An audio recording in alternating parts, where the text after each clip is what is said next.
A Bankrupt Heart, Vol. 3, of 3, *******, A Bankrupt Heart. A Bankrupt Heart. By Florence Marryat, author of Love's Conflict, My Own Child, Parson Jones, etc., in 3 volumes. Vol. 3. London, F. V. White & Co., 14 Bedford Street, Strand, W.C. 1894. This story being already dramatized, all rights are reserved.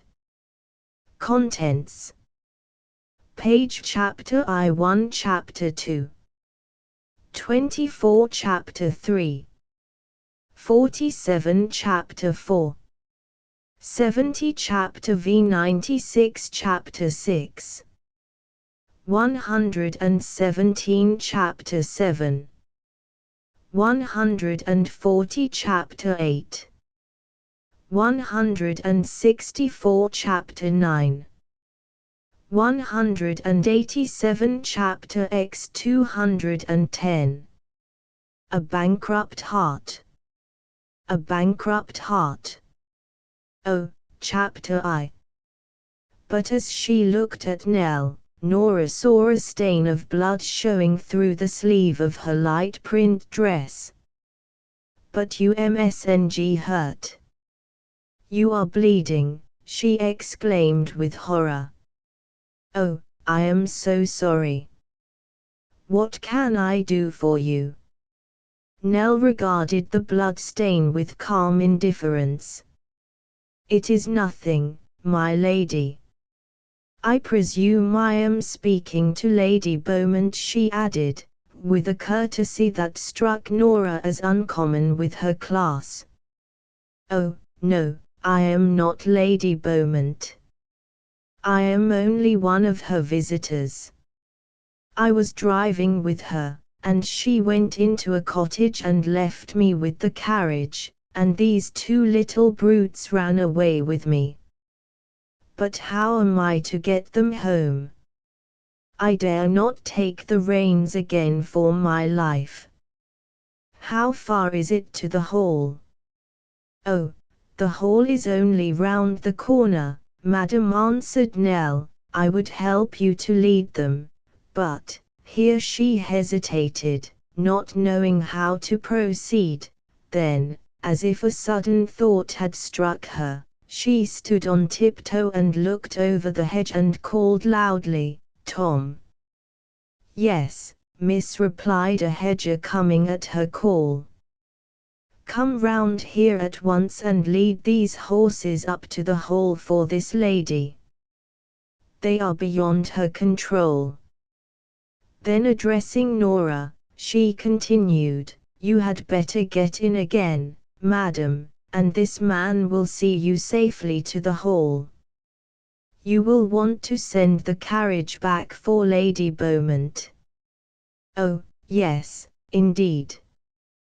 What will she think of my disappearing in this extraordinary manner? Thank you so much. I don't know what I should have done without your assistance.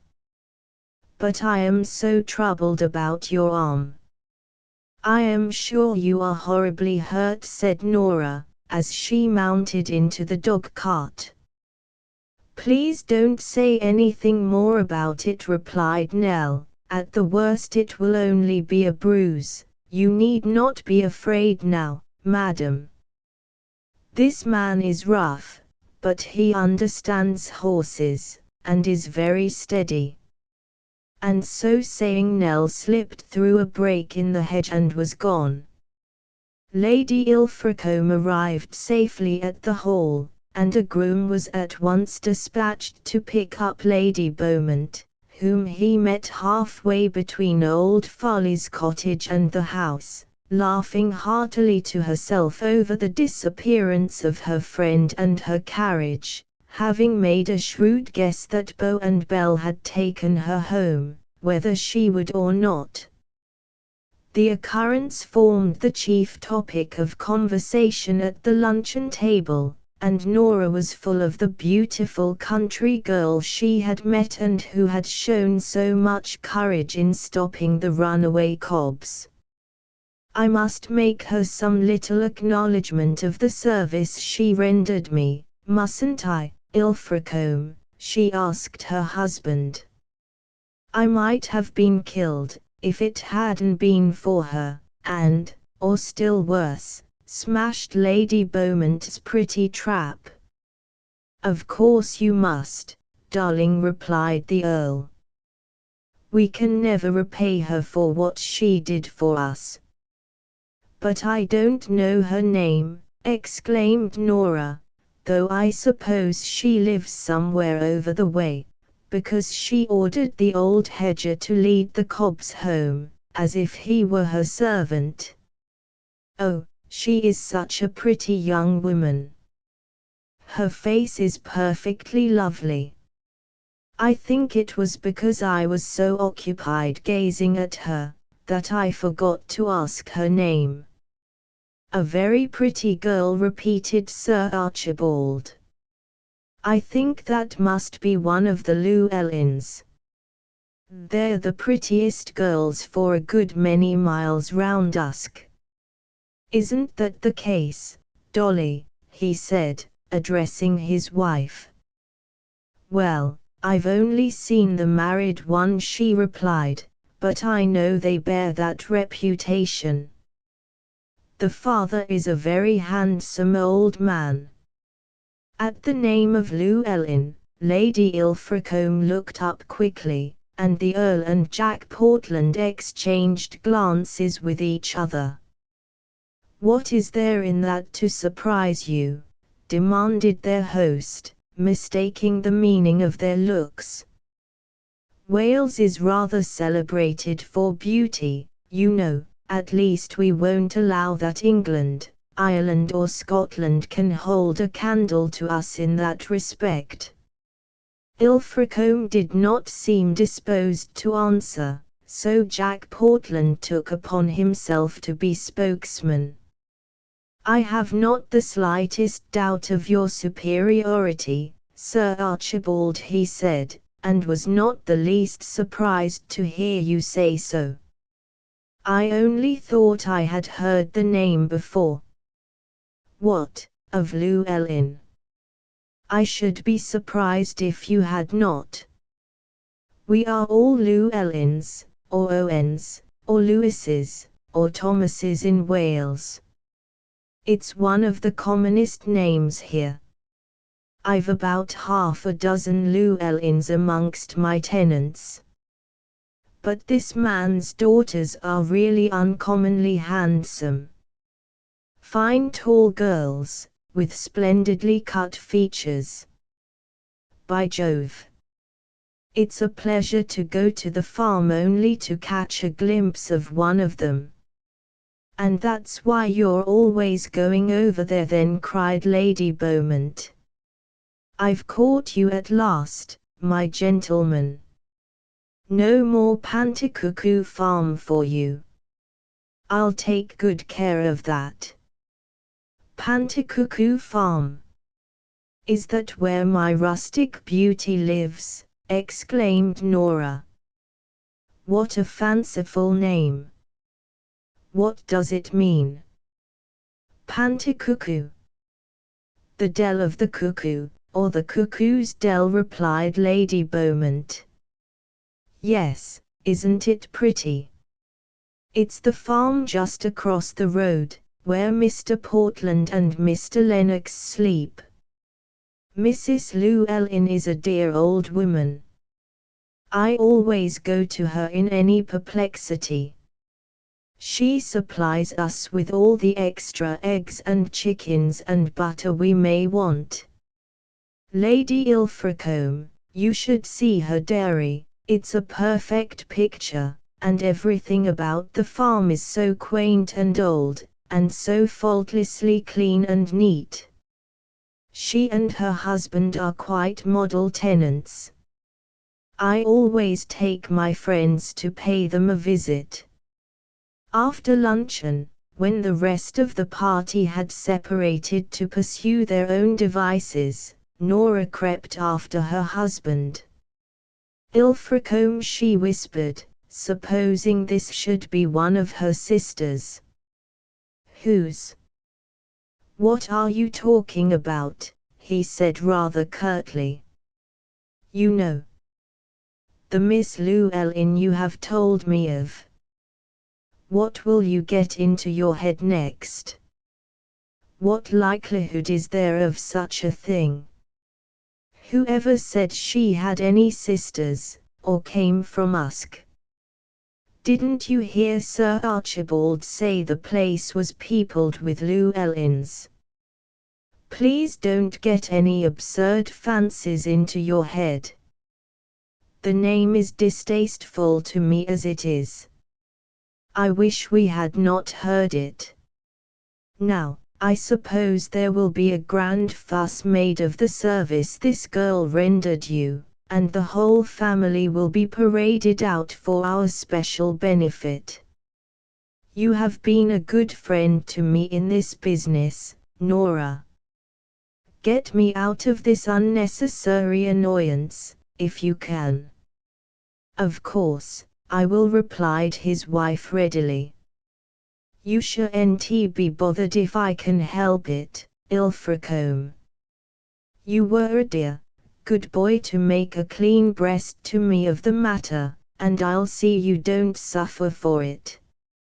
I must remunerate the young woman or her parents for what she did this morning, so I'll just go to the farm this afternoon by myself and get it quietly over. How much should I offer her? What do you think? Will £5 be enough?" "I think so, but that is as you feel about it. But Nora, darling, you needn't mention our names, need you? We shall be gone probably before they have a chance of finding out anything about us, and though I don't suppose there is any chance of their being related to her, yet if they should be, you understand." Lady Ilfracombe went up to her husband and kissed his anxious face. "I understand," she replied, and then left the room. There was a slight summer shower that afternoon, and the rest of the whole party had already settled themselves to spend it indoors. A noisy set were occupied in the billiard room, chatting and laughing over their game, and the more respectable scandalmongers were working, reading, and taking away their neighbours' characters in the seclusion of the drawing-room. Lady Ilfracombe donned a large straw hat, and, taking an umbrella in her hand, set forth for Panticuckoo Farm without observation. She soon found her way through the white gate, and down the hilly slope, and found the latched wicket that guarded the bricked pathway up to the house. As soon as she placed her hand upon the latch, Mrs. Llewellyn, as was her custom at the approach of any visitors, came quickly forward to save her the trouble of opening it, and give her a welcome to Panticuckoo Farm. "Walk in, my lady," she exclaimed cordially. "This way, if you please," and ushering Nora into the parlour she dusted a chair with her apron, and set it before her. "Oh, what a lovely room!" cried Nora enthusiastically, as she gazed around her. "What dear old carved oak! Why, it must be centuries old, and what beautiful china! Don't leave me here alone, pray, or I shall steal half your things. I suppose you are Mrs. Llewellyn. Well, you have the very jolliest room I ever saw in my life." Mrs. Llewellyn was completely won over by this praise. She was very proud, as has been said before, of her room and oak and china, and nothing pleased her better than to see them appreciated. Many have told me so before, but I am glad you like them.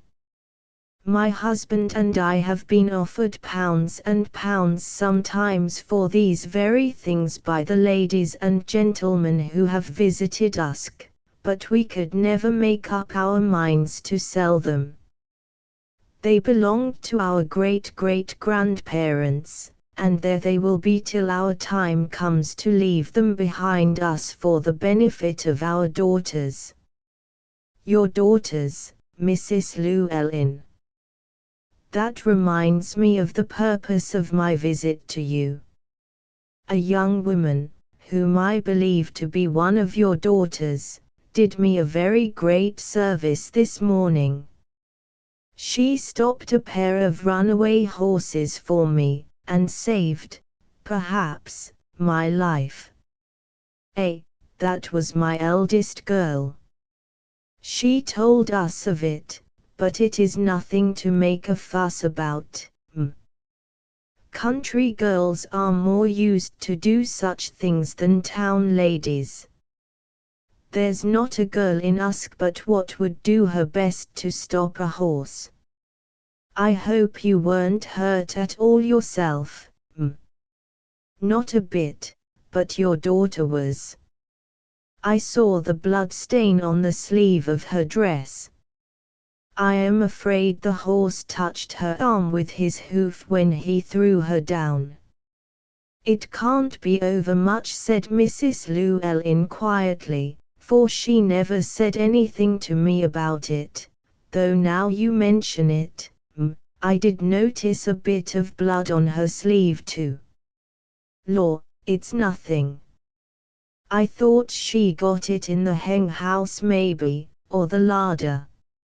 It isn't worth speaking of. But I am quite of a different opinion, I can assure you, Mrs. Llewellyn, and I came over expressly to tell you so. May I see your daughter? Is she in the house? Certainly, if you wish it.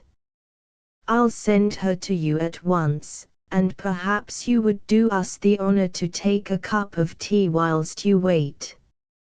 Lady Beaumont, she always has a cup of tea when she comes here. She says she has quite a fancy for our cream.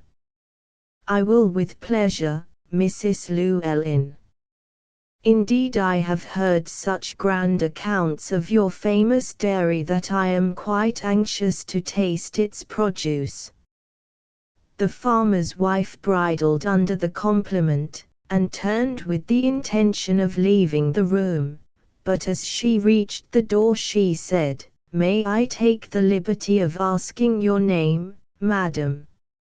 Nora was just about to give her maiden name, remembering her husband's injunction, when she noticed she had withdrawn the glove of her left hand, and displaying her wedding ring and jeweled keepers, so with her quick wit, which never found her at a disadvantage, she borrowed the name of one of the ladies, who was even at that moment taking away hers in the whole drawing-room, and answered, "Mrs. Lumley."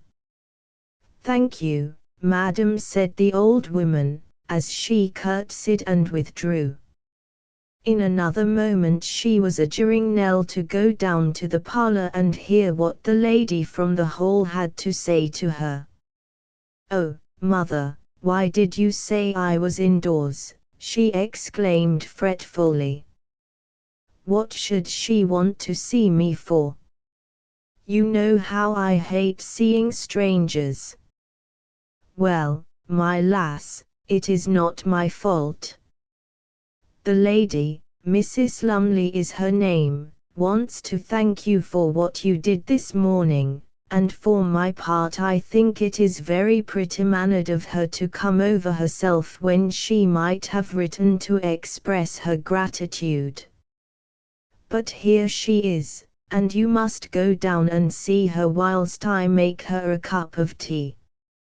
She says she heard so much of our dairy that she's quite anxious to taste our cream.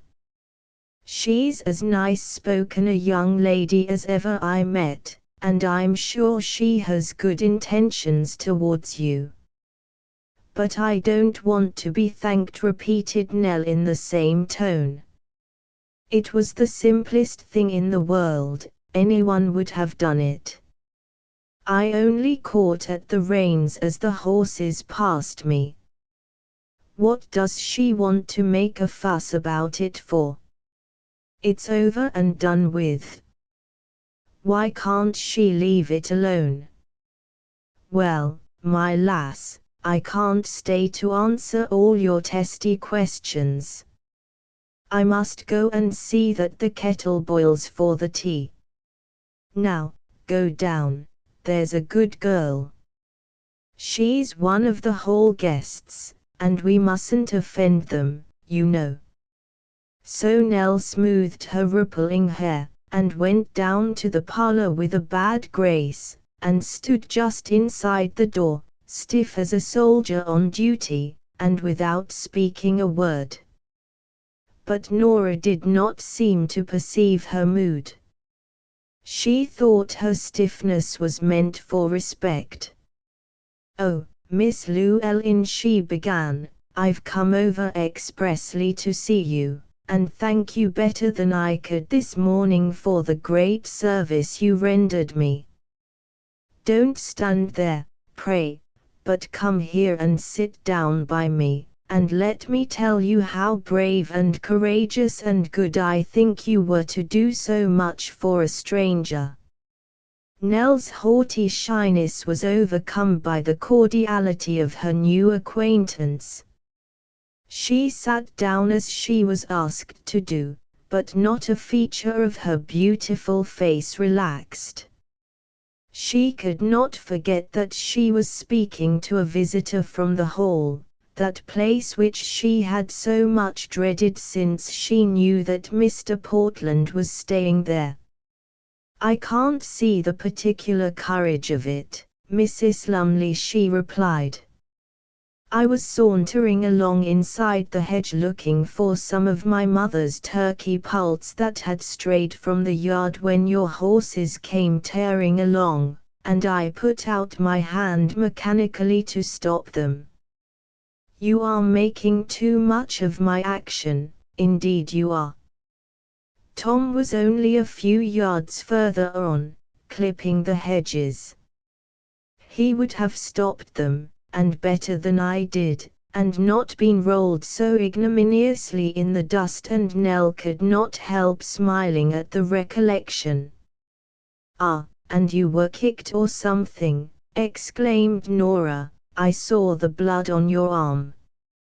And yet you will say it was of no consequence." Nell rolled up the sleeve of her print dress, exposing her white, smooth arm. There was a long graze on it, and it was beginning to get discolored. "That is all," she said contemptuously. "You don't call that anything." "But indeed I do," said Nora, "and it was ever so good of you to incur it for my sake. Besides, you don't consider the risk you ran.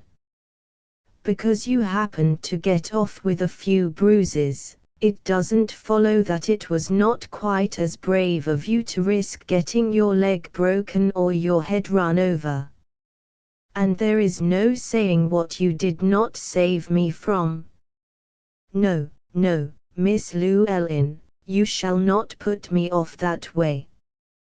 You must let me offer you some little remuneration for your timely help. Don't imagine I think any money can repay you for it, but perhaps you will buy yourself some little present to remind you of this day, and how grateful I am to you." And Nora placed the £5 note gently in Nell's hand as she spoke. Nell never opened it.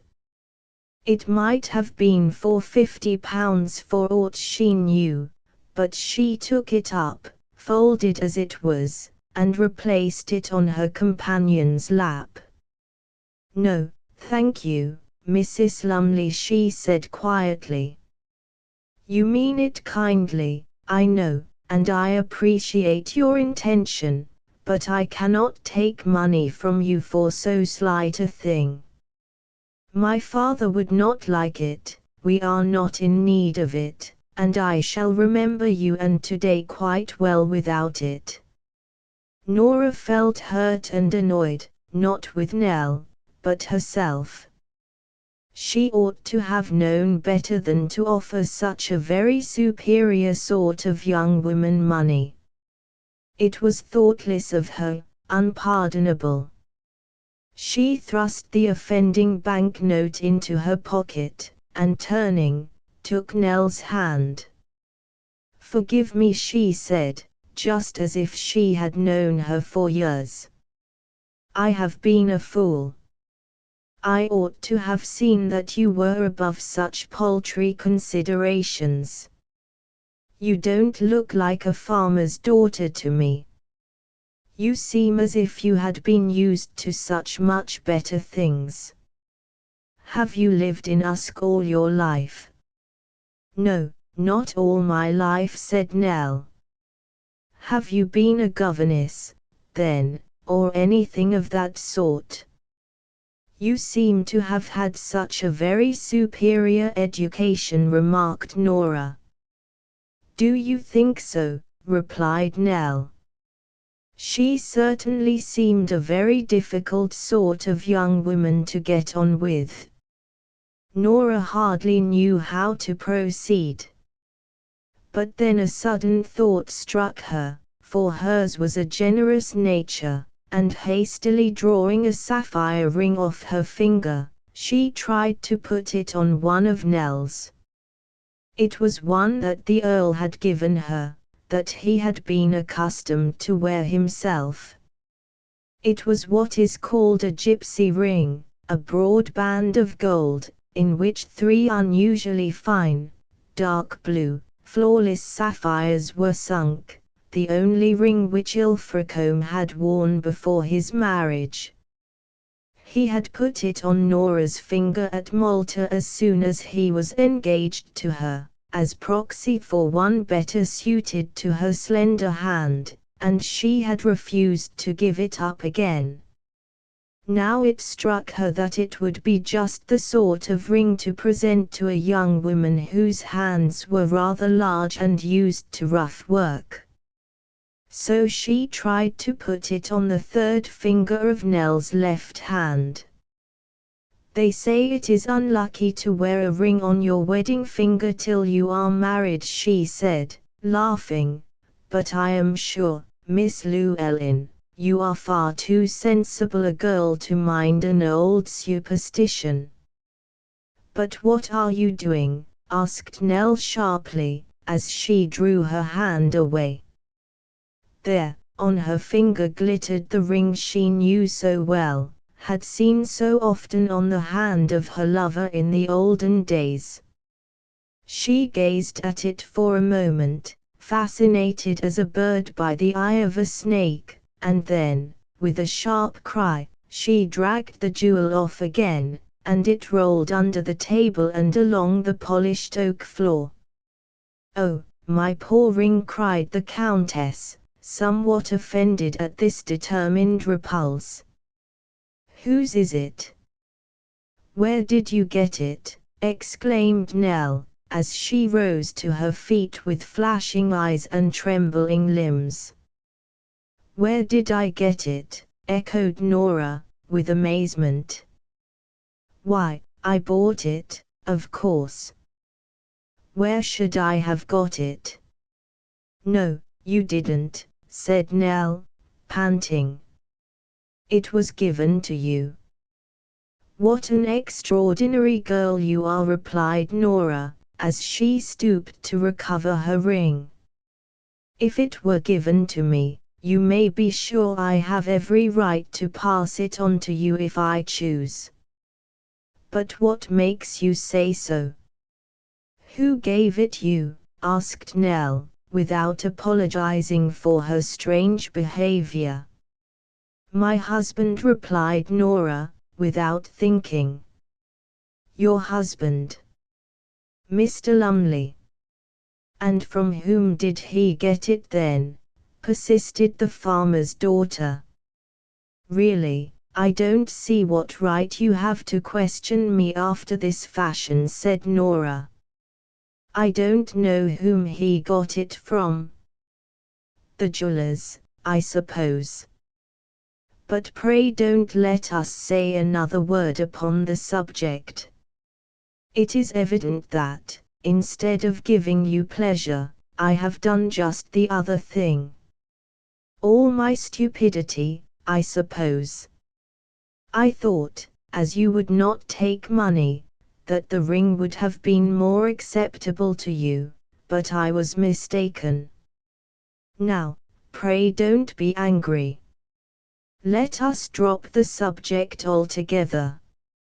Ah, here comes your mother with the tea tray. Mrs. Llewellyn, your daughter and I have been having quite a little quarrel over this affair. She won't take money from me, and she won't take a present, so I don't know what to do. Perhaps you will be able to make her a little more reasonable after I have gone.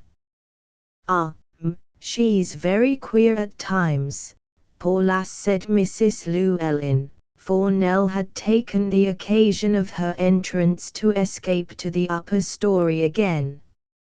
She's been so pulled down and weakened by the fever, that father and I say we hardly know her.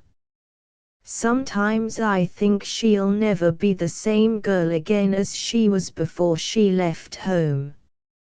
But you mustn't think nothing more about giving her a present. What she did for you, you was most heartily welcome to, as her father would say, too, if he was here. Sir Archibald has been a good landlord to us for many years past, and if he hadn't taken it into his head to raise the rent, we shouldn't have anything to say against him. But pray let me give you a cup of tea, with cream and sugar to your liking." And, over the discussion of Mrs. Llewellyn's excellent tea, Nell and her abrupt behavior were spoken of no more.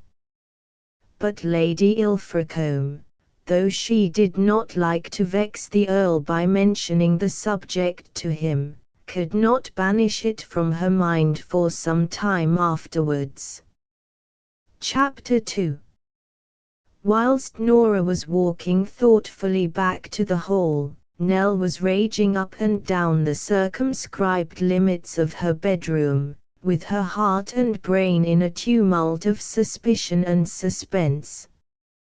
The ring, was all she could say to herself. It was the Earl's ring, she was sure of that. She had always seen it on his finger, had so often drawn it off playfully, and placed it on her own. She recognized the very color of the sapphires.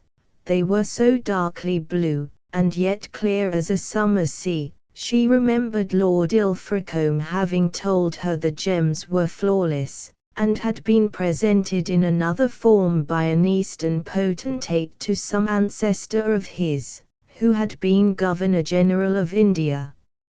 She would have sworn to them amongst 1,000. How then had this woman, this Mrs. Lumley, got hold of them? Was she a friend of Ilfracombe's, and had he given them to her? Nell thought it unlikely. The Earl had never been a Cavalier des Dames. Besides, he was married now, and his family heirlooms belonged to his wife. At that her thoughts flew to Mr. Portland.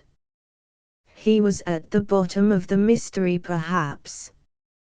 He had obtained the jewel from Lord Ilfracombe, either by an appeal to the latter's generosity, or by his odious habit of gambling, laid a bet with the Earl about it, or won it as a stake. And then he must have given it to this lady, this Mrs. Lumley. What was she to him then? Was their combined presence at the Hall by accident or design? Nell thirsted to learn the truth of it. She felt it a desecration to have seen his ring on the hand of another person, and to have had it offered to herself in that careless fashion, as if it were of no intrinsic value. The ring that she had known for so long, that had been clasped in her hand by day, that she had lain with her head on by night. Poor Nell sobbed aloud in the agony of remembrance as she recalled the fact that she had no further part nor lot in it. It was something more than mere suspicion that was worrying her. We have a sixth sense, called intuition, which, as a rule, we pay too little attention to. The influences to which we have been subject, the experiences we have passed through, all leave a subtle something behind them, which is patent to the intuition of our acquaintances, as theirs is to us. We may not recognize it, but it guides, in a great measure, our feelings and ideas, our likes and dislikes. It was intuition that drew Lady Ilfracombe to Panticook Farm, and made her conceive such an unusual interest in Nell Llewellyn. It was intuition that made Nell shrink from the friendly advances of the woman who had supplanted her in the affections of her lover, and burn to discover the reason that she was in possession of his ring. It was fate, the fate that, laugh at it or despise it as we will, still goes on silently but surely, weaving the web of all our destinies, that had drawn these actors in the tragedy of life together to one meeting place, to fulfill the appointed end of the drama which they had written for themselves. The Countess of Ilfracombe went back to Usk Hall rather depressed than otherwise, for it is not pleasant to have an intended kindness thrown back in your face, and intuition told her that there was something more beneath the surface of Nell's manner than she chose to let her know, and Nell Llewellyn was vexed with herself as well as the stranger, because intuition told her that Nora was not at fault, however the circumstances of her life might have become entangled with her own. She wished now that she had not been so hasty, that she had asked a few questions about the ring and where it came from. By that means she might have gained what she so longed for, news of Lord Ilfracombe, without betraying her own identity. Now that the opportunity was past, Nell blamed herself, and wished it might come over again.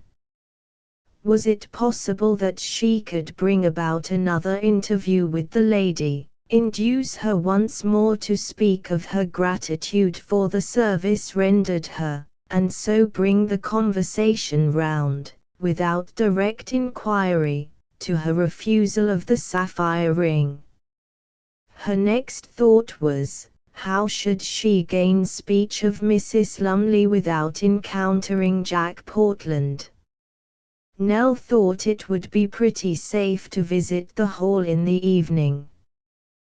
The beautiful warm nights they were having then were very likely to tempt the ladies of the party to walk about the grounds after dinner, whilst she knew from experience that that was the very time the gentlemen would commence to play billiards or baccarat. If she went that way about 8 o'clock that evening she might have a chance of encountering Mrs. Lumley, at all events. Some force, of which Nell knew not the name, drew her that way, and, as soon as their early supper was over, she threw a light shawl over her head and stole out, as she told her mother, for a breath of fresh air. The hall stood on an eminence crowned with wood. To the back of it was a copse of fir trees, which formed an admirable shelter from the north wind, and extended down either side for some distance. It was under cover of this plantation that Nell approached the house. It was not so thick but that she could see from it if anyone was walking in the open grounds that surrounded the hall, and it was on this plantation, naturally, that the back premises, through which she gained access to Mrs. Hodges' apartments, looked. The way to it, unless one used the drive, was through some large meadows belonging to the estate, and Nell had traversed the whole length of these and gained the back of the plantation, when she was startled by seeing the figure of a man approaching her. Her first impulse was to turn and fly, forgetting in her simplicity that it was the very mode to attract attention. She had turned her back upon the stranger, and was walking rapidly the other way, when she heard him say, "Don't let me frighten you away. You are quite welcome to walk here." It was the voice of Lord Ilfracombe. She would have known it amidst the assembled multitudes of earth, and the sound of it made her forget everything but himself. She forgot that he must suppose her to be dead. She forgot that he had voluntarily given her up, that he was a married man, everything but that he was there, and she loved him. At the sound of her lover's voice, as potent as the trump at the last day to rouse her slumbering soul, Nell turned sharply round, and cried in a tone of ecstasy, "Verney! Oh, my Verney!" and flew towards him. She was the only person in the world who had ever called him by that name. Lord Ilfracombe's father had died before he could remember, and ever since his babyhood he had been addressed, as is usual, by his title only. Even his doting mother and proud sisters had called him nothing else. To everybody, he had been Ilfracombe, and Ilfracombe alone. But when he became intimate with Nell, and took her about occasionally with him to Paris or Rome, it became necessary to use a little discretion, and he had entered their names on the travellers' books and passports as Mr. and Mrs. Vernon, which was his Christian name. So she had come to call him Verney as a pet name, and he had let her do it, because it was just as well she should not be shouting Ilfracombe after him wherever they went. But the circumstance had identified her with the name, and when she cried Verney, "Oh, my Verney," in response to his words, Lord Ilfracombe stood still, petrified, as though he had encountered a voice from heaven. "Who is it? What do you want?" he answered, trembling. But Nell left him in no doubt. She came flying to his breast, and threw her arms round him, and pressed her warm mouth on his, and displayed all the passion she had been wont to do when he returned to her after an absence from home. "Verney, my darling, my own darling," she reiterated, gasping for breath. "Oh, I did not know you were here, I did not know you were here. My God, I shall die with joy." "Nell," he uttered in an awed tone, "Nell, is this really you?" "Yes, yes, it is I. Who else should it be? Who has ever loved you as your poor Nell?" and she embraced him anew. "But," said the Earl, incredulously, "who was drowned then?" They told me you were drowned, Nell. How has this mistake arisen, or have I been deceived by design? Oh, Verney, I did drown myself. That is, I tried to, I wanted to, I felt I could not live, my darling, without you or your love. What was there for me to live for, Verney, when you were gone? All the Earl's remorse, all the hard things he had thought of himself, and all the kind thoughts he had had of her, since he had learned how they parted, rushed back upon his mind now, and he, too, forgot everything, except that his conscience had been relieved from an intolerable burden, and that the woman he held in his arms had loved him faithfully for many years. He laid his mouth upon hers, and kissed her as warmly in return as ever he had done in the days gone by. "Thank God, it is not true," he exclaimed. "Oh, my poor Nell, I have suffered hell in thinking you had died by your own hand for my sake." "I, too, have been in hell," she whispered. "Oh, Verney, why did you leave me? I loved you so."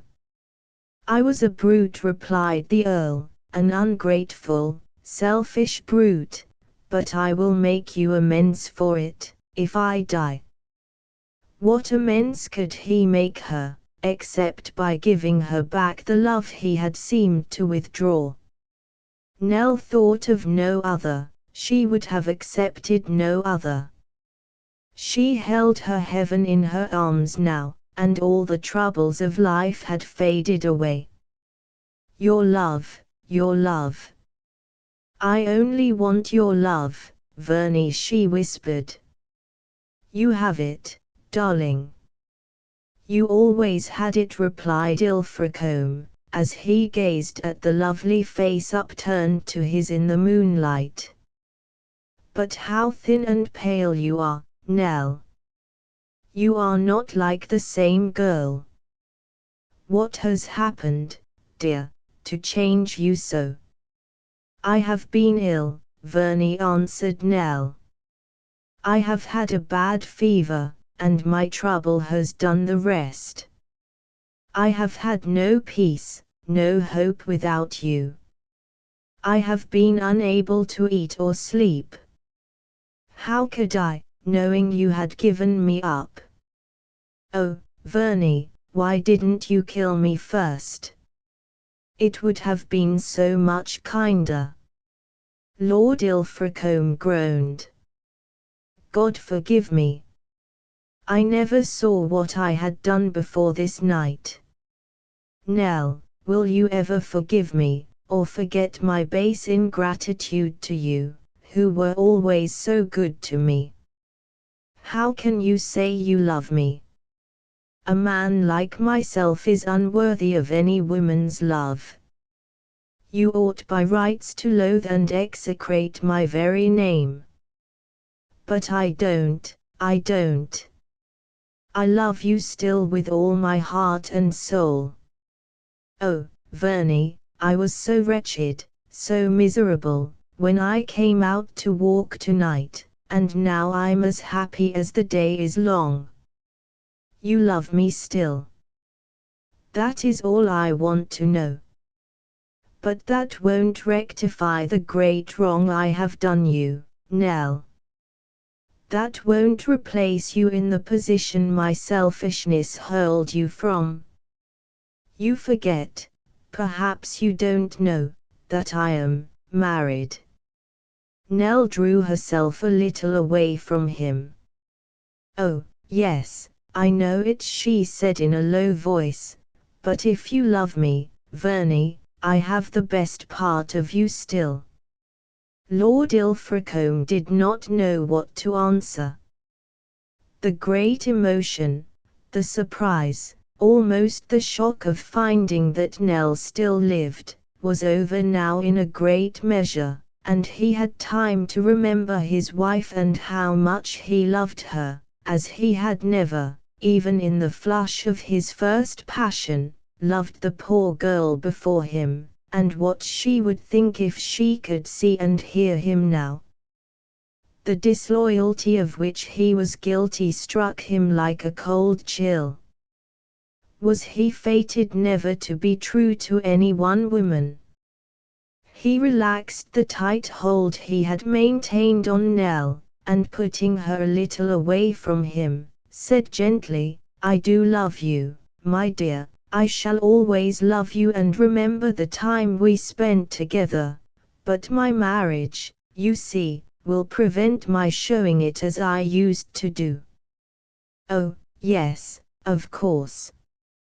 Lady Ilfracombe is very good to me, and deserves all the respect and esteem that I can show her." He dared not speak of his love for Nora to the poor wreck who stood so patiently hanging on his words, "and when she heard that you were drowned, Nell, she was almost as sorry as myself." "Never mind that," interposed Nell, "I don't want to hear about it. But, of course, the past must be past now. It cannot come over again. But you must let me provide for your future, Nell. I will not have, it is impossible that you, who have been so near to me, should either work for your living or live without the comforts to which you have been accustomed. It was very naughty of you to refuse the settlement I wished to make upon you. More, it was unkind to me, and when I heard what you had said and done, I was very unhappy." "It was no use, Verney. I could not take it," said Nell. "But you will accept it now, darling, won't you? If only to prove you have forgiven me all the wrong I have done you, and to make me happy too, to wipe out the bitter remorse I have felt, Nell?" She shook her head. "I couldn't. Don't ask me. Verney, my people know nothing of all this, of what you and I were to one another. They think I was just in service in your house, and nothing more. You wouldn't shame me before them, would you? How could I account for your giving me an allowance? They would guess the truth at once. Besides, I don't want it. I have everything that I can desire, except your love. And now I have seen you, and know you love me still, I am quite happy, and want nothing more. Oh, God bless you for your kindness to me. Say you love me best of all the world, and the other woman may have your title and your money." He could not say what she asked him to do, but he bent down his head again and murmured in her ear, "I have told you so, a dozen times. Do you suppose that a few months can make such a difference to a man as that? I could wish things had been otherwise for us, my poor Nell. I wish I had had the courage to marry you years ago. I should have been a happier man than I am ever likely to be now, with the remembrance of your disappointment haunting me like an evil spirit." "No, no, it must not haunt you. It is gone," she exclaimed with womanly unselfishness. "I shall never fret again now I have seen you once more and heard you speak. Kiss me, my Verney, again, again. Ah, that is sweet. How many, many weary months it is, more than a year, since I have felt your dear lips on my own. It is like a draught of new wine. It has made a strong woman of me."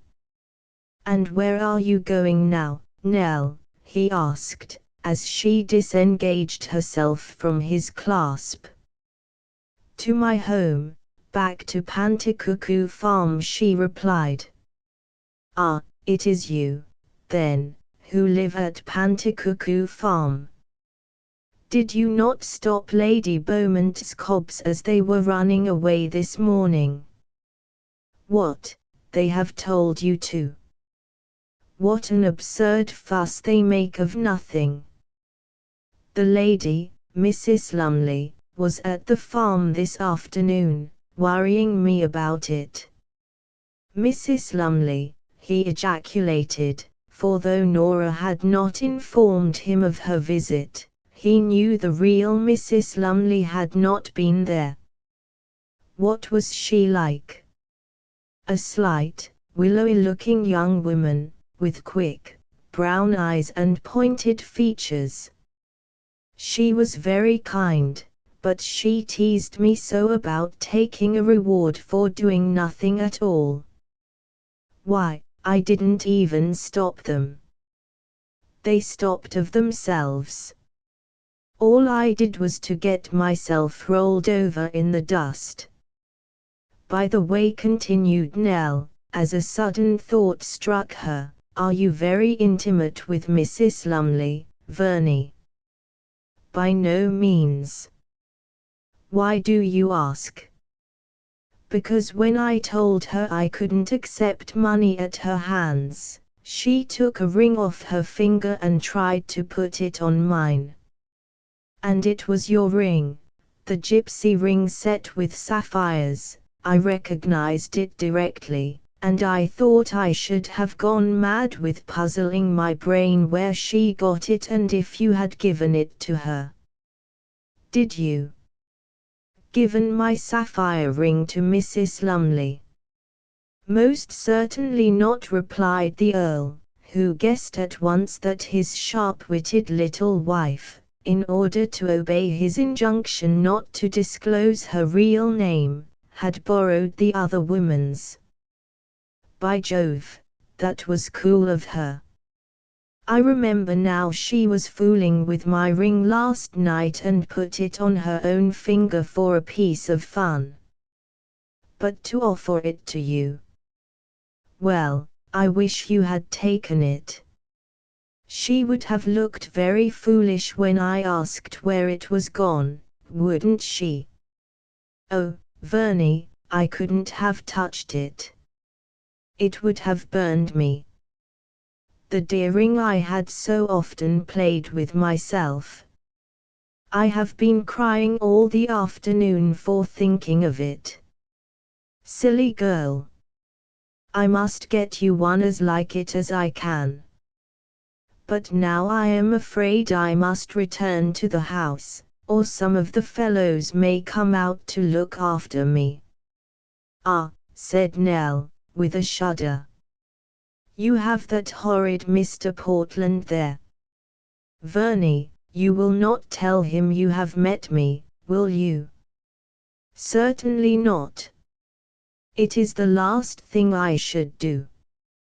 But I cannot understand why all you women should seem to take a dislike to dear old Jack.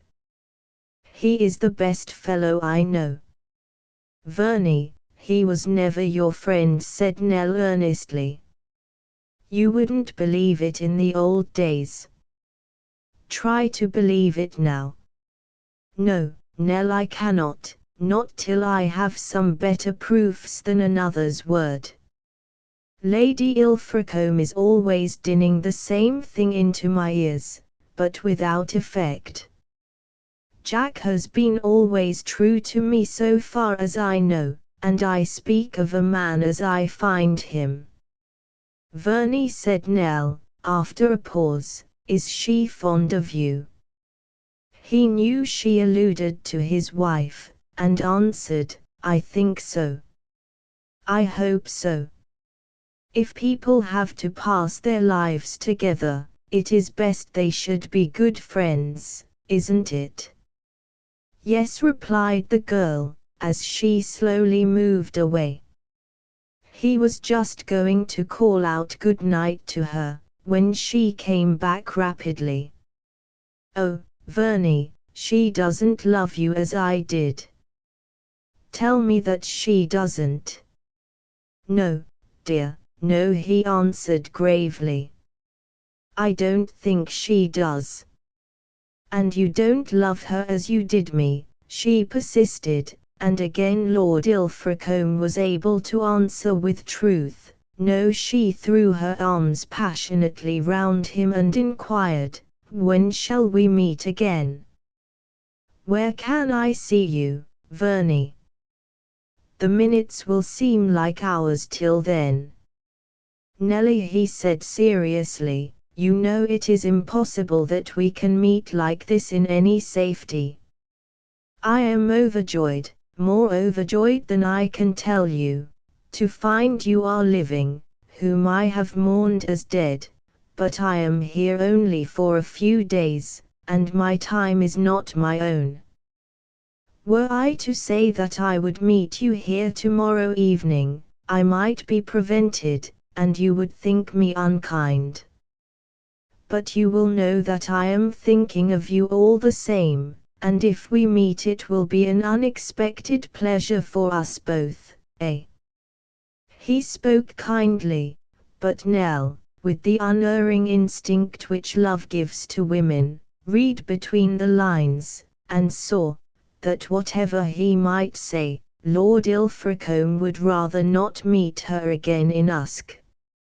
Yes, you are right, she answered slowly. But, oh, it is so hard to see you once, and, perhaps, not again for ages, like a drop of water to a man who is dying of thirst. Oh, Verney, I must go.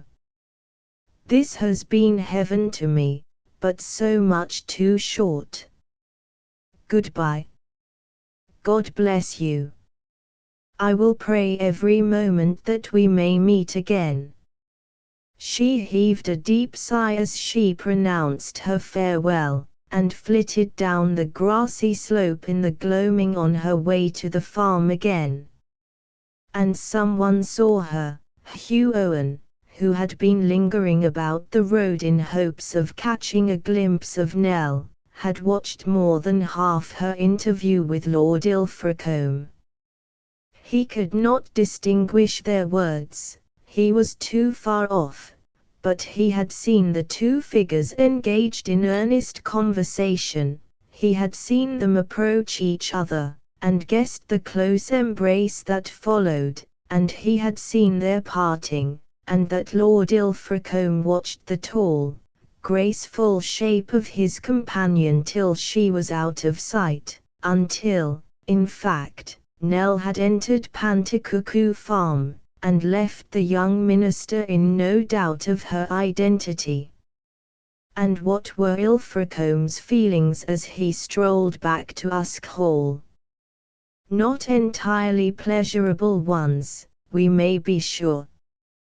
He could not but be thankful that his worst fears for Nell Llewellyn were allayed, that his conscience was no longer burdened with the thought that his desertion had been the means of her death, but as he became used to this relief, the old sensations regarding her returned, and he could not help acknowledging to himself that her love wearied him, that Nora's sharpness of temper and standoffishness were a sauce piquant after Nell's adoration, and that, though he rejoiced to see her alive, he was very sorry they should have met in such close proximity to the house which held his wife.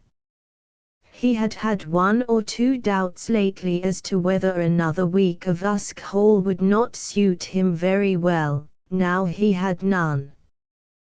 The sooner they were out of it, the better, and he should speak to Nora tonight about joining his mother's party at Wiesbaden. She and Nell must not meet again. He should not reveal the identity of the latter to Lady Ilfracombe, but all intercourse must be stopped between them. He was sorry for poor Nell, very, very sorry, but, hang it all, Nora was his wife, and the prospective mother of his children, and at all hazards he would keep her for the future out of the other woman's way. This is the difference men make between their mistresses and their wives. The one may be the infinitely better woman of the two, but the law does not overshadow her, so she must stand like Hagar apart in the wilderness which she has created for herself. Chapter 3. When Lord Ilfracombe walked into the lighted drawing-room of Usk Hall, he looked so pale and thoughtful that the ladies began to rally him at once on his supposed melancholy. Dear me, what could it be? Who could he have met during his evening ramble to make him look so grave? Had she failed to keep her appointment, or had she been unkind? The whole list of little pleasantries with which the fair sex assail men on such occasions, with the idea of being arch and witty, was recounted for his lordship's benefit, but he looked very disinclined to supply food for their banter. His worry was so pre-evident that his wife asked him if he had a headache. A little. Nothing to speak of, he answered quietly. Come along, old man, and have a game at pool, said Jack Portland, in his turn, that will soon chase the vapours away. I expect it's Sir Archibald's port that's done the job. It's the most alluring wine I've tasted for many a day. No, no, I won't allow it.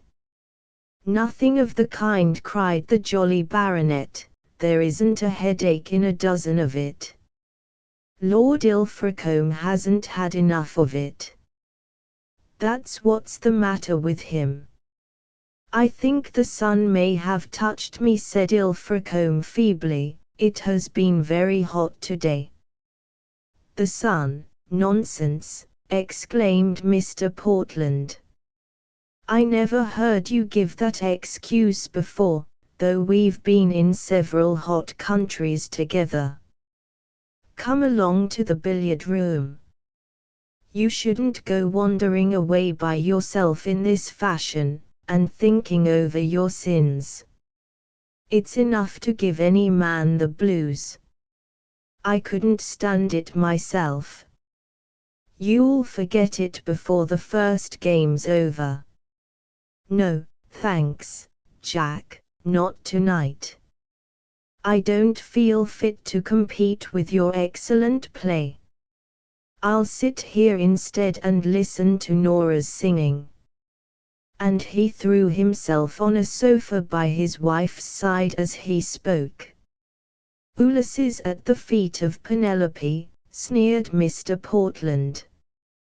Well, Ilfracombe, long as I've known you, I never saw you turned into a carpet knight before.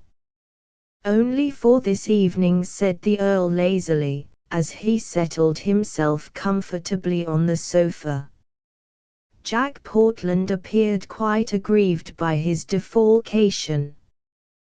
Well, come along, Sir Archibald and Lumley and the rest of you fellows.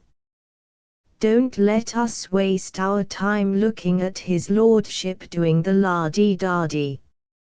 He owes me my revenge for the £5 he made me disgorge last night, but I suppose it's no use trying to get it out of him now. And, with a rude laugh, he left the room. Ilfracombe leant back against the shoulder of his wife, and said, Sing something, darling, won't you? Something low and sweet, like Come to Me. My head is really painful, and I want soothing tonight. I will sing anything you like, replied Nora, as she rose and went to the piano. Her voice was not powerful, but she had received a first-rate musical education in Malta, and was an accomplished drawing-room singer. She ran through about half a dozen songs, one after the other, accompanying herself with a delicacy of touch and artistic expression which was more than half the battle. Ilfracombe listened to her with a dreamy pleasure, but all the time he was cogitating which would be the best plea on which to induce Nora to leave Usk Hall. He was determined not to run the risk of her meeting Nell Llewellyn again, but she was rather a wilful little lady, and wanted to know the why and the wherefore of everything. She had asked him not to go to Wales, and he had insisted on doing so. She had begged they should not exceed the week for which they had accepted the invitation, and he had told her but the day before that he wished to remain as long as Jack did. Now, he had to invent some excuse for leaving directly. What should it be? He was not a bright man. Had he been so he would have known by this time that with Nora honesty was decidedly the best policy, because she was not easily deceived, and had he told her the truth, she would have been the first to wish to go. But he had a poor idea of women. He fancied that if his wife heard of the proximity of his former mistress there would be a row, that Nora would not be able to resist flaunting her triumph in the other woman's face, nor Nell of telling his wife how far he had forgotten his duty to her in the pleasure and relief of finding that she, Nell, lived. Ilfracombe was a chivalrous gentleman, but it was not in his nature to love as either of these two women, whom he so much distrusted, loved him. But he managed to lay down a plan of action, as he lounged on the sofa listening to his wife's singing, and as soon as they were alone he opened fire. "Nora," he said abruptly, "I've made up my mind to leave the Hall. How soon can you be ready?" As he had anticipated, Lady Ilfracombe required to know the reasons which had induced him to alter his plans. "Do you mean to go at once?" she questioned.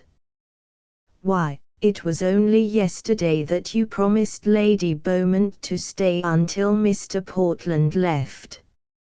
Has he altered his plans also, or do you intend to leave without him?" "What difference can that make to you?" he said fretfully. "I have always thought that you rather disliked Jack than otherwise." "My likes or dislikes have nothing to do with the matter, Ilfracombe, or we should not be here at all," she answered. "All I want to know is, why we are going so suddenly, and what I am to say to our hostess." "Say, why, anything. Surely you are clever enough to invent an excuse without my assistance. Pretend to have received a letter from my mother, who desires us to join her without delay, or get a relation to die for the express purpose. Nothing can be easier to a clever girl like you. Oh, I can tell as many lies as you wish, Ilfracombe, and as for going I shall only be too delighted to get away. Only it is not treating me fairly to keep me so completely in the dark. Something must have happened to make you so anxious to be off. Now, do tell me," she continued, as she seated herself upon his knee, "you know I'm as safe as a church.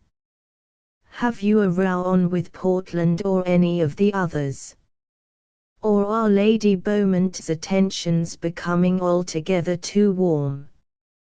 I gave her free leave to make love to you, so you mustn't judge her too hardly." "No, my dear, don't be ridiculous, it's nothing of that sort.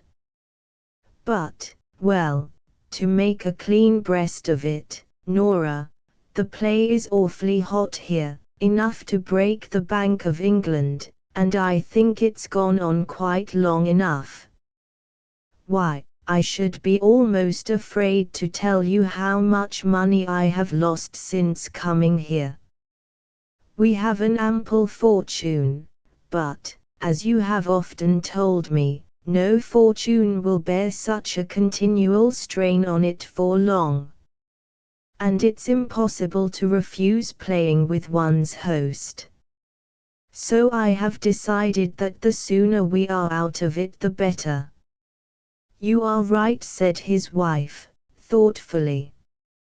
I was afraid of this all along. It sounds dreadfully vulgar, I know, but Usk Hall is in reality no better than a private hell. But what will your Fidesakids, Mr. Portland, say to our going so suddenly? Let him say what he likes, replied the Earl quickly. I can't be always answerable to him for my actions. We'll go straight from here to Esbodden and join my mother. No one can reasonably find fault with that. No one has a right to find fault with anything you may do, said Nora, though her curiosity was aroused by hearing her husband speak so curtly of the opinion of his closest friend, and I'm with you, Ilfracombe, for one. When do you think we can start? The day after tomorrow. That will be Thursday. Couldn't we manage it tomorrow morning? Asked the Earl anxiously. You received some letters by this afternoon's post. Say you didn't open them till bedtime, and then found one from my mother, begging us to join her at once as she is ill. Make Denhan pack your trunks tonight, and send word of your intentions to Lady Beaumont the first thing in the morning. Can't you manage it? Oh, Ilfracombe, what an arch-deceiver and plotter you would make, cried the Countess, laughing, but, really and truly, I don't think we can be off quite so soon as that. I'm not sure we should get a train to London to suit us. Besides, unless the Dowager were dying, such extreme haste would look very suspicious. Well, let her die then. You know what I mean. Say the old lady is in extremis, and we can easily revive her as soon as we get over to Esbodden. But what is the necessity for such extraordinary haste? Demanded Nora. It cannot only be because you have lost money over this visit.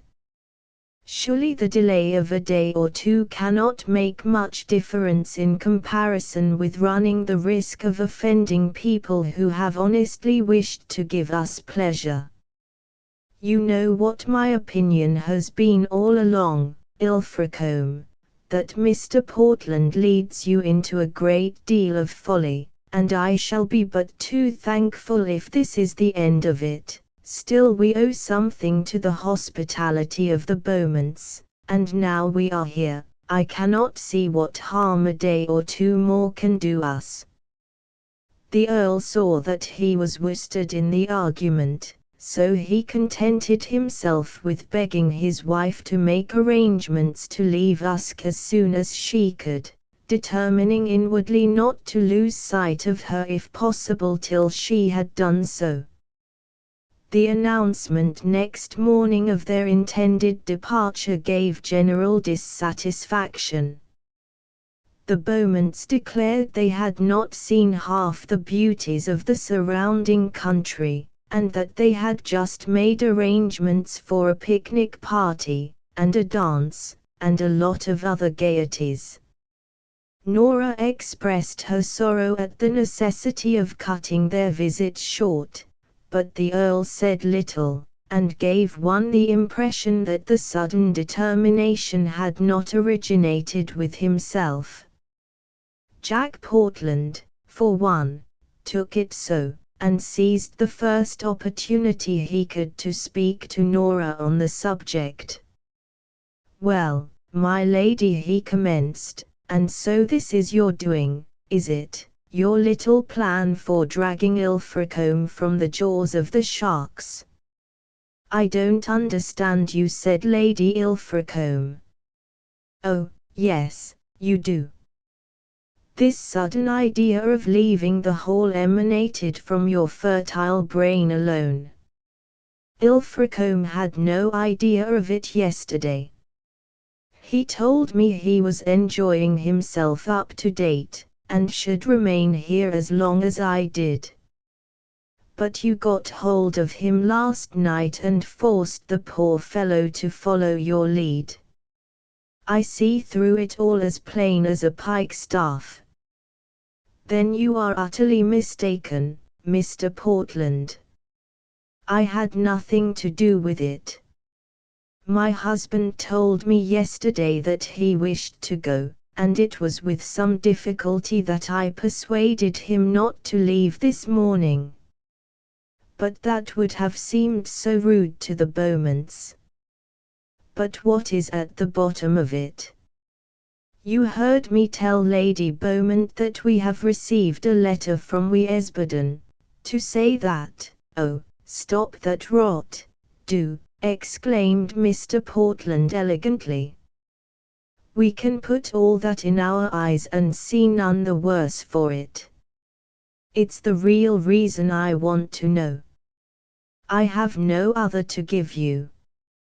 "Now, look here, Nora," said Jack Portland, turning round short to confront her. "I told you very plainly, when we talked business over at Thistlemere, that I would not brook your interference between Ilfracombe and myself. You have not taken my caution, and must be prepared for the consequences. I dare say you have not forgotten them."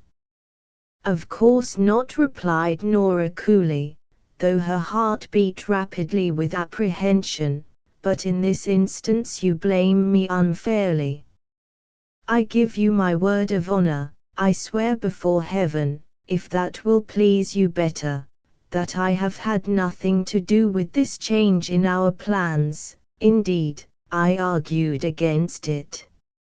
It was entirely my husband's proposition. And if you want any other reason but the one I have given you, you must seek it from himself." "Very well, we will drop that branch of the argument. But if you did not originate it, you must prevent it. If you choose to do it, it is in your power, and if you do not choose to do it, well—" He finished off with a shrug of his broad shoulders, the interpretation of which she knew to be, "Take the consequences." "You mean that you will produce those letters?" she said quickly. "I do. And if I consent to use my influence to induce Ilfracombe to remain here, what is to be my reward?" Mr. Portland did not immediately answer, and his silence roused her fears. Nora had often questioned herself which would be the best means by which to regain possession of her letters. She had tried force and argument and entreaty, and all three had failed. This cruel wretch kept her under his thumb by the mere retention of that little packet. She was a woman of courage and determination, and by hook or by crook she meant to have it. Had she lived in a more barbarous time, she would have slunk after him as he went to his nightly rest, and stabbed him, without any compunction, in the back, and been pleased to watch his death struggles, and to hiss into his ear at the last that she was revenged. But, however much we may occasionally long to take the law into our own hands, the 19th century holds certain obstacles against it. Nora was a woman, also, of finesse and intrigue. She had several times argued whether, in lieu of other ways, she could bring herself to profess a lurking affection for Jack Portland that should bring him once more to her feet, as in the olden days, and make him give for a fancied love what force had no power to wrest from him. This idea flashed into her mind again as she waited for his reply, and felt she would sacrifice everything except her honor to bend him to her will. "What is to be my reward?" she repeated, "if I do as you ask? Will you give me the packet?" Unwittingly he played into her hands. "What is to be my reward if I do?" he asked. In a moment Nora had made up her mind. If the great stake at issue, a stake the winning of which meant to secure the happiness of her whole life, was to be won by finesse, she would put forth all the finesse in her power to gain it, never mind what the consequences might be. So she looked at him coquettishly and said, like the arch-actress he had once called her, "What reward do you want, Jack, besides the condition you have already named?" "Come, that's better," said Mr. Portland. "I haven't seen a smile like that on your ladyship's face for many a day. What I want is, a little more affectionate interest from you, Nora, a little more cordiality to your husband's best friend, a little more familiarity with him before other people, that they may see he is en Farngate du Maison. I am sure you understand me. Also, that you can comply with my wishes if you chose. Be more like what you were in Malta, and I shall feel my reward is equal to my sacrifice." "And the sacrifice, Jack," she continued, "that is to be delivering up the letters you hold of mine." "Certainly, if you care to have them. Now, Nora, I will make a bargain with you. You shall have your letters as soon as ever you consent to fetch them with your own fair hands." "To fetch them?" she echoed wonderingly. "To fetch them. Did I not speak plainly? They are over at Panticuckoo Farm with my other things. If you will come to my room this evening, I will engage to deliver your letters to you myself." He thought she would have repudiated the proposal as a fresh insult, but, to his surprise, she answered firmly, "I will come, if these are your only conditions, Jack. I agree to them. It is a risk thing to do, but I will do it. I trust to your honor too implicitly to be afraid of your permitting any scandal to accrue from the act. And if you fulfill your promise, Ilfracombe shall stay on at Usk Hall as long as you do. Is the bargain sealed?" "It is," replied Mr. Portland, with the utmost surprise. He had not entertained the faintest idea that Nora would agree to visit him at Panticuckoo Farm. Was it possible she still retained an inkling of affection for him, and had her constrained manner since her marriage been a blind for her real feelings? Men are so conceited where the beau sex is concerned, that Jack Portland, bloated and disfigured as he was by excess and dissipation, was yet quite ready to believe that the Countess of Ilfracombe had been unable to resist the feelings raised in her breast by meeting him again.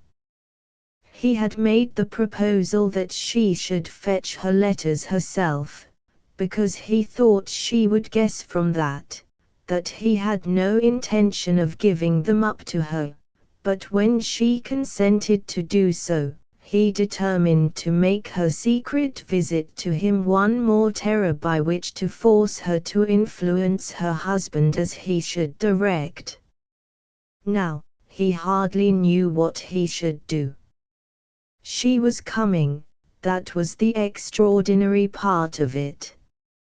Without any pressing or entreaty, the Countess of Ilfracombe was actually coming over to his room at night, to secure her packet of letters. Well, it was the very rummiest go he had ever heard of in his life before. "You must be very careful that you are not seen to leave the hall," he said to her. Now that she had agreed to come, he began to wish he had never said anything about it. What if his dear friend Ilfracombe got wind of the matter? Would not that render his wife's efforts on Mr. Portland's behalf futile ever afterwards? The Earl was very suave and easily led, but Jack Portland knew him too well to suppose he would ever forgive an offence against his honour. If Nora's good name were compromised by his nearest and dearest friend, that friend would have to go, if the parting broke his heart. Added to which Mr. Portland had no idea of getting into even an imaginary scrape for Lady Ilfracombe. He did not like her well enough. He regarded her only as a convenient tool in his hands which he had no intention of letting go. "Perhaps, after all," he said cautiously, "you had better not risk it. It would be a risk, you know, and it would be awkward to have to give Ilfracombe an explanation of the affair, wouldn't it?" "I shall be careful to run no risk," was her reply. "But suppose some of the farm people should see you, what excuse could you make for being there?" "I should make no excuse at all. I have as much right as other people, I suppose, to take a moonlight ramble." "What time shall I meet you?" "It must not be too late, as I must go upstairs when the other ladies do." "That is not very early, as a rule," said her companion. "Let us say midnight. Ilfracombe will be safe in the card or billiard room at that time, and not likely to notice what you are about." "And how will you manage to leave the party without observation?" "Oh, I shall trust to chance, but you may be sure I shall be there." And, if you fail me, Nora, why, I shall understand that you value your reputation more than you do me, or your husband's good opinion, because in that case, I understand. You need not recapitulate. But I shall not fail you. It will seem quite like old times having an assignation with you, Jack. Do you remember the night I met you down by the landing place at Valletta, and that horrid man Pietro followed me all the way, and only showed his ugly face just as I had reached your side? I always believed that it was Pietro who betrayed us to Papa, for he was sometimes very impertinent in his manner to me afterwards. Oh, and have you forgotten the time when you took me out in a boat and we got caught in a squall, and had to put into shore, and remained nearly the whole day away in a little estaminet? What a fearful row Papa made about it, and I had to pretend I had been alone, though I don't think he believed me. Papa certainly did hate you, Jack, though I never could understand why. I suppose it was all the money, or, rather, the lack of it." And here Nora heaved a most deceitful sigh. "Do you ever regret that there was any obstacle between us?" asked Mr. Portland persuasively. "Do you think you could have been happy as Mrs. Jack Portland, if Ilfracombe had not come between us?" "Why, of course, I told you at the time I should," said Nora. "Ah, well, perhaps things are better as they are," replied her companion, "for I don't think you were ever cut out for a poor man's wife. You are too pretty and dainty and refined, my lady, for that. And if you had been miserable, I should have been so also. And so you really like me well enough still to meet me at the farm this evening, and fetch your dear little letters. I shall be so glad to have you for a few moments to myself. It will seem quite like the dear old times. Here, I can never say half a dozen words to you without as many old cats prying into our faces. Well, au revoir, my dear. Be punctual, as our time will be limited, 12 o'clock tonight. I had better not stand talking to you any longer now." "I will be there," answered the Countess mechanically, as she turned round and walked another way. Chapter 4. Hugh Owen was in a burning rage. From the high road he had witnessed Nell's meeting with the Earl of Ilfracombe, and he put the worst construction upon what he saw. Because this young man was a minister, it must not be supposed that he was naturally amiable and good. On the contrary, he possessed a very high temper, and at times an ungovernable one, and it was raging now. He had perceived a marked difference in Nell lately. She was not the same girl who had confessed her grievous fault to him in Panticuckoo Farm, nor promised so sweetly to follow his fortunes to South Africa in the Long Meadow subsequently. For a little while after the latter event, she had been very subdued and gentle with him, as though she were contemplating the serious step to which she had conditionally pledged herself. But since the folks had returned to Usk Hall, she had declined either to walk with him or talk with him. Her old feverish, excitable manner had seemed to return, though Hugh had not liked to connect it with the fact of the Hall being occupied until the fatal moment when he was passing by Sir Archibald's field and witnessed Nell and the Earl in close conversation. Who could she be talking with? What could she have to say to him? Why were their faces so close together? These were the questions that haunted poor Hugh for hours afterwards, and to which he could find no satisfactory solution. He could not trust himself to confront Nell as she went back to the farm. He was afraid of what he might say to her, so he resolved to sleep over it, if the restless, miserable, disturbed slumbers which followed his discovery could be called sleep.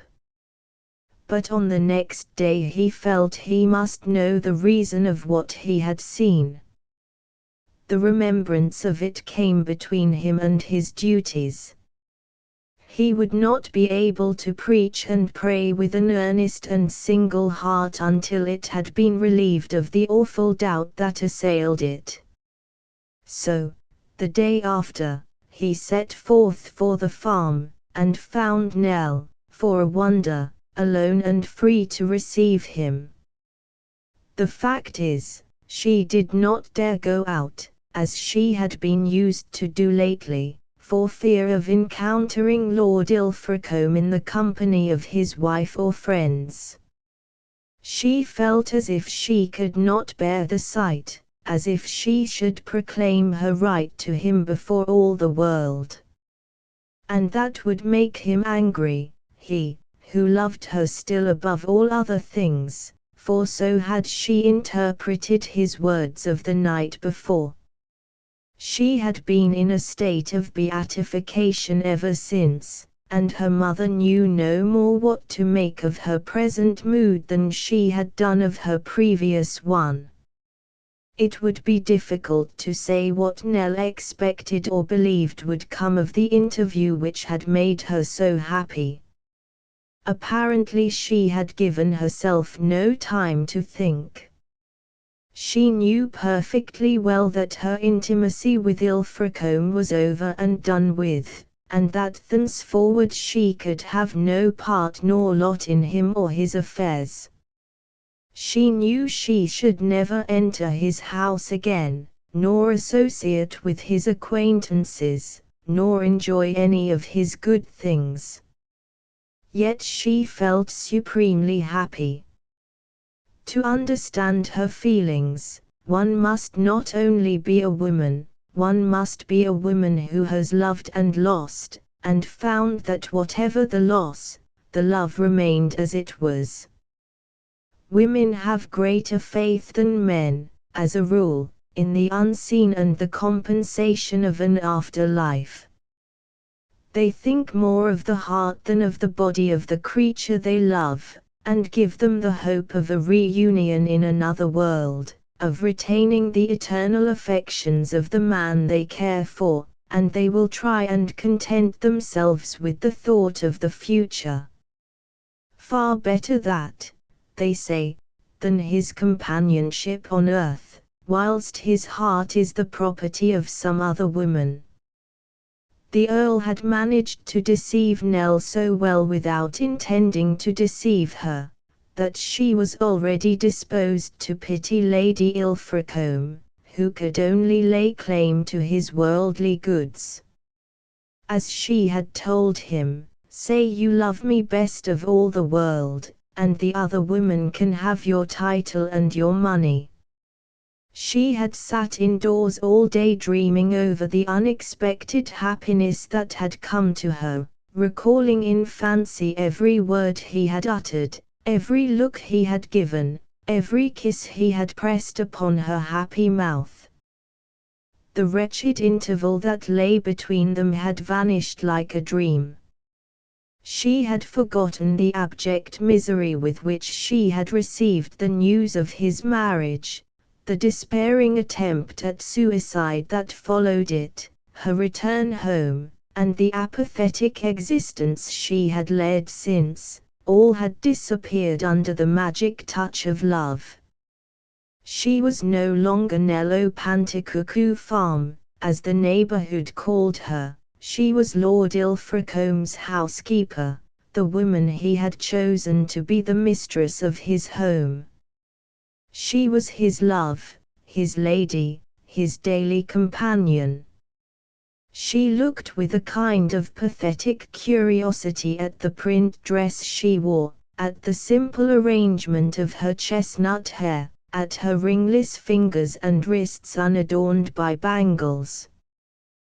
They had all gone, the silks and satins, the golden combs and hairpins, the jewels and laces, but he remained, the pride and jewel of her life. Verney loved her. It was so wonderful, so delightful, so unexpected, that her head swam when she thought of it. She was just considering whether she might not venture to stroll up the long fields again that evening, whether Verney might not come out as he had done the evening before in hopes of meeting her, when Hugh Owen raised the latch of the farmhouse door and walked unceremoniously in. His entrance annoyed Nell. It disturbed her beautiful reverie, put to flight all her golden dreams, and made her fear lest his visit might be prolonged so as to interfere with her plans. The welcome he received, therefore, was not, to say the least of it, cordial. "Neither father nor mother are at home, Hugh," she said, as she caught sight of him, "and I'm just going out." You've come at an unlucky moment. So I always seem to come now, he answered, but I have a word or two to you, Nell, that can't be put off, so I must ask you to listen to me for a few minutes first. They must be very few, then, for I've got work of my own to do, she replied. It's the work you do that I've come to speak to you about, said the young man, and I claim the right to do so. I was sauntering up and down the road last night, Nell, in the hope of catching sight of you, when I saw you cross the meadow over there and meet a man and talk to him for better than half an hour. Who was he? Nell flared up in her impetuous manner at once. And what business is that of yours? She exclaimed. Why, every business in the world. Whose should it be but mine? Haven't you promised to be my wife? No, cried the girl boldly. No. What? Not in the long meadow behind father's house, he returned in astonishment. I said if my people ever emigrated, which they never will do, that I would go with them as your wife, but that was only a conditional promise, and I've altered my mind since then. I shall never be anybody's wife now. If I saw rightly last night, Nell, perhaps it will be as well. Who was the gentleman you met and talked with for so long? What is he to you? Where have you met him before? What had you to say to him? Which of your questions will you have answered first? Asked Nell. And what is it to you who I choose to talk to? Are you my master, or am I a child to be catechized after this fashion? I shall see and speak to whom I like, and I refuse to say anything more about it. Nell, said Hugh in a sorrowful voice, when you told me your history I was truly sorry for you. I thought what a terrible thing it was that such a respectable girl should lower herself to the level of the lowest of her sex, but I believed it was a misfortune, a step into which you had been led with your eyes shut, and that you regarded it with horror and loathing. I must have thought so, you know, or I should never have proposed to make you my wife. Well, and what is all this tirade leading to? Said Nell. She felt sorry for Hugh, but not a bit ashamed of herself, and the impossibility of explaining the matter to him made her irritable and pert. To a very sorrowful conclusion, Nell. I have seen, ever since this party of gentlemen and ladies came to the hall, that you are altered. You have become restless and uneasy, you have refused to walk out with me any more, and you have avoided my company. I can only put two and two together, and draw my conclusions from that. I have often heard it said that if once a woman is led astray to lead what people call a gay life, she is never contented with a quiet, domestic existence again, but I was loath to believe it of you, who seemed so truly sorry for the past and all the shame and disgrace it had brought you. But what am I to think now? I see you with my own eyes meet a man who looked to me in the gloaming like a gentleman, and talk familiarly with him, and yet you won't tell me his name, nor what your business was with him. No, I won't, she replied determinedly, because it is no concern of yours. But I say it is my concern, and the concern of everybody that has an interest in you, Nell. Where there is deceit there must be wrong. Do your father and mother know this gentleman, and of your meeting him? Did you tell them? I did not, and I shall not. It is my private affair, and I shall keep it entirely to myself. The young man rose indignantly. Then I'll tell you now what I didn't like to mention before, and that is that I saw him kiss you. I am sure of it from the closeness with which he held you. Oh, for shame, Nell, for shame. And what if he did? Cried Nell, with crimson cheeks. That also is my business and not yours. Your business, yes, and you may keep it so, exclaimed Hugh Owen hotly, as his eyes blazed with anger. I see you now, Nell Llewellyn, in your true colors, and would to God I had known you from the first. Your penitence was all assumed, put on to catch an unwary fool like myself, because there was no one better within reach.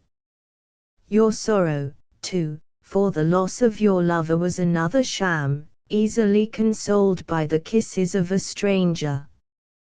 You are not a true woman, Nell. You are unfit for the love or consideration of any honest man. You are an outcast and a wanton, and I will never willingly speak to you again. I will take good care you don't, cried Nell in her turn.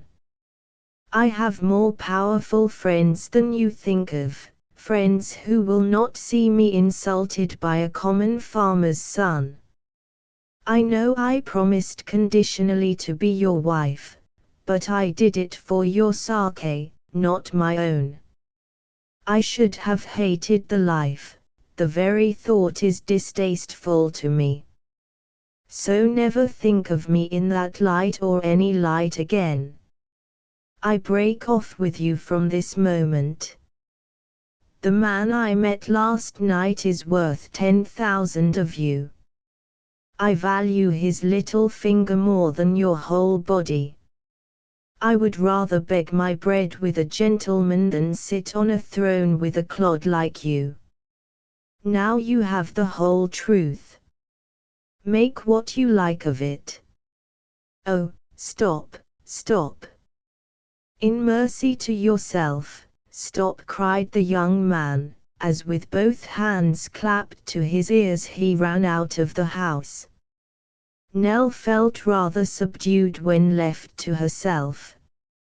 She was not quite sure how far she had betrayed her secret, or if she had said anything in her wrath to lead to Lord Ilfracombe's identity. But on revision she thought not. Hugh did not know the name of her former lover, he had not heard those of the guests at the hall. There was no chance of his gaining a knowledge of the truth. And, as for the rest, it was just as well he had seen for himself that they could never be more to each other than they were at present.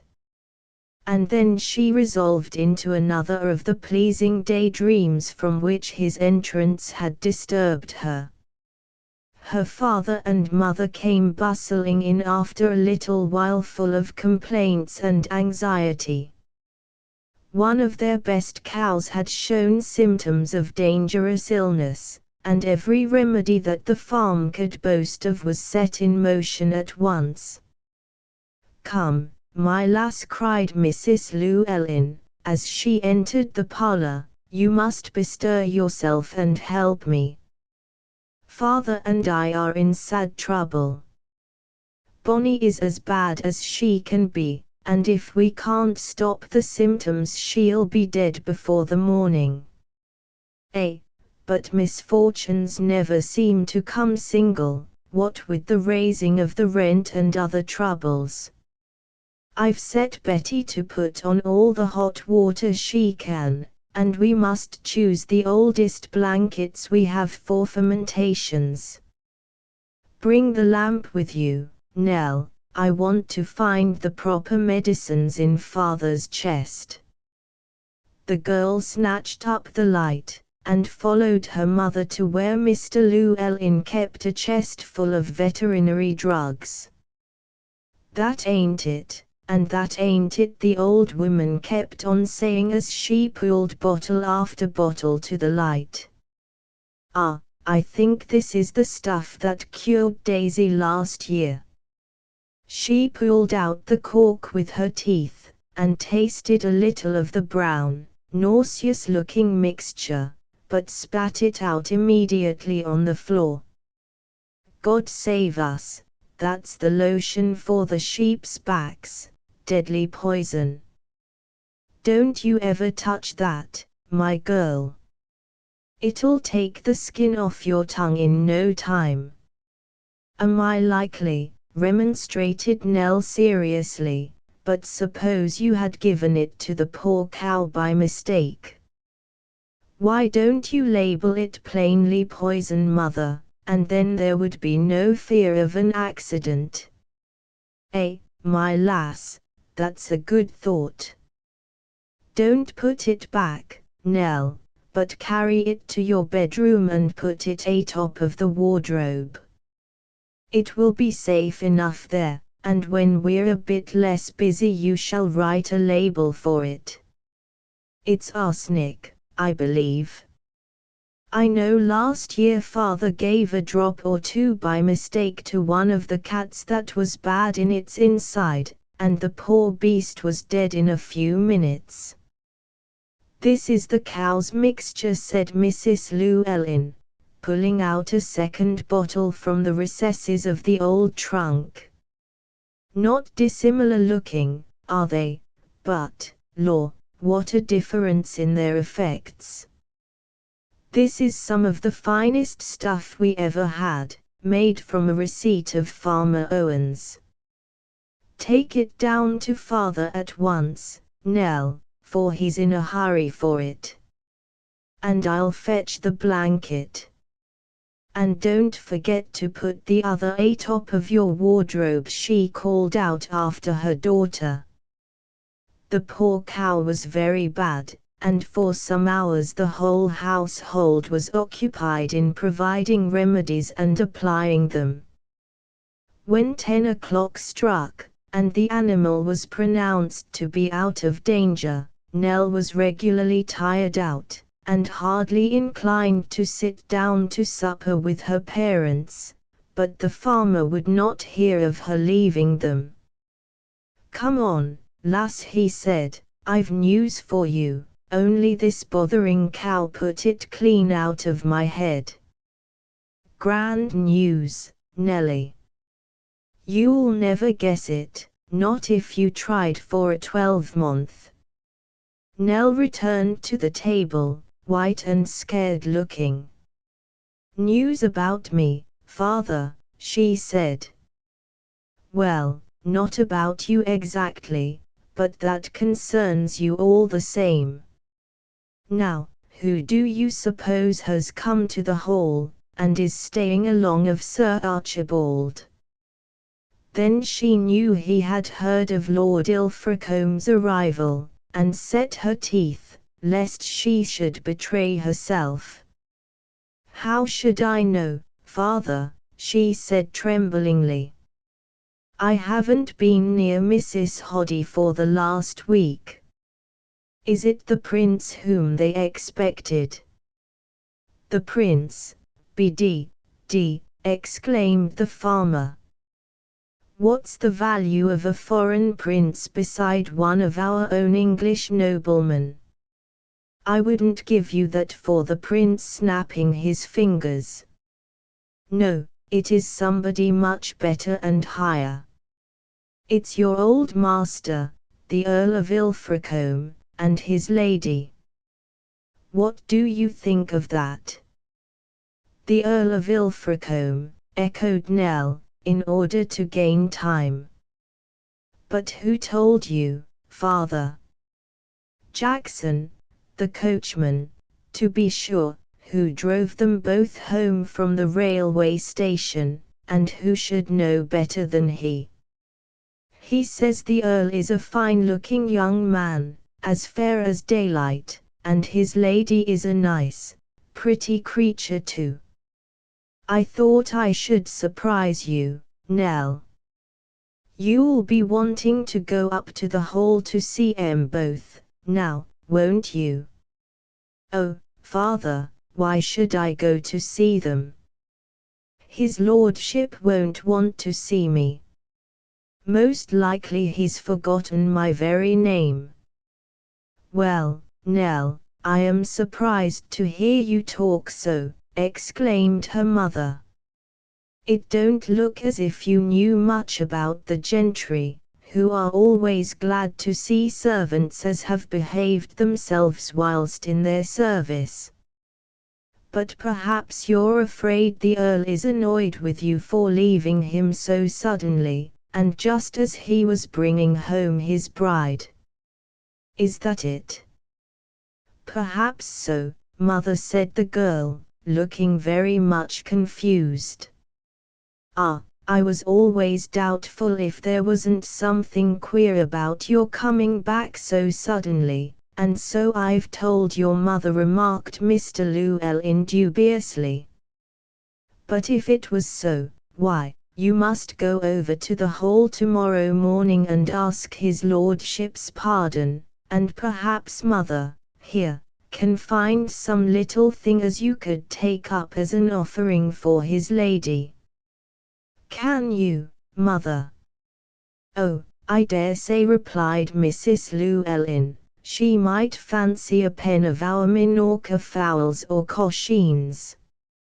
I suppose they've a fine farm down at Thistlemere, Nell. Yes, I suppose so. But, Mother, I cannot go and see them, or take Lady Ilfracombe any presents. It will seem like intrusion. They've not asked to see me, and I'm only a discharged servant, after all. Rubbish. Nonsense. What are you talking about? Exclaimed the old farmer angrily. A discharged servant? Why, didn't you tell Mother and me that you gave his lordship warning yourself? Haven't you told the truth about your leaving? Is there anything hid under it all as we know nothing about? Come, now, no more secrets, if you please, let us have the plain truth at once, or I will go up the first thing in the morning and see his lordship myself. Law, Father, don't be so hard on the lass, exclaimed his wife. You've turned her as white as a lily with your noise. What should be under it, except that the maid wanted to come home? And time enough, too, after being 3 years away. Don't you mind him, Nell, my girl. He's just put out and cranky about the cow. If you don't want to see his lordship, why, no more you shall. Here, sup up your beer and get to bed. I don't half like the way in which you flushes on and off. It's just how my sister's girl went off in a waste. You shan't be worried to do anything as you don't wish to, take my word for it. That's how you fools of women go on together, without a thought of the business, and how it's going to the devil, grumbled her husband. Here's Lord Ilfracombe come here, as you may say, in the very nick o' time, and Nell the very one to ask a favour of him, and you cram her head with a pack o' nonsense about not going near him.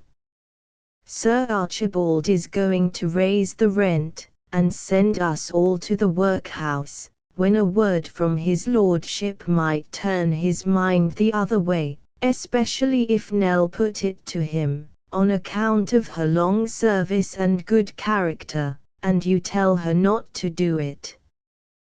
Bah! I've no patience with you. Oh, "That's a different thing," quoth the old woman. "If Nell can get Lord Ilfracombe to plead with Sir Archibald on our account, why, of course, she'll do it, for her own sake as well as for ours, won't you, my lass?" "Plead with Lord Ilfracombe," cried Nell hysterically. "No, no, indeed, I cannot. What has he to do with Sir Archibald's rents? He is only a guest in the house. It would be too much to ask. It would place him in an unpleasant position. I would not presume to do such a thing." Both her parents rounded on her at once. "Well, of all the ungrateful hussies as I ever saw," said her father, "you're the worst. You come home to see your poor parents toiling and mwaling to keep a roof above their heads, and nigh breaking their hearts over the raising of the rent and the idea of having to leave the old homestead, and you refuse even to speak a word to save them from starvation." "Well, I never did," cried her mother. "Here you've been home for nearly a year, and no more use than a baby, what with your London training and your illness, and your fid-fads, and the first thing as your poor father asks you to do for him you downright refuse. I didn't think it of you, Nell, and I begin to fear, like father, that there must be something under it all as you're afraid to let us know." "But I shall know it for all that," said the farmer, "for I'll see this fine lord with the break of day, and ask him downright under what circumstances you left his service. If he's a gentleman, he'll answer the question, and give me some sort of satisfaction. I won't put up with this sort of treatment from you no longer, my lass, and so I give you plain notice." "Very well. Do as you like. It's all the same to me," cried Nell, as she rose from the table and rushed from the room. Her sleeping apartment was over the lodgers' rooms, and as she reached it she locked the door and flung herself on the bed, face downwards, in an agony of apprehension. What was going to happen next? She asked herself. What was to be the next scene in her life's tragedy?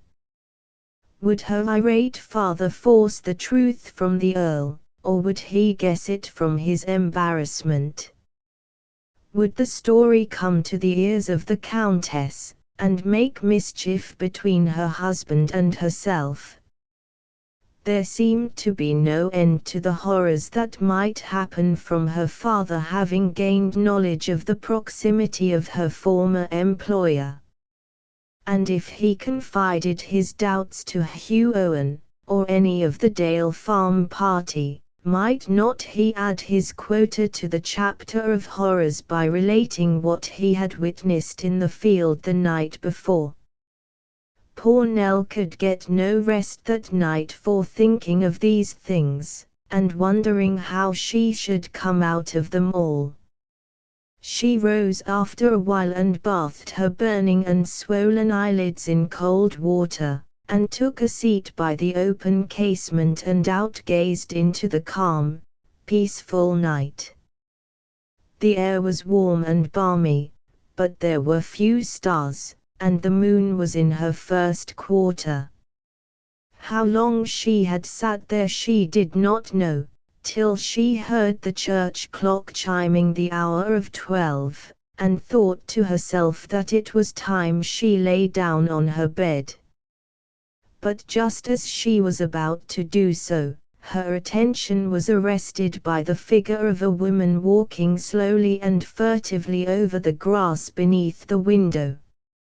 Nell did not know who she was, nor what she came for, but not unnaturally supposing that she would not be there at that time of night unless she needed the assistance of her mother or herself in some sudden emergency, she waited quietly until the stranger should knock or call out in order to summons her. To her surprise, however, the woman did not go round to the principal entrance to the farmhouse, but lingered about the grass plat, walking backwards and forwards, and occasionally glancing over her shoulder in the direction of the hall. Nell's curiosity was now fully aroused, but she made no sign to arrest the attention of the visitor. On the contrary, she drew further back from the window, so as to be entirely concealed by the dimity curtain that shaded it. From this vantage ground she presently saw the woman joined by a man, who she at once recognized as Mr. Portland. Nell's first feeling was indignation that he should presume to make her mother's house a place of assignation, but when he commenced to talk, she could only listen, spellbound. Chapter V. And so you have kept your word, my lady, he said nonchalantly. Had you any doubt that I should do so? She answered. It would not have been the first time if you had broken it, was the sarcastic rejoinder. Now, look here, Jack, said the woman, you have not brought me here at this time of night to upbraid me for the inevitable past, surely. You must know that I run a fearful risk in coming here. You must know also that only one object on earth would have brought me.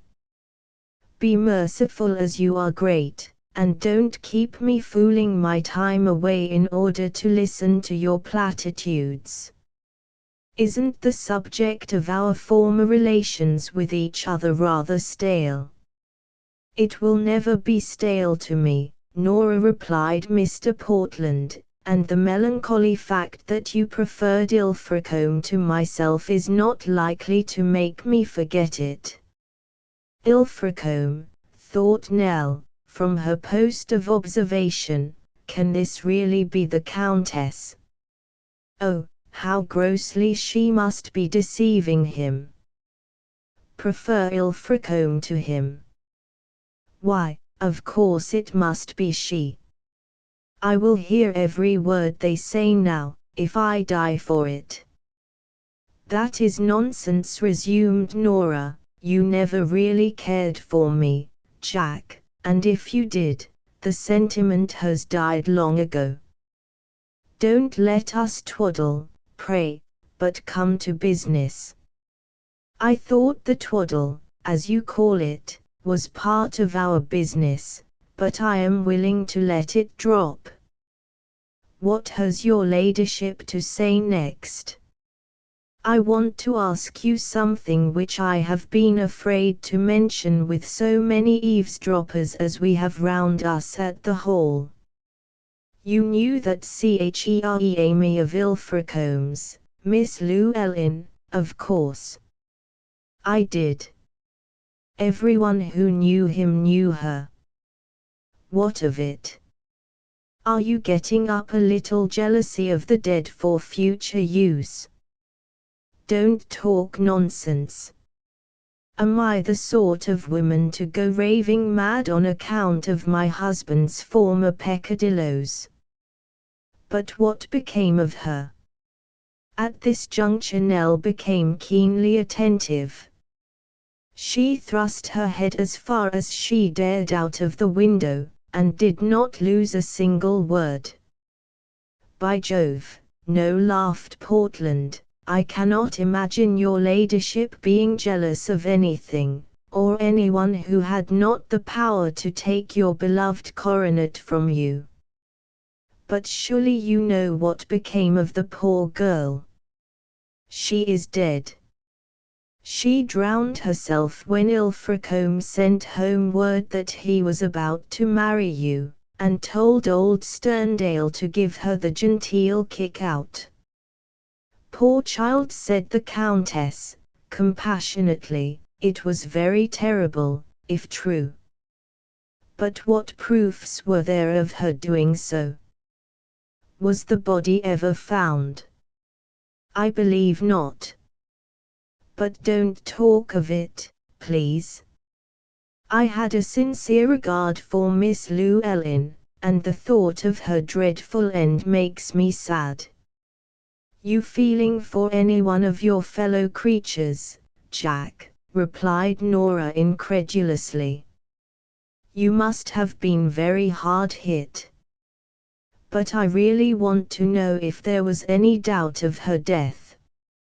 I have a particular reason for asking. I heard there was no doubt. That is all I can tell you, Lady Ilfracombe. What was she like, Jack? Urged Nora. Very handsome indeed, more than handsome, beautiful, with the most glorious golden chestnut hair imaginable, and large hazel eyes, with dark brows and lashes, and a straight nose and good mouth and chin. A lovely figure, too, tall and graceful, though with large hands and feet.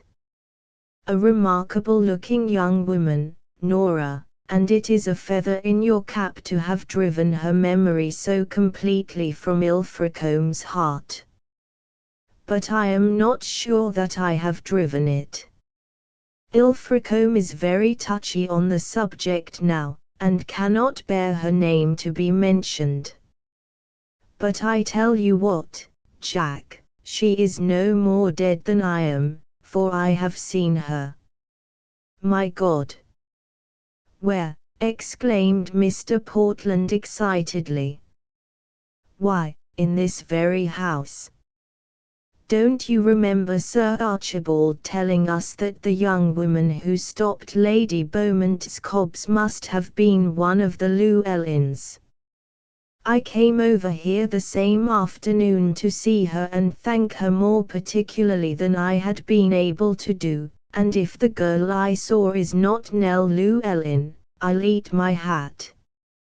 She answers to your description exactly. You don't mean to say so?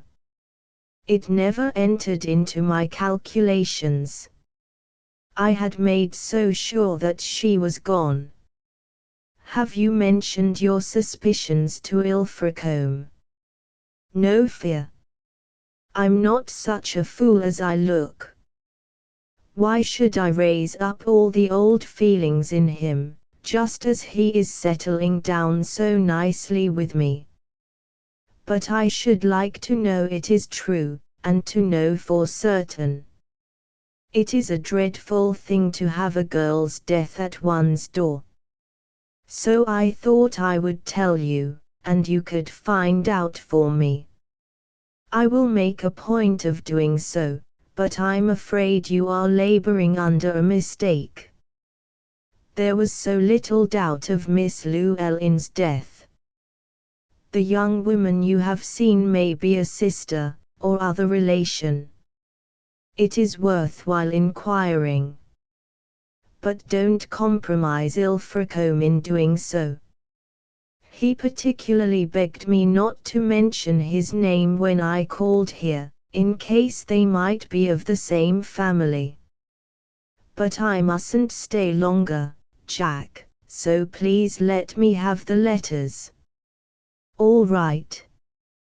But you must come and fetch them. Well, I am here, safe enough. Perhaps, but the letters are not here. They are in my dispatch box in my room. Go and bring them then. The bargain was that you were to fetch them, Nora. But not to enter your room, Jack. I cannot do that. It is impossible. I refuse. Then you can't fetch the letters, my lady. And have you brought me here to play me such an unfair trick as that? You knew that I could not enter your room. It would be risking the happiness of my whole future life. Supposing Mr. Lennox were to return suddenly, and find me closeted there with you. You want to ruin me. I shall do no such thing. You know now that you are only quibbling, Nora, only fighting with the inevitable. You will not rest till you have those letters in your own hands. You have told me you would give half your fortune to get them, and yet you refuse to pass the threshold of my room. What nonsense! You must devise some other means by which to procure them then, for I will not go back from my word. I said you should have them if you would fetch them, and now that they are within your reach, you refuse to stretch out your hand and take them. Very well, it is not my fault. You must return without them. Nora thought a minute, and then said, "What time is it?" 12:30, replied her companion. They will not break up over there for another hour and a half. She knew she was as much within this man's power as if he held the proofs of some great crime which she had committed. She did not exactly remember what her foolish letters to him contained, but she was sure there was sufficient love-sick folly in them which, aided by his innuendos, and even falsehoods, might bring everlasting disgrace upon her, to say nothing of Ilfracombe's serious displeasure which she dreaded still more. To lose her husband's trust and confidence and respect, perhaps his love, was too terrible a contingency in the young Countess's eyes. She had been guilty of a fearful social error in going to the farm at all, she knew that, but now she was there, would it not be better to comply with Jack Portland's conditions, hard as they might be, than to return to the Hall, having played her escapade for nothing? "Where are the letters?" was the next question she asked him. "I have told you. In my dispatch box." "But where is the box?"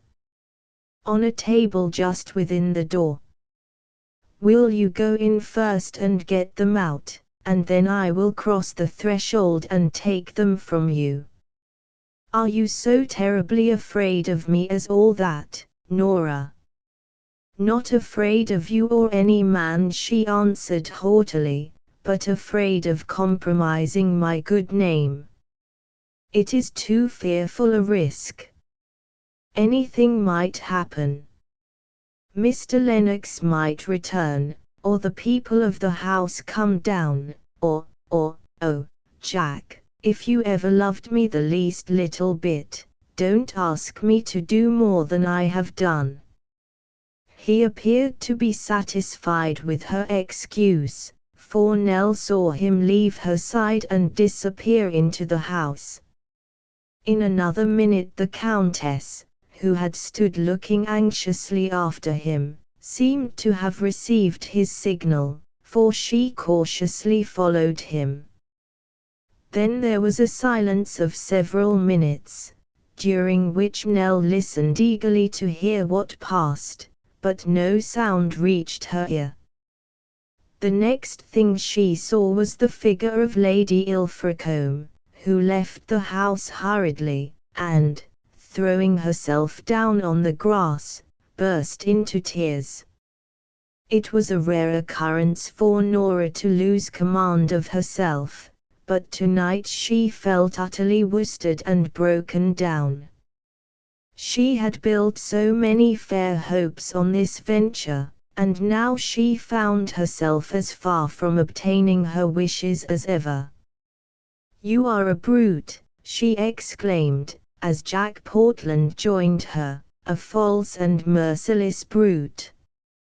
You have lured me here under false pretenses, and in order to get me only more surely in your toils. You knew you were deceiving me, you knew the letters were not there, you persuaded me to enter your room against all my better judgment, in order that I may compromise myself, and be more your slave than before.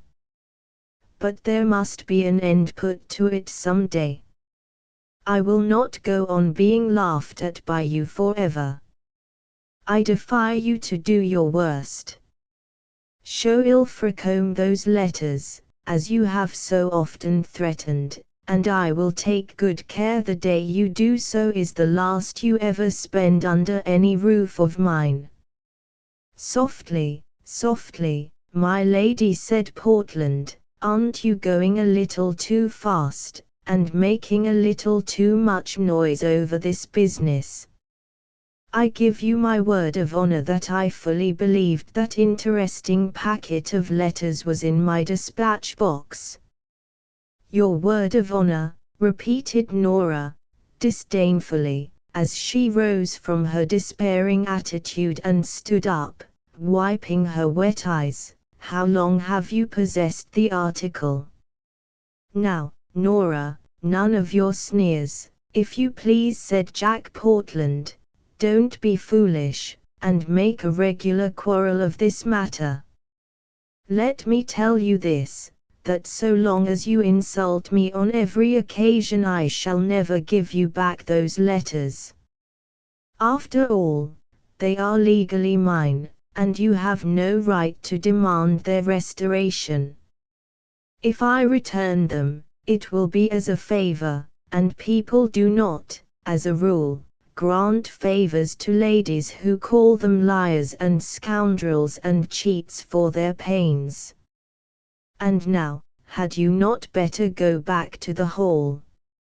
I have shown you what I can do by bringing you here, and I don't mean to do anything more for you tonight.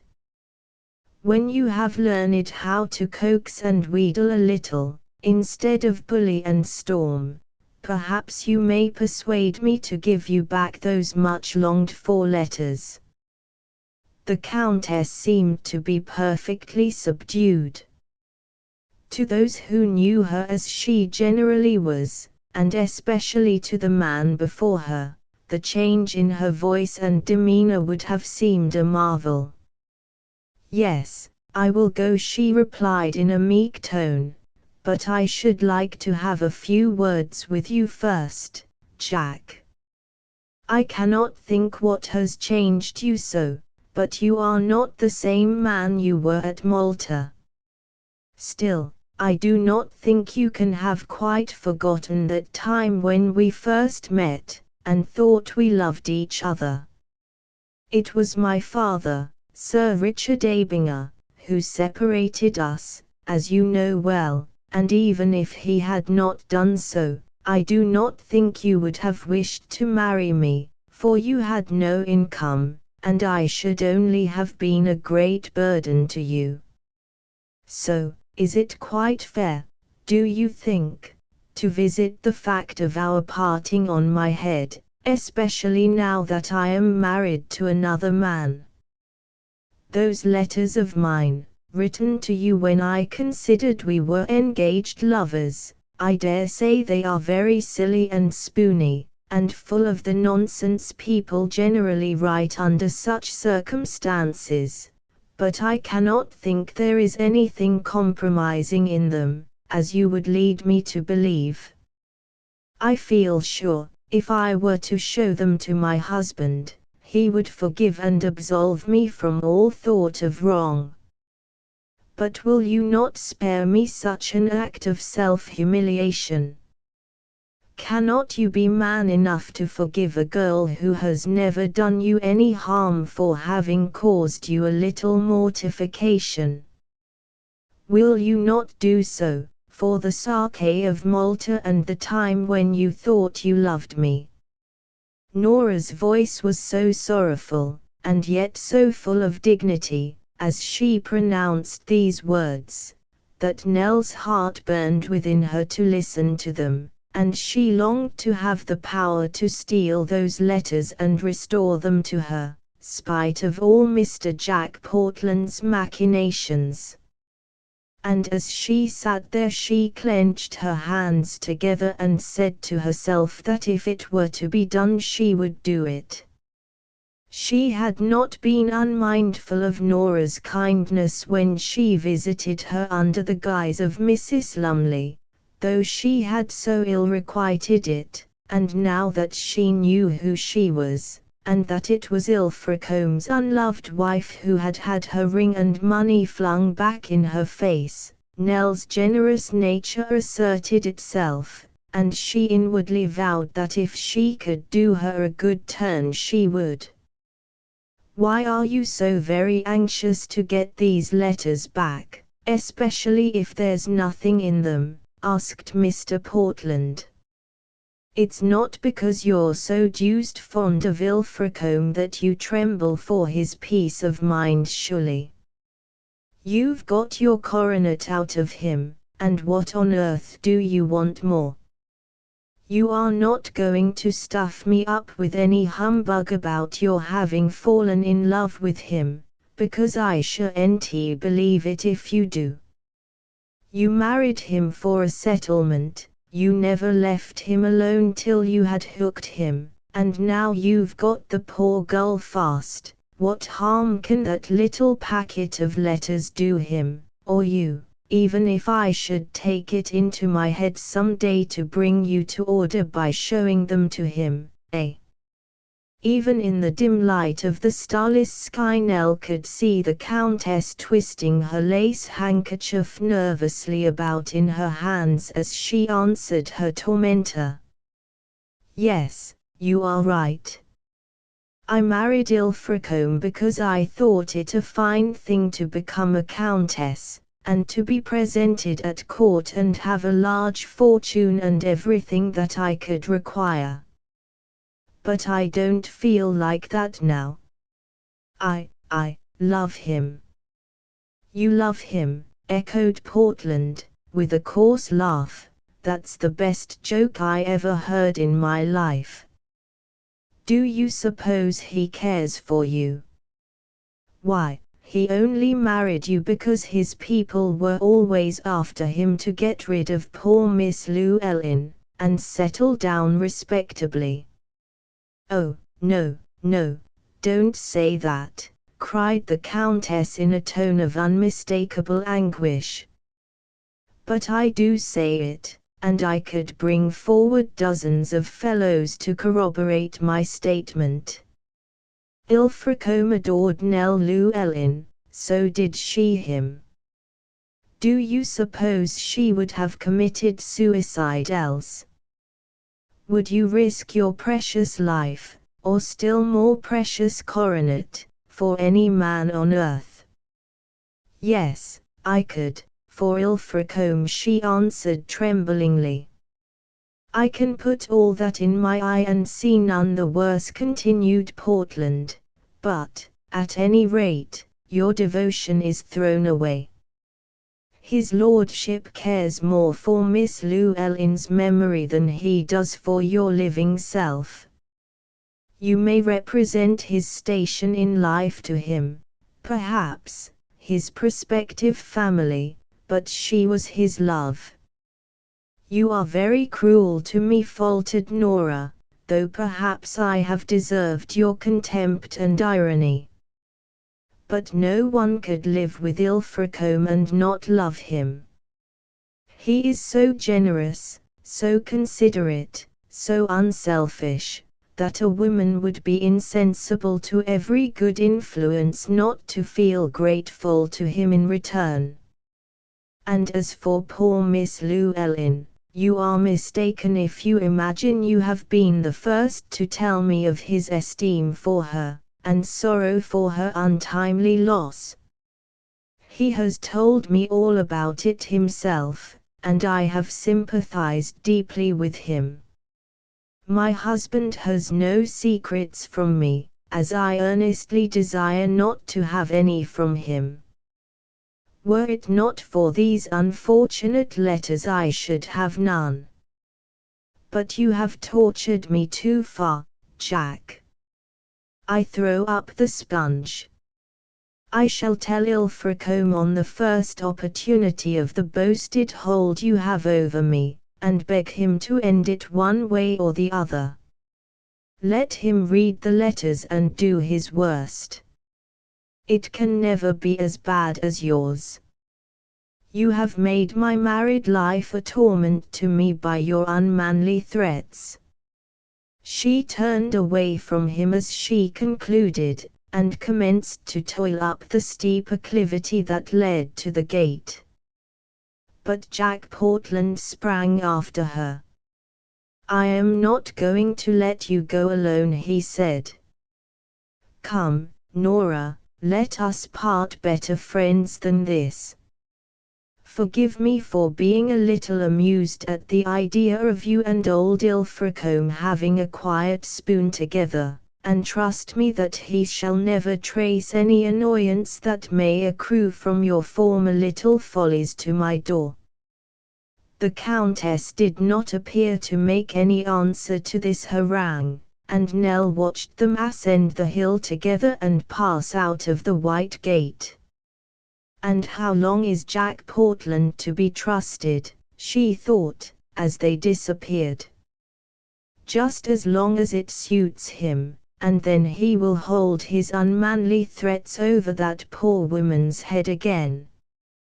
Well, I've no particular reason to love her, heaven knows, but I can do her this kindness in return for hers, and I will, if only to keep his name unstained by the tongue of such a scoundrel as Jack Portland." They have gone to the hall, and he will probably not be back for another hour. Now's the time. If I wait till daylight, Mother will be about, and liable to break in upon me at any moment. I will slip down at once.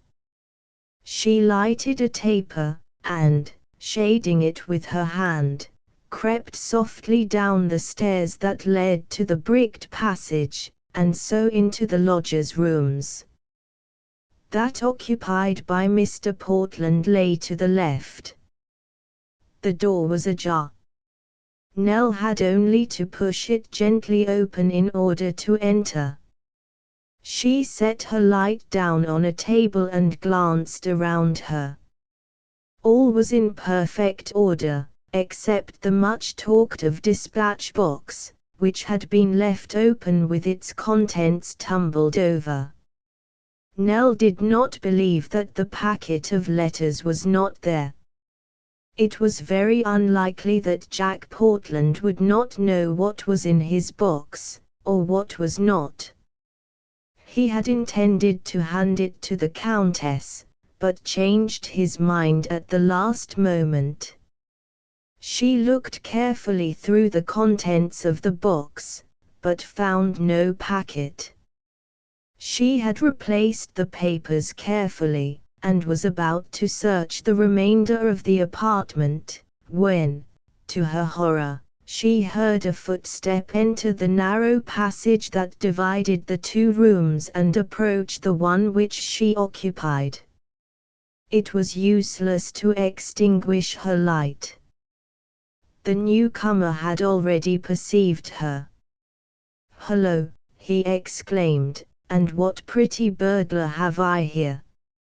She turned to confront him, and his tone changed to one of terror. "My God, Nell," he cried, "are you dead or living?" She stood face to face with Jack Portland. "Chapter 6 Are you living?" he repeated, or dead?" In the excitement of his subsequent conversation with Lady Ilfracombe he had forgotten the suspicions she had communicated to him with regard to this woman, and now stood before her, dazed and trembling. Men who are given to drinking are always terribly afraid of the supernatural. "Don't alarm yourself," replied Nell scornfully. I am alive. Alive. Then Lady Ilfracombe was correct when she assured me she had met you. Though she had never seen you before, your description tallied so exactly with the girl she saw here that she felt certain you must be the same person. She was right, said Nell quietly. And how did it all happen? Asked Jack Portland eagerly.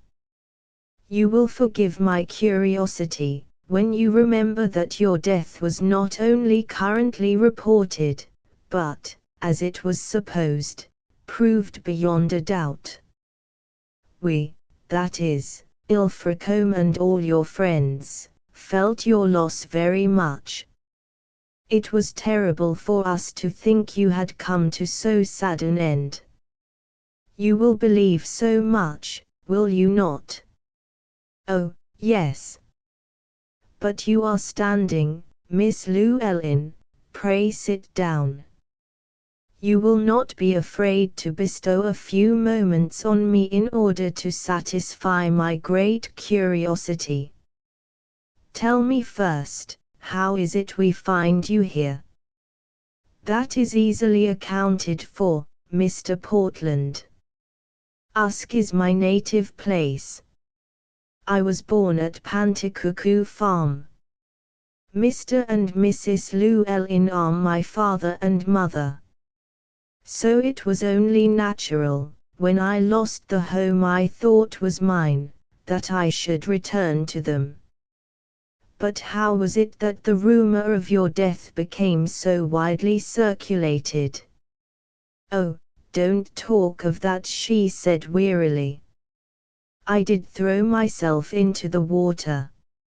I thought it would be better for all concerned, myself especially, but some well-meaning people pulled me out again, and when I found that the world believed me to be gone, I thought it just as well not to undeceive it. That is all.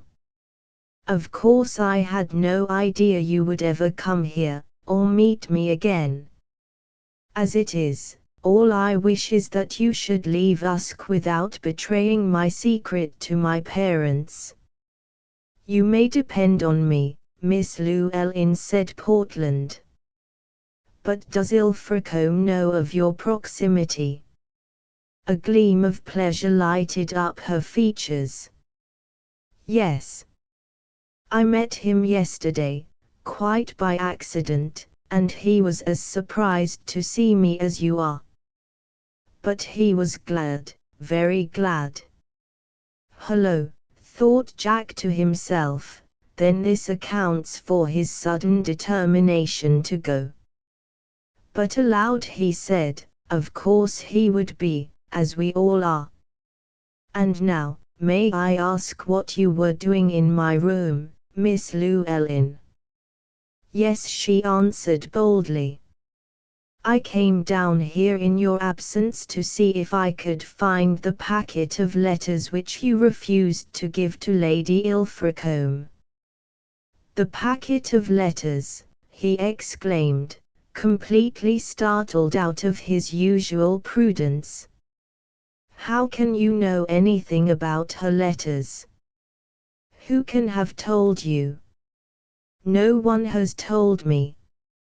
My bedroom window is up there, and I overheard you talking to her tonight. I did not miss a single word of your conversation. By George, cried Portland. Well, then, there would be no use in my disguising the matter. She has been a horrid little flirt, but there's no harm about her now. Understand that plainly. Then why did you tempt her to meet you here tonight? You must know what a rupture it would make between her and the Earl if it became known. I shall take good care it does not get known. But I want to pay her out for her past conduct to me. She is the sort of lady that it is as well to keep the whip hand over. When you want to make money out of her husband. Yes, I understand perfectly. So you have not let poor Ilfracombe out of your clutches yet, Mr. Portland. How much longer is he to be fleeced? You speak boldly, Miss Llewellyn, but, if I remember rightly, you always used to do so. In his cause, yes. And so you meant to steal my property, and restore it to her ladyship. If it were possible. But I begin to be afraid you spoke the truth when you said the letters were not here. They are not in the dispatch box, at all events. Oh, Mr. Portland, if you have them, do give them to me. In order that your heartless little rival, the woman who has supplanted you with Ilfracombe, may go scot-free. What do you suppose she will do for you in return? What she has already done, persuaded her husband to leave us at once. They go tomorrow. Nell drew a long breath. Tomorrow. Oh, that is soon. Nevertheless, let her have back her letters, Mr. Portland, if only in return for all the kindness he has shown you. You could never use them against her. It would be impossible, and withholding them might urge her on to confide the matter to her husband, which would mean a break-up of your long intimacy with him. By Jove, you are an eloquent pleader, Nell, exclaimed her companion, looking at her admiringly, and there's more good in your little finger than in her ladyship's whole body. You're doing this for Ilfracombe's sake, I can spot that fast enough, but if you believe all her protestations about loving him you are easily gulled. She cares for no one but herself, she never did, but she's in a mortal fright lest I should peach and make ructions between them. Which there would be, I can assure you, when I tell you that if it were in my power, I would not marry the woman who wrote such letters as I have in my possession. By George! You should see them. They would make your eyes open.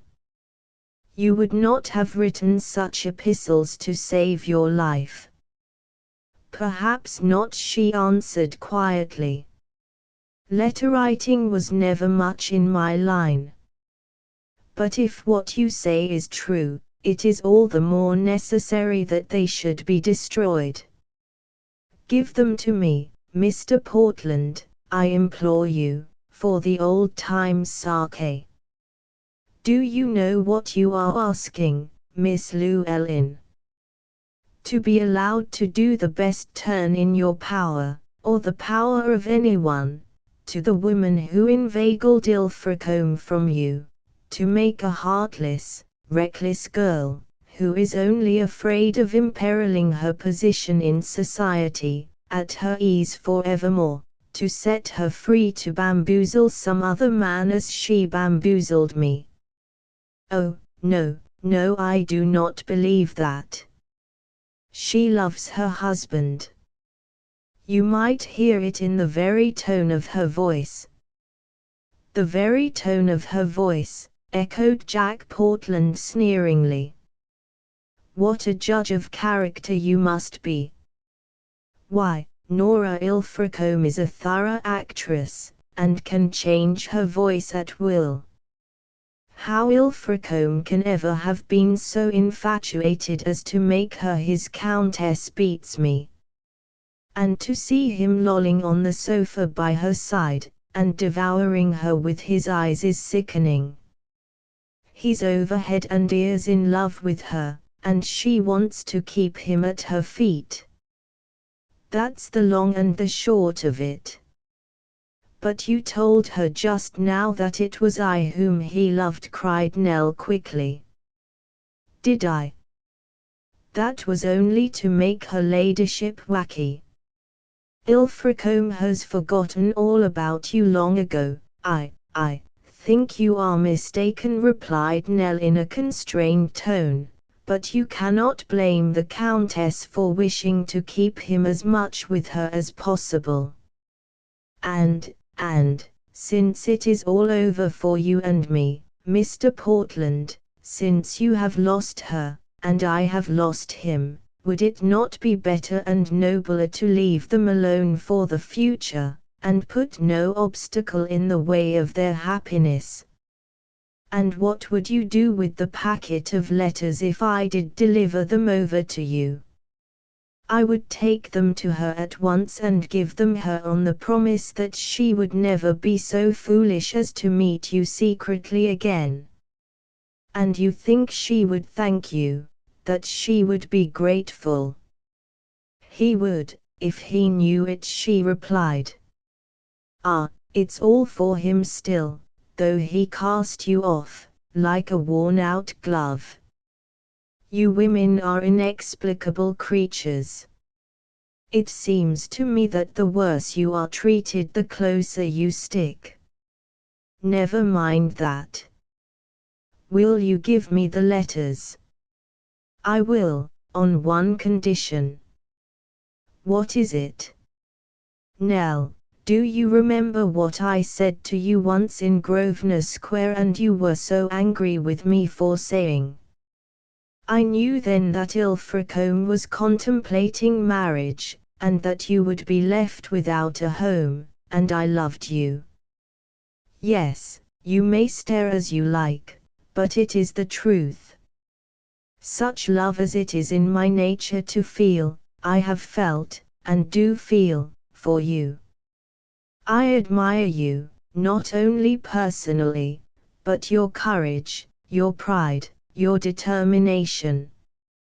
I admire the ease with which you accepted your equivocal position under Ilfracombe's roof, the humility with which you deferred to his will, even when it came to leaving you alone in London for 4 months whilst he gallivanted after Miss Nora Abinger.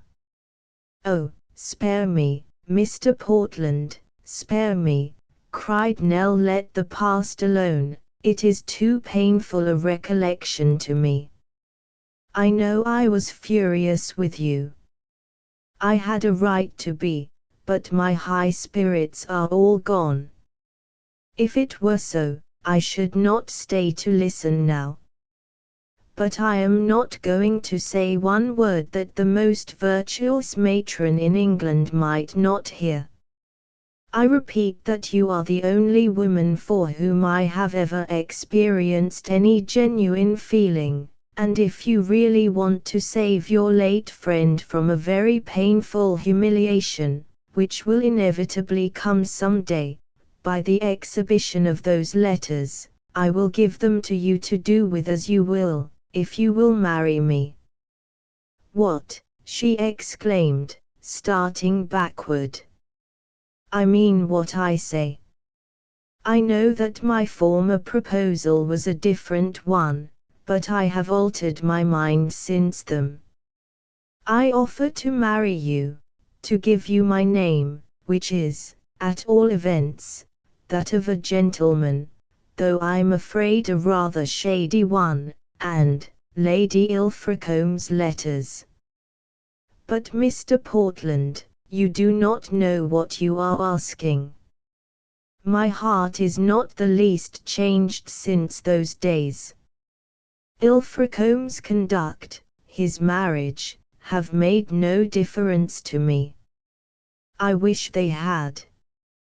I wish I had got over my trouble, and could go to you, or any man, with a clear conscience and say, I love you. But I cannot, I never shall.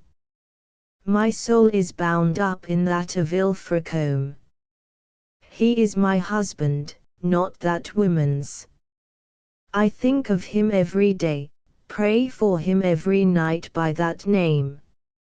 I know he has deserted me, but I have never deserted him, and there were reasons in his case that made marriage a necessity.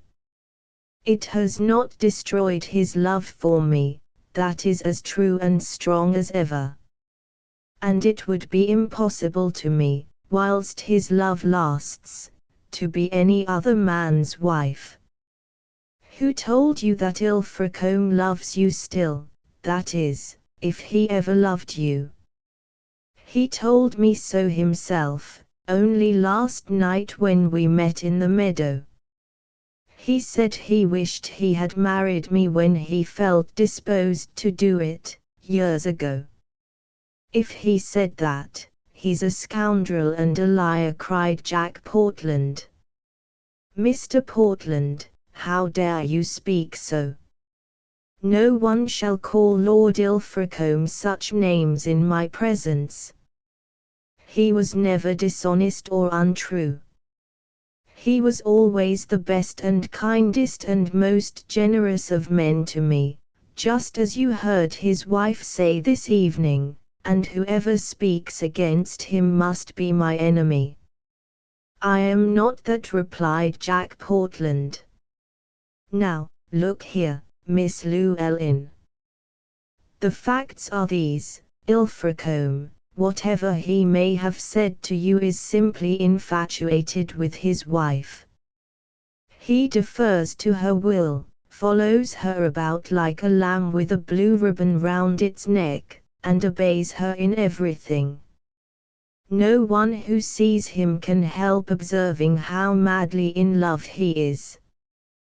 That is my hold over her. Ilfracombe loses a great deal of money to me. I don't deny it. His money is useful to me, and it is in my power to ruin him if I choose. Indeed, I have done a little that way already. 2 years ago in Malta I met his wife, then Nora Abinger, and had a pretty hot flirtation with her. There was no real harm in it, but there was not much bloom left on the plum for the next comer, and she compromised herself in so many ways that no prejudiced person would think our acquaintanceship had been an innocent one. A case of circumstantial evidence, certainly, but so are most cases that end fatally for the actors in them. Well, to speak plainly, this is how I stand with the Earl and Countess. I could ruin them both tomorrow if I chose, and it is for you to render me harmless, draw the dragon's teeth, in fact, and transform him into a lamb. Nell had grown very white as Portland alluded to Ilfracombe's affection for his wife, but still she shook her head and repeated, I couldn't. Indeed, I couldn't. When I spoke to you last, persisted Portland, things were quite different. Then you expected your lover to return to you any day, and you were horrified at the idea of stepping from one equivocal position to another. Now all is changed. Ilfracombe will never live with you again. You are sure of that? He has left you unprotected, and thrown you back upon a life for which he unfitted you, without any prospects for the future, a ruined woman, yet with all the instincts of a lady. And I offer you marriage, an honest position if nothing else, and a return to some of the luxuries of life to which you have been so long accustomed. Is it not worth thinking over? Nell looked at Jack Portland steadily. She had always hated and despised him, and never more so than at the present moment, but he held the fate of Ilfracombe in his hands. He could ruin his fortunes and destroy his domestic happiness, and he put it in her power to save him. What if she could do it? Would it be a greater sacrifice than flinging herself into the water had been? Could it be a crueler fate than that which she endured now? Could anything, even marriage with Jack Portland, prove more bitter than her present existence and the bare outlook for the future? What security would you give me, in case of my complying with your proposal, that my sacrifice would not be wasted, that you would not continue to lead Ilfracombe into extravagance and folly until you had ruined him? Your best security would lie in the possession of her ladyship's letters, was the reply. She has such a wholesome dread of my producing them at present that she dares not influence her husband to give up my acquaintance. But Madame Nora hates me too genuinely to delay setting her own machinery in motion 1 minute after she knows she has no more to fear from me. Set your mind at ease on that score, Miss Llewellyn. The whole matter lies in a nutshell, my possession of those letters. They are the locks of Samson, the heel of Achilles.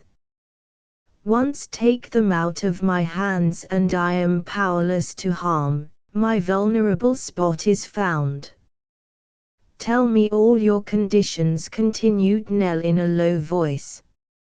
Jack Portland's eyes glistened as he exclaimed eagerly, "They shall not be difficult ones, my dear. If you will consent to come with me and be married at the registrar's office, the letters are yours."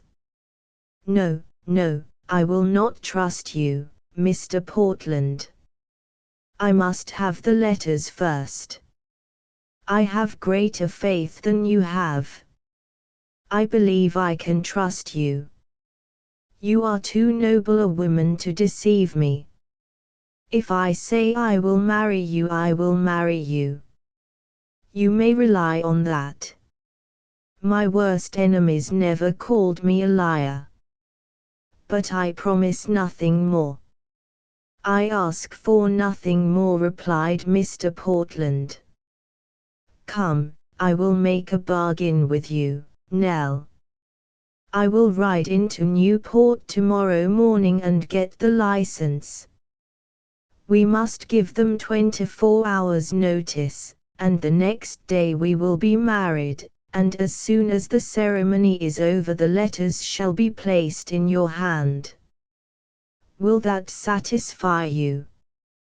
"No, I must be allowed to examine them first, to make sure they are the original ones. And I must have your attestation in writing that you have never received any others from Miss Abinger, and that if at any time such should crop up they will be forgeries. Else how can I be sure that it might not all be in vain? You know how to drive a hard bargain, Nell, but I agree. Give me yourself, and I am willing to give up everything on earth in exchange. So it is a bargain then. Tomorrow, or rather today, for the dawn is breaking, is Thursday, and tomorrow, Friday, will be our wedding day." "An unlucky day," said Nell, with a slight shiver. "But I have not promised yet. You must give me till this afternoon to think it over, Mr. Portland. It has been too hurried a proposal." "Oh, come, I say, that's too bad. You've as good as said you'd consent." "I'm in downright earnest, Nell, 'pon my soul I am, and as far as in me lies I'll make you a good husband. Now don't be afraid. I know you never had a great opinion of me, but I'm going to reform now, on my word I am, and turn over a new leaf if you'll only help me. Come now, say it's a settled thing." "Not till this afternoon," she reiterated. "Be here at 2 o'clock, and I will give you my final answer then." but only under the conditions I have named. I must have the letters beforehand to examine, and the assurance that you have kept none of them back, and then you shall deliver them to me in the registrar's office. On no other terms will I meet you there. All right, I agree to them. But now you had better go, or Lennox may come rushing in. Good night. Are you not going to kiss me before you leave? Nell shook her head. There will be time for that afterwards, she said gravely. And don't forget, Mr. Portland, that I have held back nothing from you tonight, and that I come to you with no disguise. You have seen into my heart. If you elect to buy an empty casket, don't blame the seller. I shall blame no one and nothing, he replied. I am only too pleased to get you on any terms. I see you do not believe me when I say I love you, and have loved you all along. You think such a word from my lips a sacrilege, but still it is true, and I shall try to make you love me in return. I am a wild, reckless, perhaps dishonorable fellow, but I have one soft spot in my heart, and that is for you. I shall be here without fail at 2 o'clock this afternoon. Mind you have your answer ready. And mark you, Nell, he continued rather fiercely, if it is no, the fate of the Ilfracombe's is sealed. I shall not be able to bear the disappointment. I shall lay it at his door, and I will take my revenge without delay. You understand? Yes, perfectly. And I think my answer will not be no. She passed away through the narrow passage as she spoke, and Jack Portland stood and watched her disappear with a new feeling in his heart. As for Nell, when she had reached the sanctuary of her own room, her thoughts were not of this extraordinary engagement to marry, so suddenly and unexpectedly entered into, and with all men in the world, Jack Portland. She did not think of the sacrifice she was about to make, and for her rival, Lady Ilfracombe. No, her whole mind was bent on solving one question, the only thing which affected her in the whole transaction. Did Lord Ilfracombe really love his wife, as Mr. Portland said he did? What incomprehensible animals women are! She loved this man with her whole soul. She desired his happiness and welfare above all earthly things. She had been ready to throw her life away when she heard he had deserted her. She was ready now, for his sake, and to save the honor of his name, to take upon herself a marriage the very thought of which she loathed and abhorred, but she could not bear the idea that he was happier in his love for his wife than he had been with her, that he had forgotten, in fact, the days which they had spent together, or was glad that they were gone. Her inward cry still was, "Tell me you love me best of all the world, and the other woman can have your title and your money." To hear Jack Portland expatiating on the Earl's infatuation for his Countess had been the bitterest thing Nell had yet been called upon to bear, the motive which had made her consent, against her will, to become his wife. But yet she did not quite believe it. She recalled Ilfracombe's affectionate words of the evening before, his pleasure at meeting her again, his regret that he had not done the right thing by her years before, and was resolved to know the truth for herself before she finally sealed her fate by consenting to Mr. Portland's proposal. As she cogitated thus, all in a cold tremble and flutter, Nell came to the desperate resolve to seek an interview with the Earl, and tell him of this proposal, and ask his advice whether she should marry or not. Then she should see, she said to herself, by his look, his manner, his sorrow or his joy, if he loved her still. But he would not let her marry, she felt certain of that, and smiled as she thought of it. But then the letters, those fatal letters, what would become of him and the Countess if she declined?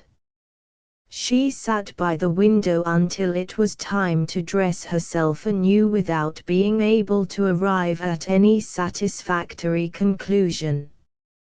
Chapter 7. When she descended to the parlor, her father and mother were already seated at the breakfast table. To her courteous good morning they vouchsafed no reply. They were evidently still displeased with her for her rebellion of the night before. Nell went up to the farmer's side and laid her hand on his. "Father," she said in a trembling voice, "I have been thinking over what you asked me yesterday, and I am willing to do as you say. I will go to Lord Ilfracombe and ask him to intercede with Sir Archibald Beaumont about the raising of your rent." This avowal changed the manner of both the old people at once. "That's my good lass," exclaimed her mother. "I knew you wouldn't hold out against father and me for long." "Well done, Nell," replied Mr. Llewellyn, "and you'll succeed, my girl, for it's few men, be they lords or ploughboys, that would like to refuse anything to a face like yours." "Law, father, don't go puffing the maid up on her good looks," cried his wife. "Handsome is as handsome does, that's my motto. But I don't think his lordship will refuse her all the same, for he was rare generous to her whilst she was in service." "Ah, Nell, 'twas the foolishest thing as you ever did to chuck up that place.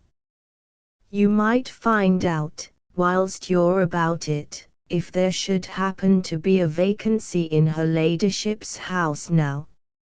"All right, mother," said Nell gently, and then, drawing a letter from her pocket, she continued, "I wrote this note to Lord Ilfracombe last night, father, and, if you approve it, you might send it over to the Hall by Tom." She unfolded the paper and read, "My lord, my father wishes that I should speak to you on a matter important to himself. If it should be quite convenient, will your lordship send word by the bearer at what hour this morning I could have a few minutes' conversation with you. Yours respectfully, E. Llewellyn." "A very proper note," said her mother approvingly. And don't our Nell write a neat hand?" put in the farmer. "You're a rare scholar, Nell, though I don't know where you got it, for Hetty, who had the same advantages, can't do more than manage a few words, and them not legible. It'll do rarely, my lass, and is just the thing I wanted. His lordship can't refuse so simple a request. I'll send Tom over with it at once." And he rose from the table for the purpose. "Come now, my girl, sit down, do, and eat your breakfast," quoth Mrs. Llewellyn, seeing that her daughter still lingered by the window. "No, thank you, mother. I don't feel like eating this morning. I wrote the letter because I don't like to cross father, but I've a faint heart about it. The Earl may not like to be worried now he is out for a holiday, and I'd be loath to make him angry." "Nonsense, Nell. He must be a cranky fellow if a little note like yours would put him out. He can but say, 'No, lass,' and then there'll be no harm done. But if you hadn't writ it, father would likely have always thought you might have saved the rent if you'd a mind to, so it's just as well to humour him. Come, take your tea, or I'll be angry." The girl drank the cup of tea which her mother handed her, and took up her station again by the window. If he should be angry, she thought, or if he should be engaged and unable to see her, how could she face the other without knowing the worst, or the best? And if the best, what then? Her life seemed to have become a tangled coil which she had no power of unravelling. In about half an hour she saw the hedger, Tom, shambling down the dell with a white envelope in his hands. She rushed forward feverishly to intercept him. It was stamped with the Earl's coronet. Nell tore it open and devoured its contents. "My dear Miss Llewellyn, if you will be in Mrs. Hodges' sitting room at 11 o'clock, I will come to you there for a few minutes.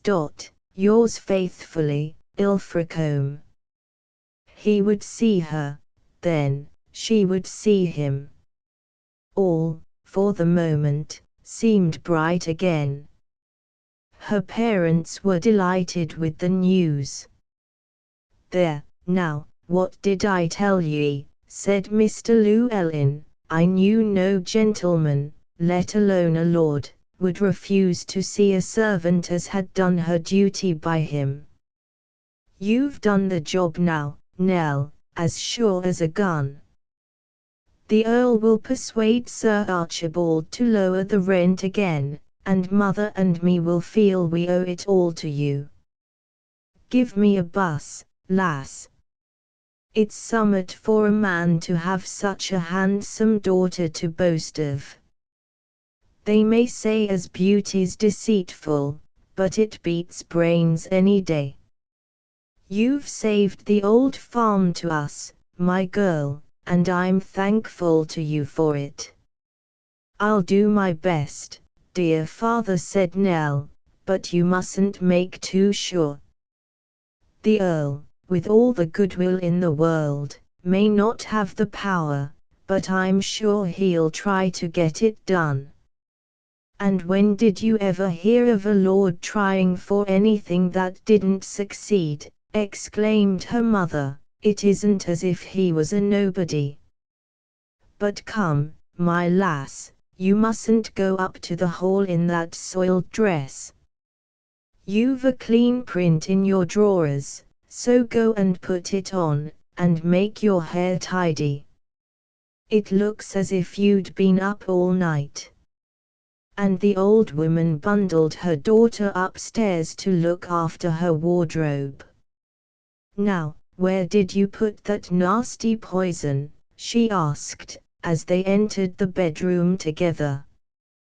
"Where you told me, mother, on the top of the wardrobe," answered Nell. "Have you written a label for it yet?" "No, I forgot to do so." "Well, don't you put it off another day," replied Mrs. Llewellyn, "for father was quite vexed with me for letting the bottle go out of my hands. He says a wineglassful of that stuff would kill the strongest man in Monmouth." "No one can get at it there," said Nell, quietly. "That's all right then, but I shouldn't like for there to be an accident with it. Here, Nell, tie this blue silk handkerchief round your throat. You always look so nice in blue, I think." Nell assented passively to all her mother's propositions, and, putting a straw hat on her head, walked slowly up the meadow and through the pine plantation, to the private apartments of the housekeeper at the Hall. "Well, Nell," said Mrs. Hoddy when she arrived there, "and so you've come to have a private audience of his lordship. He came to tell me he would see you here at 11 o'clock, but as it was a private matter, he did not wish to have it discussed in the dining room, so I was to send him word quietly when you arrived." "And what can you have to say to the Earl, I wonder, as all the world can't hear?" "I asked to speak to Lord Ilfracombe on some business connected with my father," Mrs. Hoddy replied Nell, blushing. "He was my former master, you know, or father would have come himself, but he thought his lordship would rather see me." "Ah, well, I suppose it's all right," responded the virtuous housekeeper, "but I should have thought the study or the gun-room would have been a fitter place. However, now you're here, please to sit down, and I'll go and tell his lordship as you're come. You may have to wait a bit, I'm not sure as they've finished breakfast, but he'll be here, I suppose, before long." "Bless me, but you do look dazed, Nell Llewellyn, that fever has run you down terrible. Will you have a glass of wine before I go?" "No thank you," Mrs. Hoddy replied the girl, as she sat down in a chair and leaned her aching head against the wall. Mrs. Hoddy bustled out of the room, and it seemed ages to Nell before anyone came to join her. She heard voices and laughter proceeding from the garden, and many other sounds indicative of life and enjoyment, but all about the housekeeper's domains, the intensest quiet seemed to reign. At last it was broken by the sound of a light quick footstep which made Nell's heart leap within her bosom, coming along the stone passage, and in another moment, the door opened and closed, and Lord Ilfracombe stood before her. Nell struggled to her feet to meet him. "Oh, Verney," were her first words, "it is not my fault." "Whose?" said the Earl, as he opened the door again and listened to hear if by any chance they could be overheard. "You mustn't call me by that name, Nell, lest any of the servants should have a mind for eavesdropping." It was a small thing and a very natural thing for him to say, but it fell on the girl's excited spirits like a cold douche. "I forgot, forgive me," she recommenced. "It was not my fault. I was going to say that you received that note, my lord. I would not have sent it to the Hall on any account, but my father fancied I might have some influence with you in a certain matter, and insisted on my asking to see you." "It is all right," he said kindly, "only we must keep to the business, you understand." "Oh, yes," she answered, with a catch in her breath, "and it is soon told. My father has been a tenant of Sir Archibald's for many years, 25, I think, or more. He has lived at Panticuckoo Farm all his married life, and both I and my sister were born there. Father has done a great deal for the land, and spent a lot of money on it, but Sir Archibald Beaumont keeps raising the rent until he fears it will be impossible for him to keep it on, and he thought perhaps, Father thought that, you might be able to help him by your influence with Sir Archibald." "But I don't quite understand," said the Earl. "What is it Mr. Llewellyn wants me to do, Nell?" "He fancied you might be able to remonstrate with Sir Archibald, because it is so unfair. Lord Ilfracombe looked grave. I am sorry to refuse any request of your father's, but I really don't see my way to it. I am not a friend of Sir Archibald's, you see.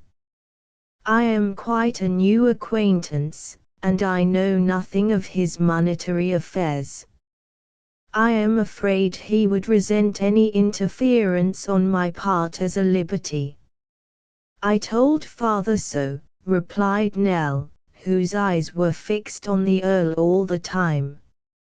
I thought just the same myself, but he was so obstinate. I did not know how to refuse him, without raising his suspicions. Ah, replied Ilfracombe, thoughtfully, now, don't you see the imprudence of refusing to accept any settlement at my hands, Nell? You might have helped your father in this emergency. Not with your money, Lord Ilfracombe, given in such a cause. You don't know my father. He would have died sooner than have taken it.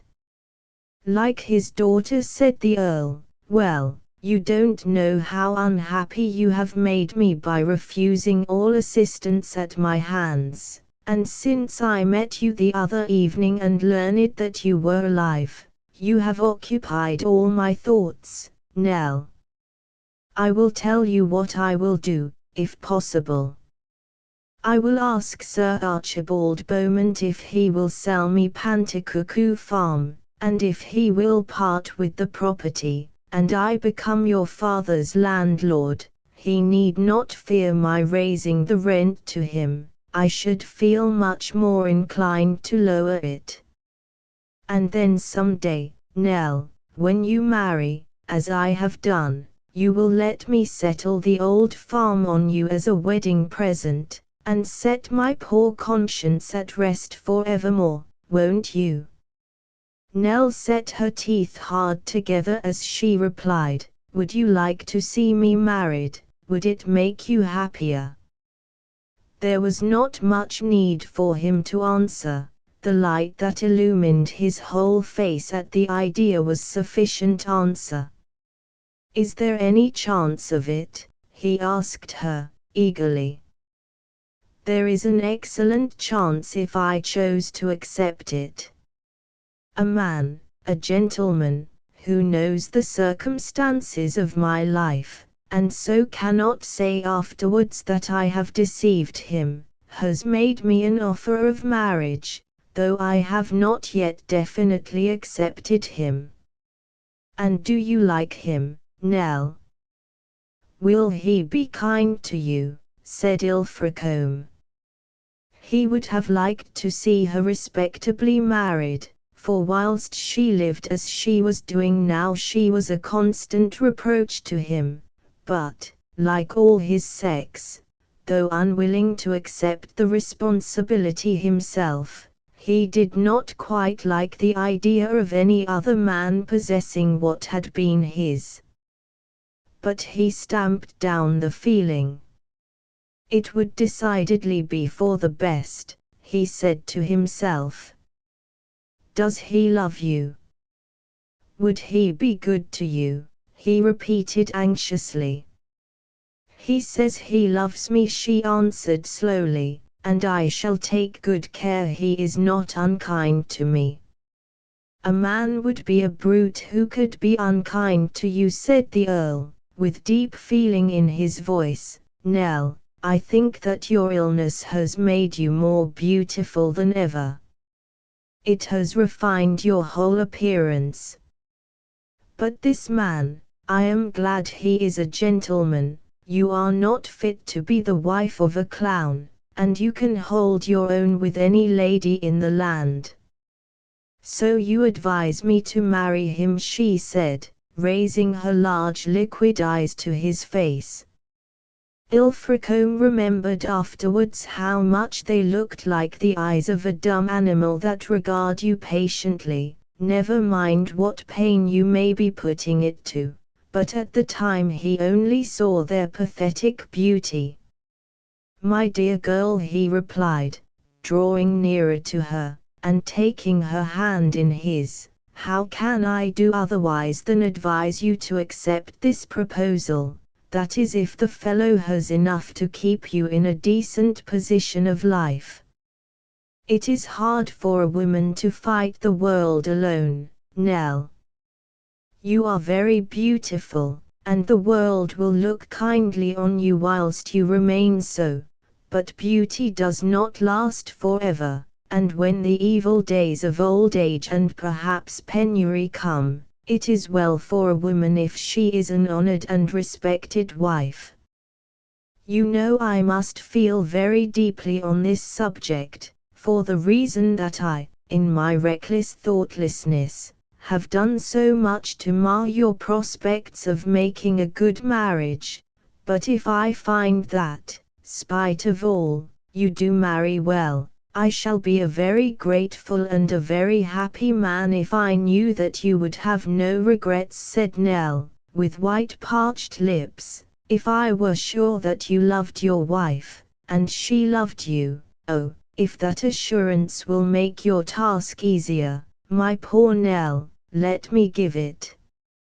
"You," cried Ilfracombe, "and indeed I am sure it is better in any case, since everything between us two is over, that we should understand each other perfectly on that point. I do love my wife with all my heart, and I hope, nay, I believe she loves me almost as well.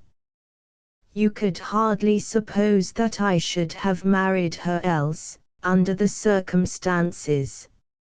She had no money, no particular birth, and no particular good looks. What should I have married her for, except for love? But she took me completely by storm the first time I met her, and I have been at her feet ever since. So you need have no scruples on that score. And I believe, Nell, indeed, I feel sure that if you were married, and especially to a gentleman, Nora would prove a true friend to you. She is a warm-hearted girl without any affectation about her, and I told her the history of our acquaintance, and she was genuinely sorry for your fate. You need fear nothing from Nora. She will be as glad to hear you are happily married as I shall be." "That is enough," said Nell, in a low voice. "That settles the matter, my lord, but I thought I should like to hear you say so with your own lips first. The next thing you will hear of will be my marriage." "But when is it to be, Nell, and what is the happy man's name?" asked the Earl in quite a new voice. It was so merry, and buoyant, and relieved. "Oh, you will know all that in good time," replied the girl, trying to imitate his cheerfulness. "It is not quite a settled thing yet, but it will be soon now. And you will not refuse to take a wedding present from me, Nell, for the old time's sake, will you?" said Ilfracombe, insinuatingly. "Perhaps it may be Panticuckoo Farm, who knows? If Sir Archibald consents to part with it, and then you will be your father's landlord. Wouldn't that be funny? How surprised the old people would be when you showed them the title deeds. And you will let me have the very first intimation of the event, won't you?" "I will, my lord," said Nell, in a dull, constrained tone. "No, no, Nelly, not that. I was only obliged to caution you just now, because the servants are so beastly curious in this house. But we are quite alone, and you must call me Verney again, just once more, and kiss me as you used to do in the old days." She turned and caught him passionately to her breast, and murmured in his ear, "Vernie, Vernie. God bless you forever." "God bless you, Nell," he responded as he kissed her heartily in return. "I am going now," she said presently with trembling lips, "and we may not meet again, not just yet. You offered to do great things for me, Vernie, but I would rather you were a friend to my old father. If anything should happen to me, will you be kind to him for my sake? Give him a little help if he should need it, dear, or become his landlord if possible, which would please me better than anything. I will be his friend and yours, Nell, to my life's end," replied Ilfracombe, "and if I cannot purchase Panticuckoo Farm, and matters grow worse here, he shall have one of my own farms in Huntingdonshire, and be comfortable for the rest of his days." "But why do you say, if anything should happen to you?" "What should happen, my dear? You are getting well and strong, and shall live to 100 years with your good man." "Do you think so?" replied the girl, with a sad smile. "Well, if I do, my parents shall owe their comfort to no other hand than mine, and if I don't, you will not forget your promise to me." And before he could say another word to her, she was gone. The two old people were waiting her return with the greatest anxiety, and exuberant were their rejoicings when they heard the news she had to tell. The Earl had not only promised to try and purchase Panticuckoo Farm, but had said that in the event of his failure, he would transplant them all to one of his own farms in Huntingdonshire. Exclaimed the old man, "though it'll be a sore wrench to leave Panticuckoo, it will be a fine thing to live under his lordship's tenancy. Sir Archibald, he's only an upstart when all's said and done. His father was the first baronet, and it takes centuries to make 'em know their places. He wouldn't never have thought of sweating the tenantry for to pay his own rates and taxes, if he's been a thoroughbred UN, but I suppose he knows no better. But the Earl of Ilfracombe, why, of course, he knows how to treat those that work to make the prosperity of the country.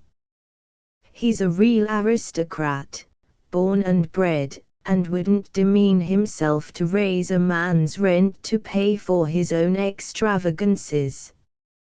Whatever we might feel at leaving the old farm, lass, I don't know if we wouldn't be wiser to take his lordship's offer at once, and transplant all our goods and chattels to Huntingdonshire.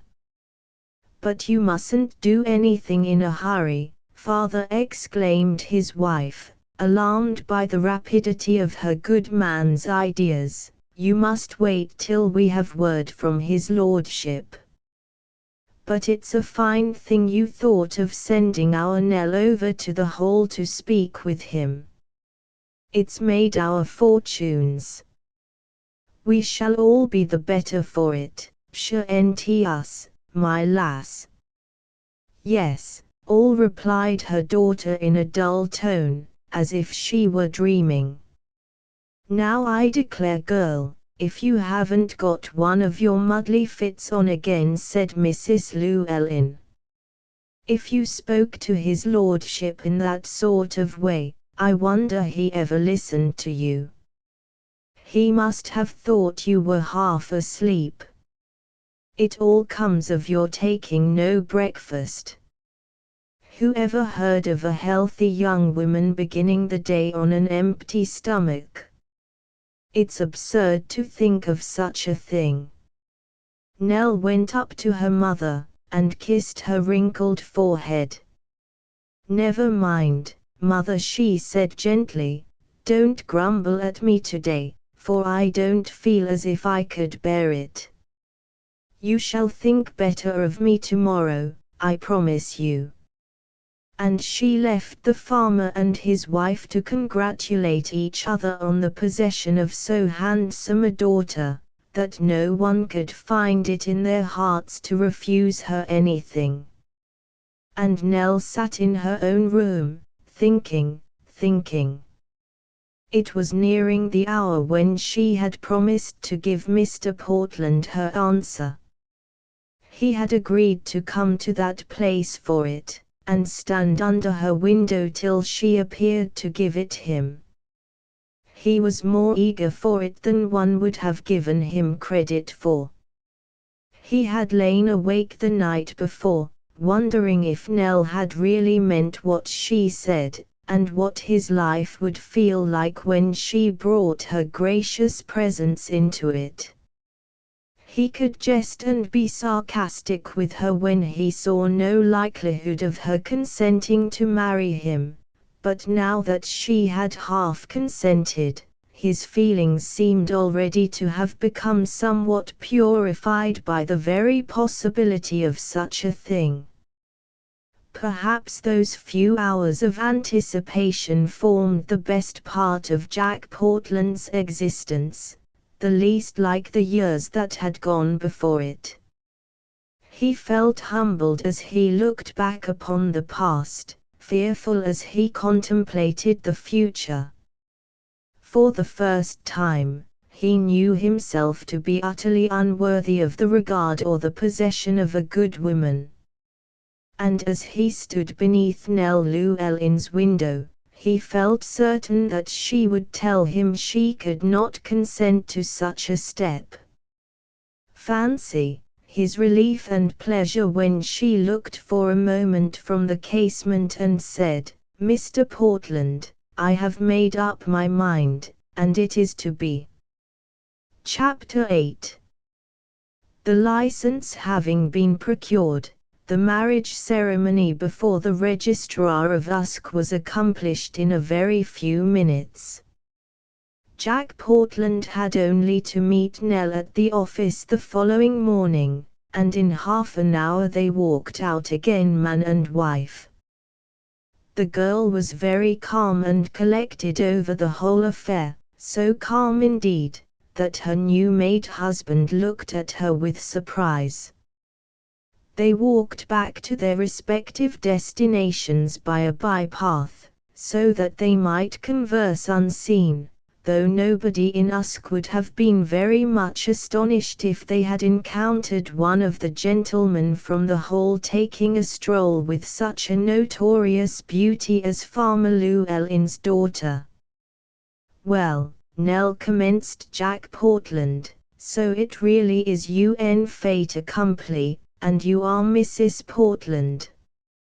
Have you told the old people yet?" "No. I waited until, as you say, it should be an accomplished thing."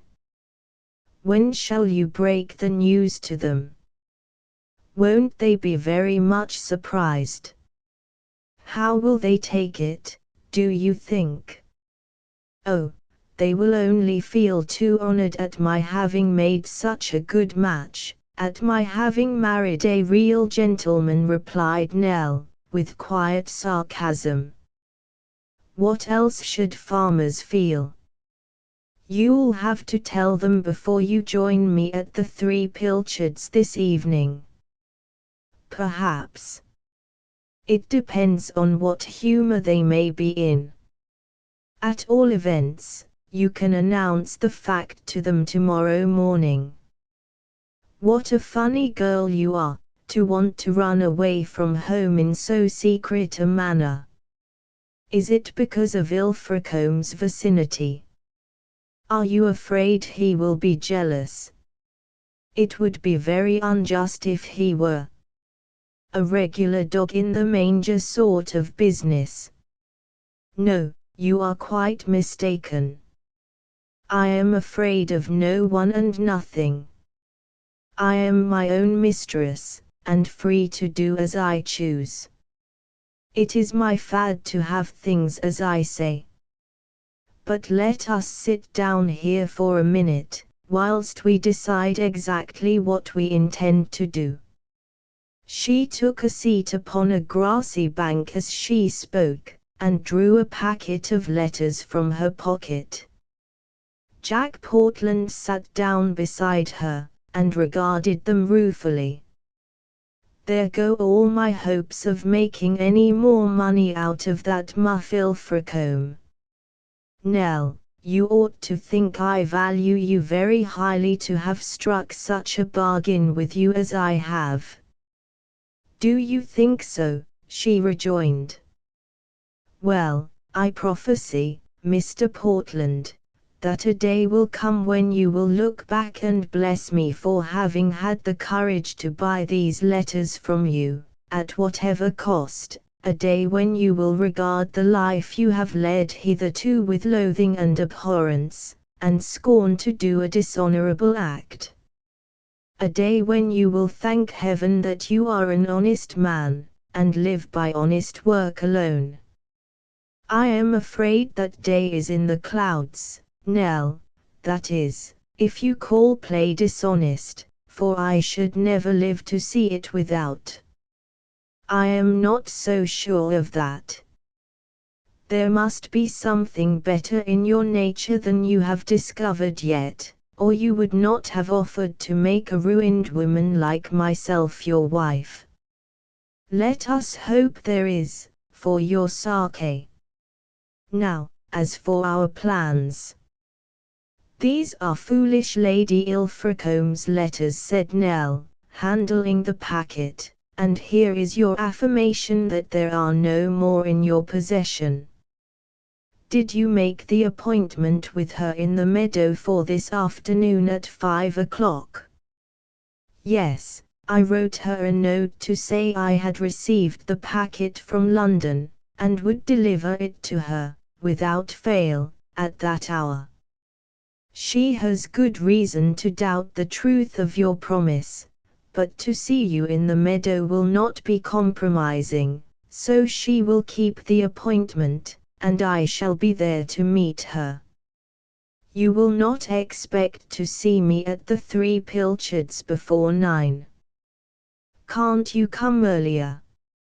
Not without exciting the suspicions of my parents, and making my mother resolve to sit up to let me in again. It will be better as I say. At 9 o'clock, or a little after, I shall be there.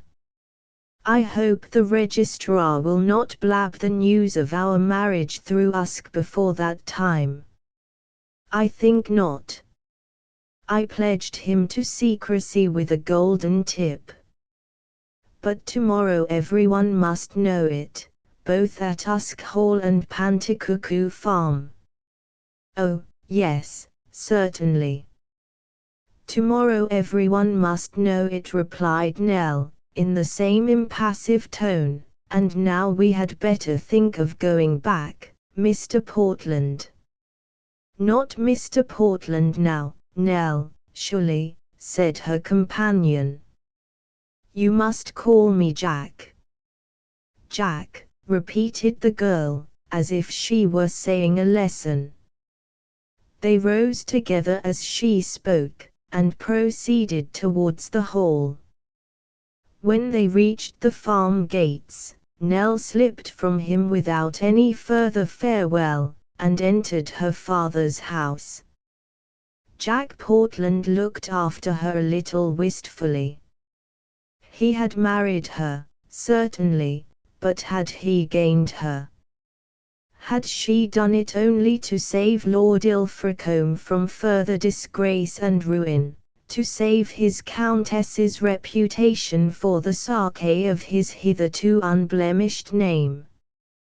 He was not quite sure, but he had a shrewd suspicion of the truth, and as Mr. Portland turned away, he sighed. Lady Ilfracombe was in high spirits at luncheon that afternoon. Jack had actually compromised himself to the degree of writing to assure her she should receive back her letters, and for the first time, perhaps, she really believed him. Her eyes were dancing, and her cheeks flushed with expectation. When her husband asked her how she intended to spend the afternoon, she actually laughed across the table at Mr. Portland, as she replied, that she had promised to take a stroll with his friend. "Old Jack and you going botanizing together," exclaimed Ilfracombe, "that is a good joke." "Well, I was going to ask him to ride over to Pontypool with me, but I suppose your sex gives you the prior claim." "I should rather think so," said the Countess. "At least, if Mr. Portland deserts me, it will be the last time I ever make an appointment with him, so mind that, Mr. Portland." "Don't alarm yourself, Lady Ilfracombe," replied Jack Portland, who also appeared to be in unusually good spirits that afternoon. "My word is my bond. Besides, as you leave us so soon, it may be my last opportunity of enjoying a tête-à-tête with your ladyship for some time to come." "Is the date of your departure definitely fixed?" "Definitely," replied the Earl. "We start en route for Wiesbaden by the 3 o'clock train tomorrow afternoon. We don't expect to be on the continent more than a few weeks, Jack, and when we return to Thistlemere for the shooting, you must join us as usual." Mr. Portland looked important. "Well, I'm not quite sure of that, old chap. It's awfully good of you to ask me, but we will talk of it afterwards. If you don't start till 3 tomorrow, I expect I shall have some news to tell you before you go." "News?" cried Lady Ilfracombe. "Oh, Mr. Portland, what is it? Do tell us at once. What is it about? Anything to do with us, or does it only concern yourself? Is it good news, or bad? Now don't keep us in this terrible suspense." "How like a woman!" exclaimed Mr. Portland. "How much would you leave for tomorrow at this rate?" "No, Lady Ilfracombe, my news must really wait. It will come on you as a great surprise, but I hope it won't be a disagreeable one. Now, there is food for your curiosity to feed on for the rest of this afternoon. Grand news, remember, and something you have never dreamt of before, the most incredible thing you could conceive." "You're going to be married!" cried Nora, with feminine audacity, which set the whole table in a roar. "Well, you have drawn on your imagination, Lady Ilfracombe," this time said Sir Archibald. "Mr. Portland, married! I should as soon think of my kestrel hawk going in for the domesticities." "Jack married!" laughed the Earl. "Come, you have indeed thought of the most incredible thing you could conceive. We shall have you writing a novel after this, Nora. You have evidently a gift for imagining the infinitely impossible." "There must be something very ridiculous about me, I fear," said Mr. Portland, "that everyone thinks it such a far-fetched idea that I should settle down." "You settle down, old man," replied Ilfracombe. "Yes, when you're carried to your grave, not before. However, let us change so unprofitable a subject. You are booked then, Nora, for the day, so perhaps Lady Beaumont will permit me to be her cavalier. With pleasure, Lord Ilfracombe. I shall be delighted to get you to myself for a little, since you are going to be cruel enough to desert us so soon. They all rose laughing from table after that, and dispersed to their separate apartments. It was pleasant and cool when Nora strolled out to the meadow to meet Jack Portland. Her thoughts were pleasant too. On the next day she was going to take her husband far away from the temptation of Mr. Portland's society, and she hoped before they met him again, to have persuaded Ilfracombe to give up play altogether. Those abominable letters would be destroyed by that time. She was determined that she would burn them to ashes as soon as ever she got them in her hands, and then the coast would be clear before her and Ilfracombe for the rest of their married life. She hummed the air of a popular ditty to herself as she walked through the rich thick grass, expecting to see Mr. Portland every moment coming to meet her with the longed-for packet in his hands. Instead of which, a young woman plainly attired, came up to her and said, "I beg your pardon, Lady Ilfracombe, but are you waiting for Mr. Portland?" Nora turned round exclaiming angrily, "And what business is that of yours?" when she recognized the speaker.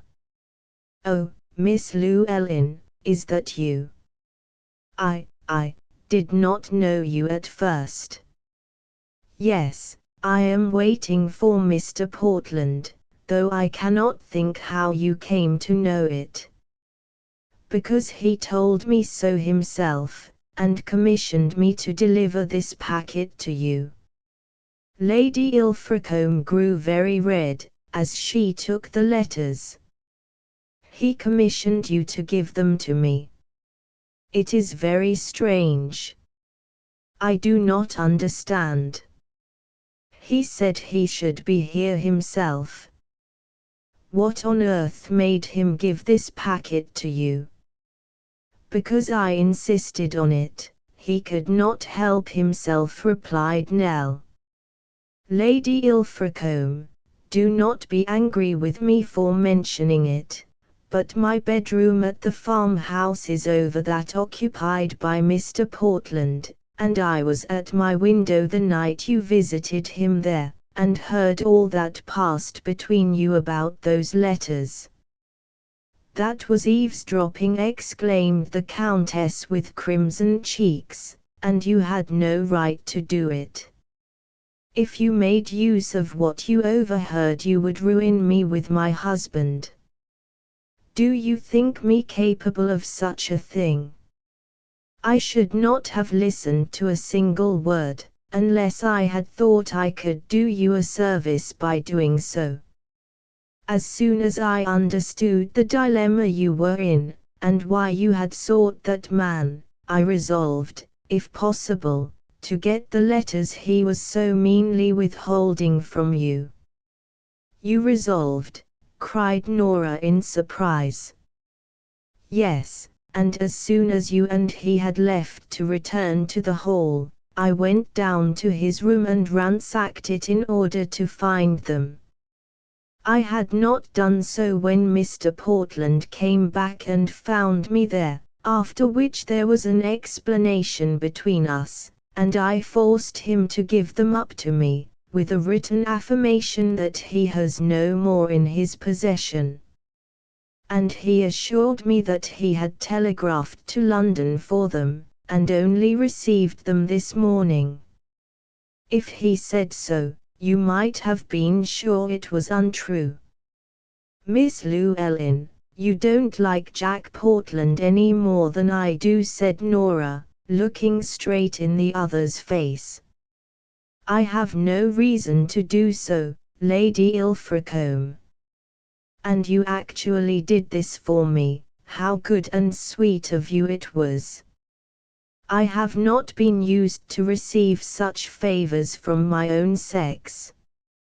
But why did you do it? What am I to you? You are his wife, answered Nell, in a low voice, and he loves you. Lady Ilfracombe. I believe you know who I am. Yes, I think I do, said Nora with a little confusion. I guessed it. I recognized you, when we first met, from your description. You are Nell Llewellyn, are you not? Who? Don't be afraid of wounding me by saying it, replied Nell, gently, and don't shrink from me, for I shall never intrude on your presence again.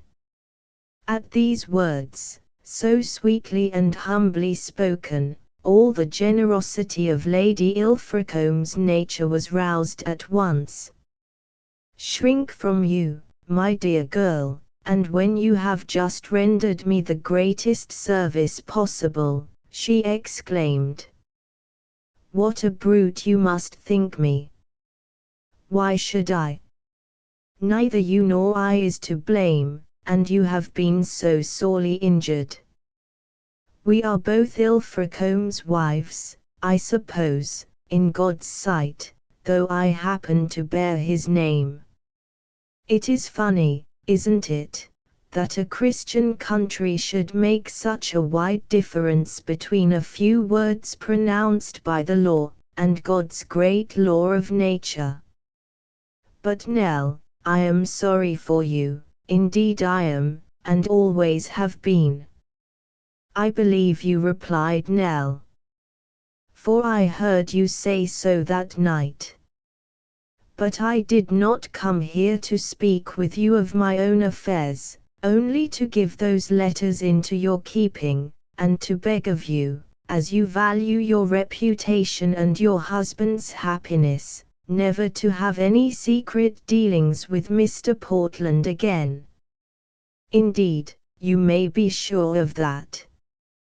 He is a pitiless scoundrel, without heart or honor. I have suffered too much at his hands to trust him again. But how did you manage to get these letters from him? That is what puzzles me. How did you bribe him, or have you got him somehow in your power? It little matters, said Nell, with a shudder of remembrance. He cannot harm me, and I shall not suffer in consequence. But you will let me speak plainly to you, Lady Ilfracombe. Say anything you like, replied Nora, for I can never thank you enough for what you have done for me. When I lived with Lord Ilfracombe, I saw the bad influence this man had over him, how he led him into extravagance and vice, and took the occasion of their so-called friendship to rob him of his money and make him risk his good name. I have seen the same, of course, said the Countess, but Ilfracombe is so infatuated with Portland, that he will believe nothing against him. But now that I have these letters, I will make my husband break with him, if I die for it. Yes, do, cried Nell, and if need be, tell him everything, so that he sees him in his true colors. Save Lord Ilfracombe from further contamination, as you value his happiness and his honor. And what am I to do for you, dear Nell? Asked Nora, as she took the other's hand. How can I make you happy in return for the great happiness you have given me? Let me do something for you. Don't be proud, as you were that day at the farm, and send me away miserable. Give me an opportunity of proving my gratitude. Do you mean that? Do you say it in earnest? Indeed I do. Then love him, Lady Ilfracombe, love him with all your heart and soul, and never let him cast one regretful look backwards, or blame himself for things which were beyond his control. Tell him, if ever he should speak to you of me, that I acquiesced in all his decisions, and thought them for the best, that he was right to marry, and that I thanked God he had secured a wife who loved him, and whom I heard say so with her own lips. You loved him very dearly, Nell. Nell's answer to this question was to sit down suddenly on the grass, and burst into tears, covering her poor face with her attenuated hands, and rocking herself to and fro in her speechless misery. Nora sat down beside her, and threw her arm round her waist. She remembered nothing then but that here was, not her husband's former mistress, but another woman, as loving and as entitled to happiness as herself, who had lost by her gain. Nell, Nell, she whispered. Poor, dear Nell. Don't cry. Ilfracombe remembers and loves you still. It is a cruel fate that makes our two lots so different. Oh, poor Nell. Don't sob like that or you will break my heart. And the Countess put her arms round the other's neck and kissed the tears off her cheeks. The action recalled Nell to herself. Thank you, she said softly. Thank you so much. I shall not forget that you kissed me. But don't think because I cry that I am discontented, or wish things altered from what they are. I know now they are all for the best. Only love him all you are able, and have no more secrets from him, and may God bless you both. I do love him, exclaimed Lady Ilfracombe, and now that you have given me back my peace of mind, I shall be able to show my love for him with a freer conscience. Oh! It was terrible to feel his kisses or hear his praises, and know all the time that that horrid man might carry his threats into execution at any moment, and make my husband hate and despise me. I wonder where Mr. Portland has gone. What will he find to say for himself when we next meet, I wonder. Perhaps you may not meet him. Perhaps he will take good care to keep out of your way. What a horrid, odious man he is, cried Nora. I would rather be dead than married to such a man. So would I, said Nell, but my task is done, and I must go. Goodbye, Lady Ilfracombe. I am glad to think I have made you so happy. But I shall see you again, Nell suggested the Countess. We leave Usk tomorrow afternoon, but I shall tell the Earl that I have met you, and he will come with me to wish you goodbye. Nell's eyes had a faraway look in them, as she answered, tomorrow morning. Then, Lady Ilfracombe, bring your husband over to the farm to say goodbye to me. And that will be the last time, remember. After that I will trouble you no more. You have never troubled me, cried Nora genially. Indeed, I shall look back on this day in coming years, and say that you are the best friend I have ever had. Nell turned to her quite brightly, as she replied, yes, yes, I hope you will. I should like to think that you and he thought of me sometimes as your truest, though humblest friend. For that indeed I am to both of you. I feel you are. I shall tell Ilfracombe so this very night, said Nora. Kiss me once more, Nell, and thank you 1,000 times. Oh, how I wish I could repay you. You will repay me by making him happy. But, you wear a silk handkerchief, Lady Ilfracombe. If you would give me that, in remembrance of this meeting, I should prize it more than I can say. Nora tore it impetuously off her throat.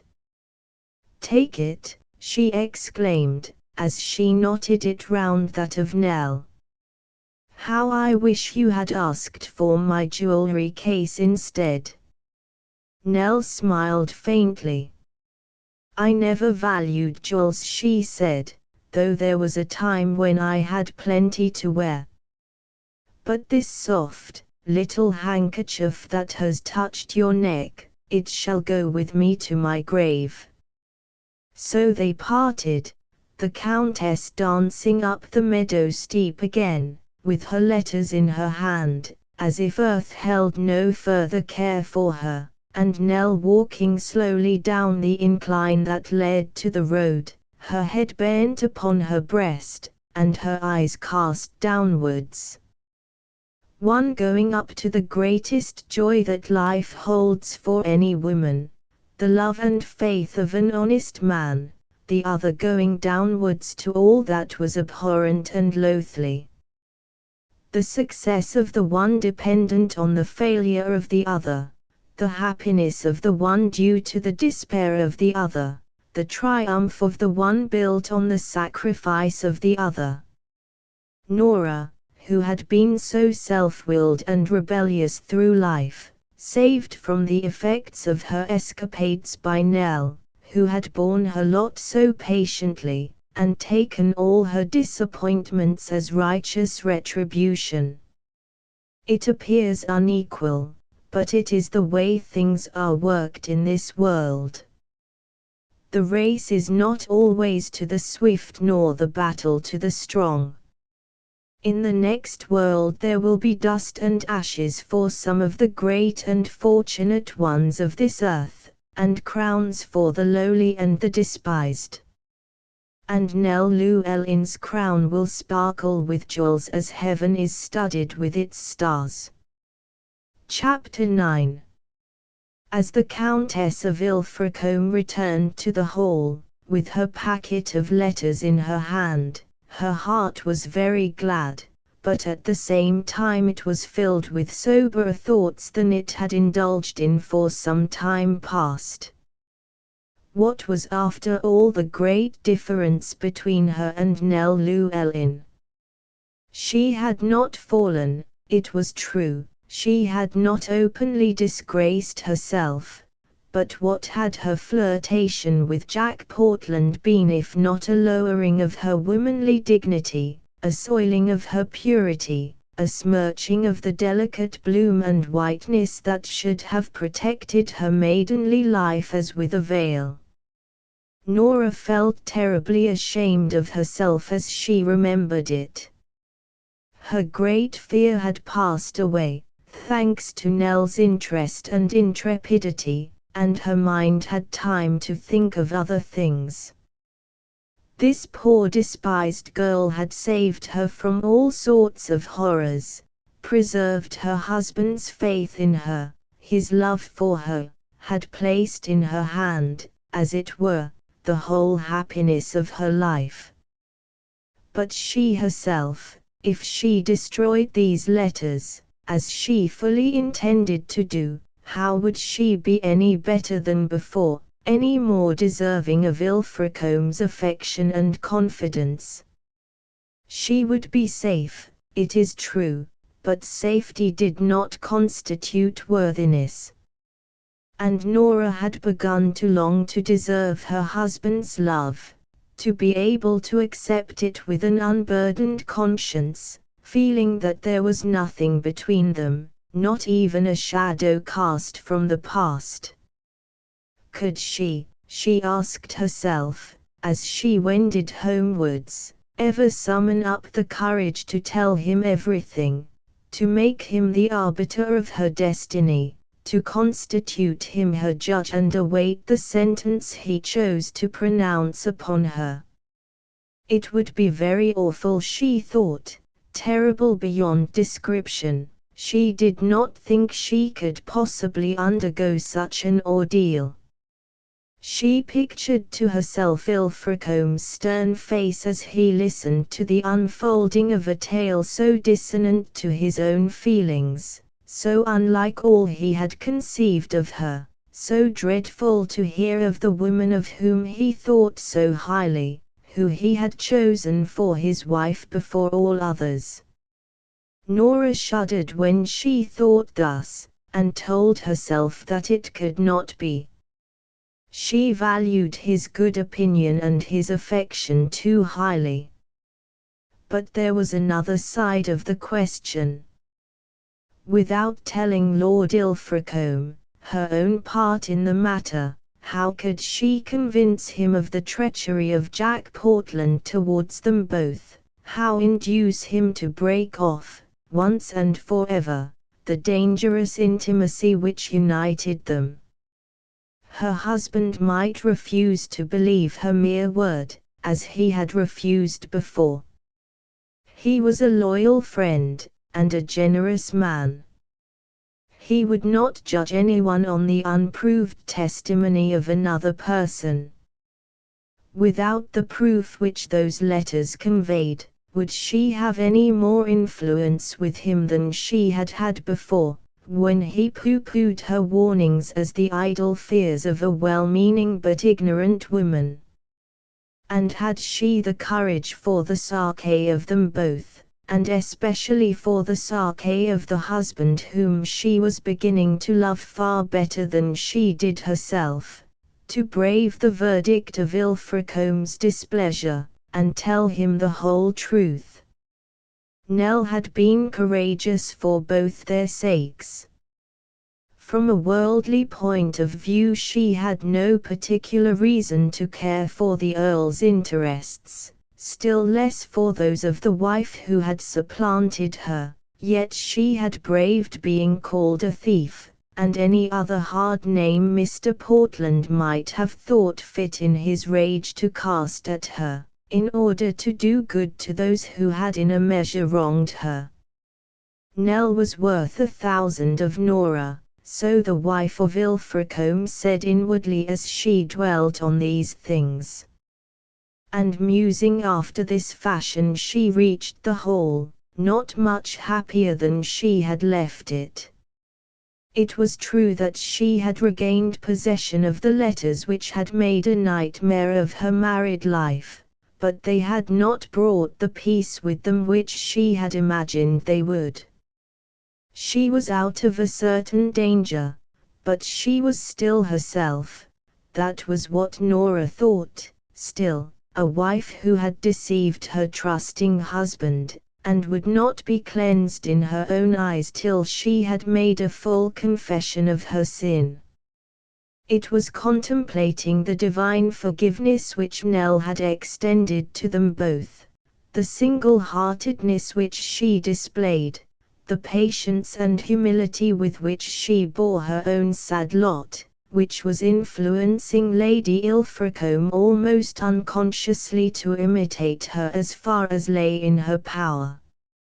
Her indecision, combined with the promptings of the good angel within her, to do what was right, made Nora distraught and melancholy during the period of dressing for dinner, and when Lord Ilfracombe joined her he chaffed her on the bad effects of botanizing with Jack. "You had much better have come out with Lady Beaumont and myself, Nora," he said. "We have had a rousing time, but you look as dull as ditch water. What has old Jack been saying to you to quench your spirits?" "Your dear particular friend has not been saying anything at all to me, Ilfracombe. I have not set eyes on him. He did not keep his appointment." The Earl suspended his operations of dressing, and turned round to regard her with surprise. Jack didn't turn up, he ejaculated. Why, what on earth can be the reason? I don't know, replied Nora, and what's more, I don't care. Ah, my lady, that sounds very much like pique, exclaimed her husband, laughing. But for Jack not to keep an appointment with you, I cannot understand such a thing. I hope nothing's the matter with him. What should be the matter? Mr. Portland's like a bad halfpenny. He's bound to come back again. And how did you spend your afternoon then, darling? Asked the Earl. Wasn't it very stupid? How I wish you had come with us instead. I don't, Ilfracombe, for I have passed a very eventful afternoon. There is no time to tell you of it now, but you shall hear all of it when we find ourselves alone again. There's the second gong, we must go down. Now we shall hear what Mr. Portland has to say for himself. They heard it as soon as they entered the drawing-room, where their hosts were waiting for them. Our party will be smaller than usual tonight, I am sorry to tell you, said Lady Beaumont. I have just had a note from Mr. Portland to say he has been called away on important business till tomorrow. Isn't it extraordinary? He doesn't say where, or by whom. When did he get the summons? That is what puzzles me. He said nothing about it at luncheon. In fact, he settled to take a walk with you, if I am not mistaken, Lady Ilfracombe. Yes, but he did not come, answered Nora. I never knew old Jack to do such a thing in his life before, remarked the Earl. He is generally so punctual in his engagements. And as for business, why, he has no business, except pleasure. The idlest, most unpractical man I ever knew. What can the matter be? I am quite curious to learn. Well, we must manage to do without him tonight, at all events, said Lady Beaumont, who appeared to be rather offended by the breach of politeness. I think Mr. Portland might have given us a little more notice, but it is really of no consequence. And he might have let my wife know he couldn't walk with her, instead of leaving her to cool her heels in the field waiting for him half the afternoon. I shall have a crow to pluck with Master Jack for this tomorrow. Oh, Ilfracombe, do you really think it is worthwhile? Exclaimed Nora. I hope none of you will let him imagine that his absence was of the slightest consequence. It becomes of consequence when he treats you with so little ceremony, replied the Earl, as he offered his arm to his hostess to conduct her to the dining room. Mr. Portland's vagaries were not mentioned again during the evening, but when Lord Ilfracombe entered his wife's room that night and found her resting on the sofa in her dressing gown, instead of fast asleep in bed, the subject was renewed between them. Why, my darling, how is this? He exclaimed. Is your book so interesting that you cannot tear yourself away from it, or are you not sleepy tonight? Neither, answered Nora, gravely. I was only waiting for my husband. And now you have your husband, he answered playfully, as he cast himself down beside her. What is it? I want to have a little talk with you, Ilfracombe, she said, and I don't know how to begin. What is it all about, sweetheart? he asked her with a kiss. His manner was enough to disarm any amount of fears, but it was so confident that it made Nora still more nervous. "I wish you wouldn't kiss me," she said, almost petulantly. "I am going to tell you something about myself that will make you very angry, and then you will think I accepted your kisses on false pretenses." "I am sorry to hear you say that, Nora," he replied, "but whatever you may have done, I can assure you of my forgiveness beforehand, so you can take my kiss as an installment in advance." "Don't you be too sure of that," said his wife. "It is something that happened before our marriage, and I wasn't too good a girl then, I can assure you. I did all sort of awful things, and I feel sure you will wish you had never married me when you hear them." "And why do you tell me of them now, my dear girl? We have been married a year, and you have never thought of doing such a thing before." "Neither do I desire to hear anything about the past.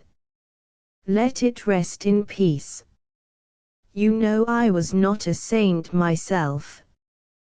But you told me all about that Ilfracombe, and I was so silly, I was too frightened to follow your example." "But who dared to frighten you, darling? Couldn't you trust your husband?" he said tenderly. Nora snuggled up close to his side and buried her face in his bosom as she whispered, "No, because I loved you so. I was afraid of losing your love and esteem. If you knew what a wild, reckless girl I have been." "Ilfracombe, do you remember one day after we were engaged, when you asked me if I had ever had a lover before yourself, what I replied?" "That you had so many you couldn't count them, I believe," said the Earl, laughing. "No, no, not that, but that there had been one man to whom I was engaged, but Papa would not hear of our marriage because he had no money." "Yes. Well, what of him?" "It was Mr. Portland," said Nora, with her face still hidden. But her husband, in his astonishment, sat bolt upright and put her away. "Jack, oh, impossible! Nora, why did you not tell me of this before?" "Because, oh, I am coming to that by and by. But, indeed, it is true. He was at Malta, you may remember, just at that time, 2 years before I met you, and staying with his sister Mrs. Lovelace. He told you he had met me there. He was very different in appearance then from what he is now, and I flirted and spooned with him till I fancied I was head over ears in love, and he incited me on to be far more wild than I had ever been before. When I look back and think how young and foolish I was, I see he behaved very badly to me." "Tell me all," Nora said the Earl sternly. "I will tell you all, don't be afraid. I used to creep out of my father's house after dinner, and meet Mr. Portland late at night, sometimes as late as 12 o'clock, and then sneak back again when everyone had gone to bed. We used to sit under the orange trees for hours, talking, and all that sort of folly, you know." "Oh, yes, I know," acquiesced the Earl with a groan. "And one day we went out in a boat and were caught in a squall and had to stay away till the morning. We were with people all the time in a little inn, and Papa never found out that Mr. Portland was with me, but he was." "Any more pleasant stories to tell me?" asked her husband. "No, that is the worst. Bad enough too, isn't it, as far as I am concerned, but I was foolish enough during that time to write Jack a lot of letters.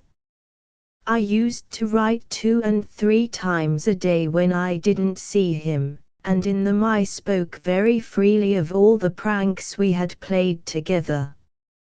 He wrote to me as well, of course, but when we parted I destroyed his letters, but he kept mine. Hasn't he given them up to you? Demanded Ilfracombe quickly. I have them now, but listen quietly to me, Ilfracombe, for a moment. You were rather vexed with me when we first came home to Thistlemere, because I did not welcome your bosom friend with the cordiality you wished me to extend to him. Why, if I had had the courage to tell you the truth, you would have kicked him out of the house. For, from the moment we met again, whenever Mr. Portland has seen my disapproval of his influence over you in racing and gambling matters, he has held the threat over my head, that if I tried to dissuade you from throwing your money away, he would hand over those letters of mine, and make you hate and despise me as much as he did. The scoundrel, said Ilfracombe between his teeth. He has promised over and over again to restore me those letters, continued Nora, and again he has broken his word. He never meant to give them to me at all, I am convinced of that. He knew that, as soon as I got them into my own hands, I should have the courage to speak to you, and prove to you how unworthy he is. How did you get them at last, then, Nora? Now comes the hardest part of my confession, Ilfracombe, and I shall never be able to make it whilst you look at me like that. The Earl tried to smile as he replied, I am not angry with you, Nora, only utterly disgusted with Jack for turning out such a low blackguard, and with myself for being so blind as to believe him to be an honourable man. But you will be angry with me for this. 2 nights ago he told me that if I went over to his room at the farm I should receive my letters, and I went. You visited Portland at his sleeping apartments. Oh, Nora, I thought you had too much pride in your position as my wife, too much respect for yourself, to do such a thing. I would not have gone for anything but those letters, she cried. Oh, Ilfracombe, believe me and forgive me. I never was a liar. He said they were in his dispatch box, and I was fool enough to believe him, and fell into the trap. And when I got there, he declared he had made a mistake, and must have left them in town. All lies, all lies. Then how did you get them at last? He wrote me a note this morning, here it is, said Nora, as she produced it from her blotting case, to say he had telegraphed for the packet, and it had arrived from town, and if I would meet him in the meadow this afternoon I should receive them. That was the secret of my taking a walk with him, you see, Ilfracombe. I take a walk voluntarily with the brute. I would rather be hanged, any day, cried Nora impetuously. But he never came, you say? No, but someone else did. Can you guess who it was? That Miss Llewellyn from the farm. She is really your girl, she is no more drowned than I am, and, oh, she is so sweet and nice.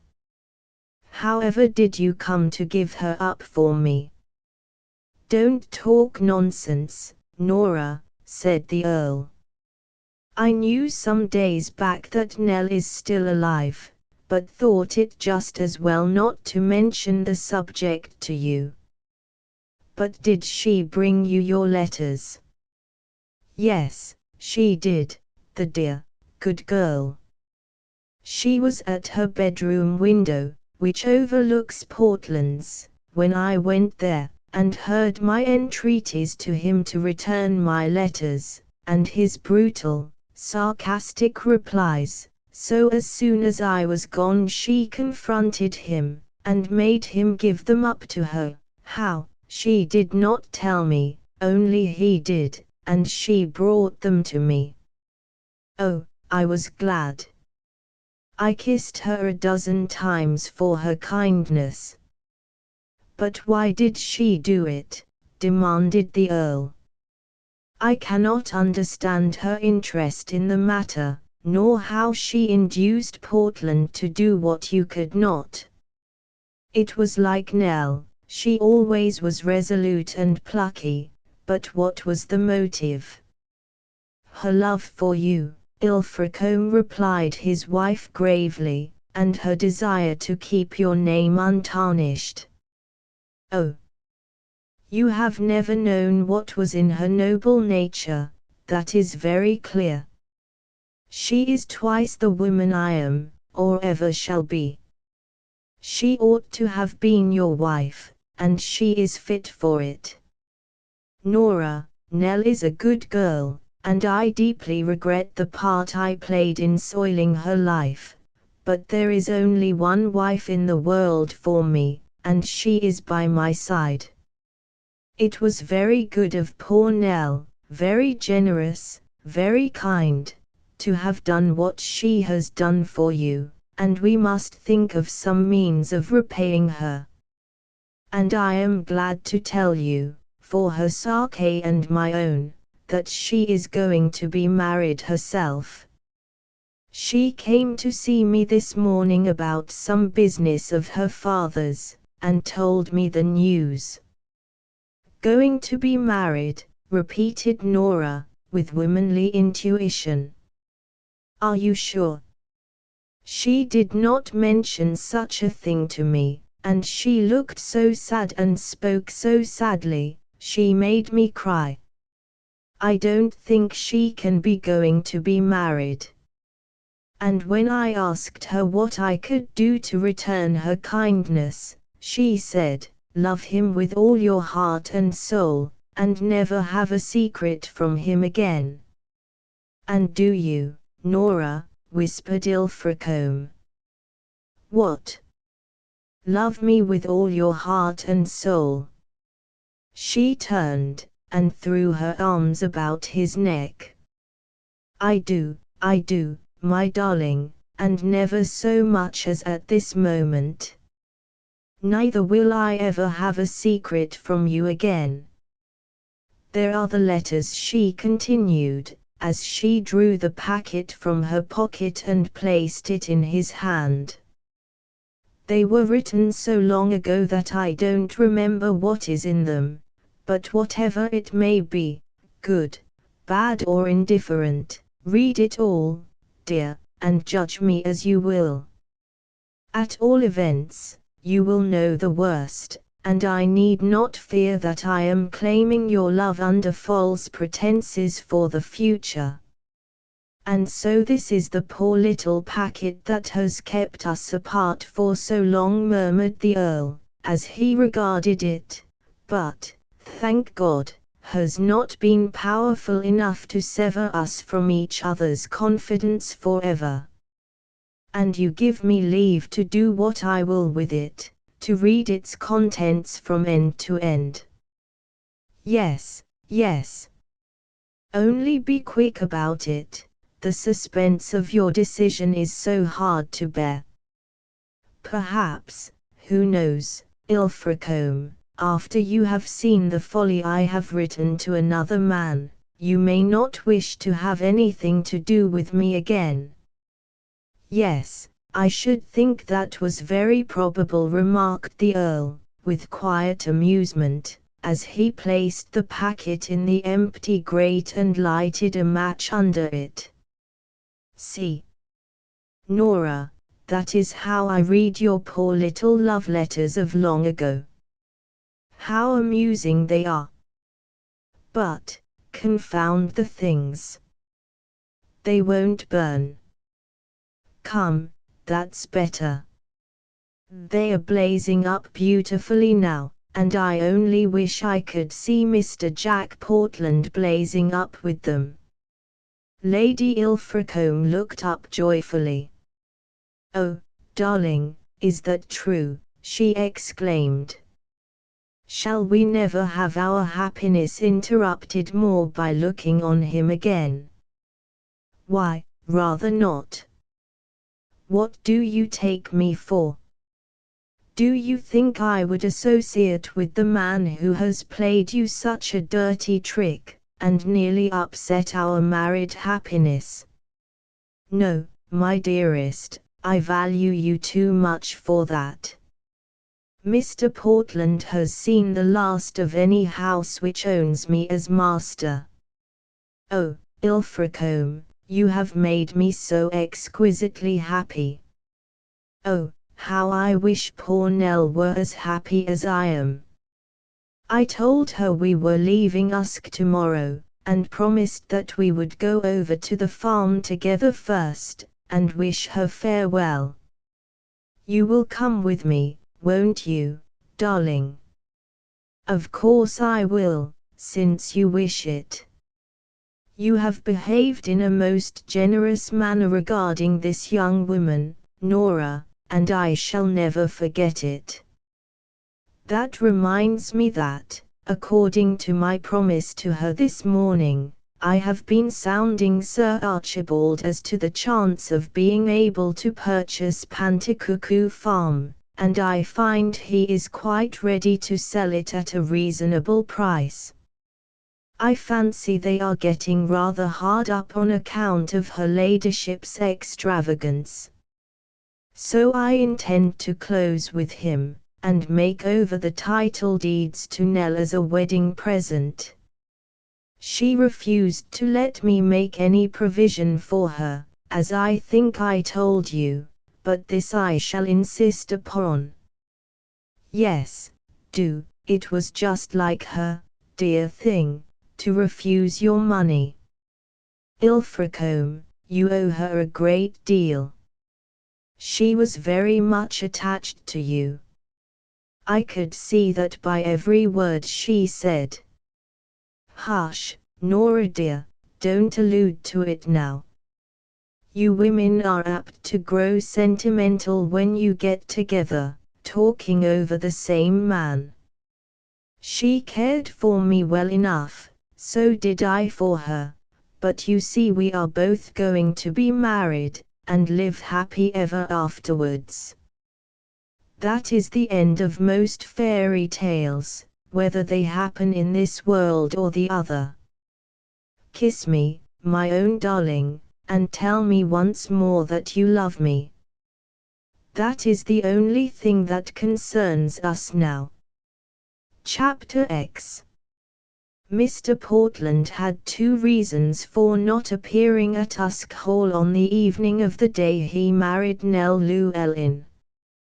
In the first place, he did not fancy seeing the Countess again after she had heard the truth about her letters. In the second, he foresaw more difficulty in getting away, if he left it till after dinner.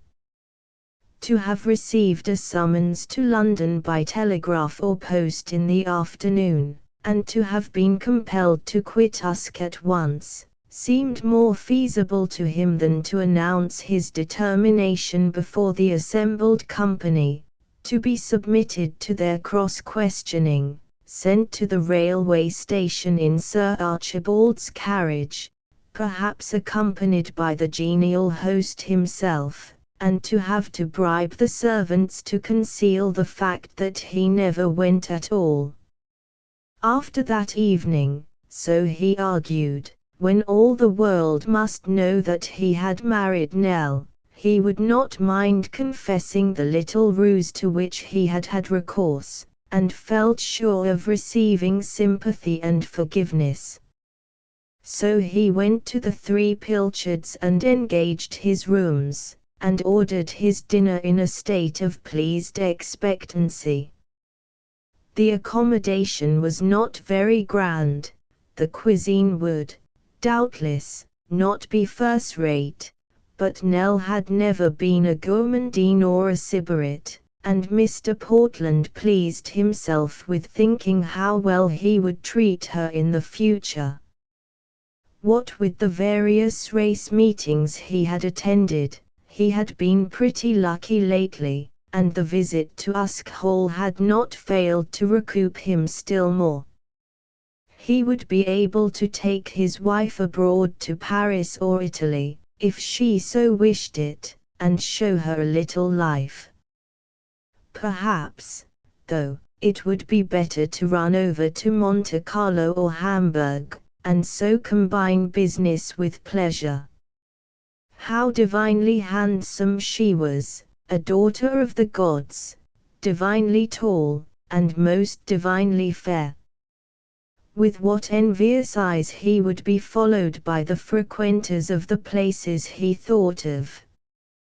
He had little fear that his wife would be recognized by the herd as Lord Ilfracombe's former mistress. She had kept herself too much at home for that, and had hardly ever been seen in public whilst living with the Earl. It would only be a few of his intimates who would be likely to know her again.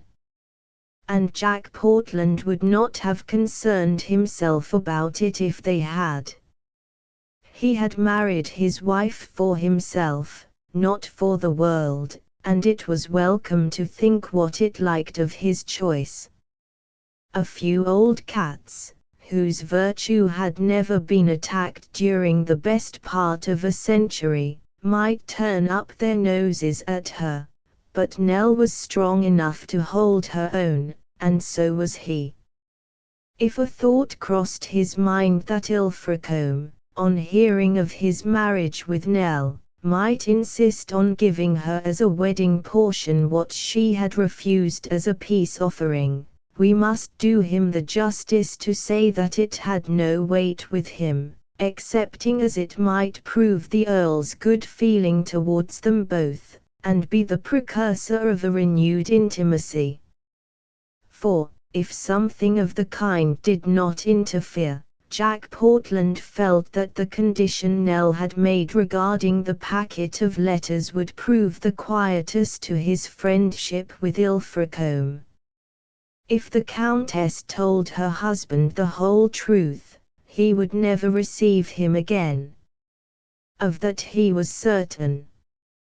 But there was the chance that, for her own sake, Nora would not tell him the truth, and in that case, if he heard of the marriage first, he might never be told of the other little affair at all, and the Countess, secure of herself, might join her husband in extending her hospitality to him.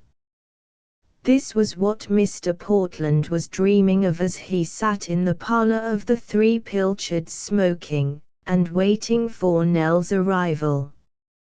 As the time went on, and she did not appear, he grew rather fidgety. He had had his dinner at his usual hour of 7, but, as 9 o'clock sounded, it struck him that Nell might expect to see supper waiting for her, so rang the bell to order it. "What have you in the house?" "What can I have for supper?" "Supper, sir," echoed the country waiter, who, though he could play a very pretty tune with a knife and fork himself, was rather taken aback at the gentleman requiring supper at 9, after a hearty dinner at 7. "Yes. Are you deaf? I expect my wife here soon, and she may require something to eat." "What can we have?" "We have a joint of cold beef in the house, sir, and a veal and ham pie, and none of those will do. I want something hot."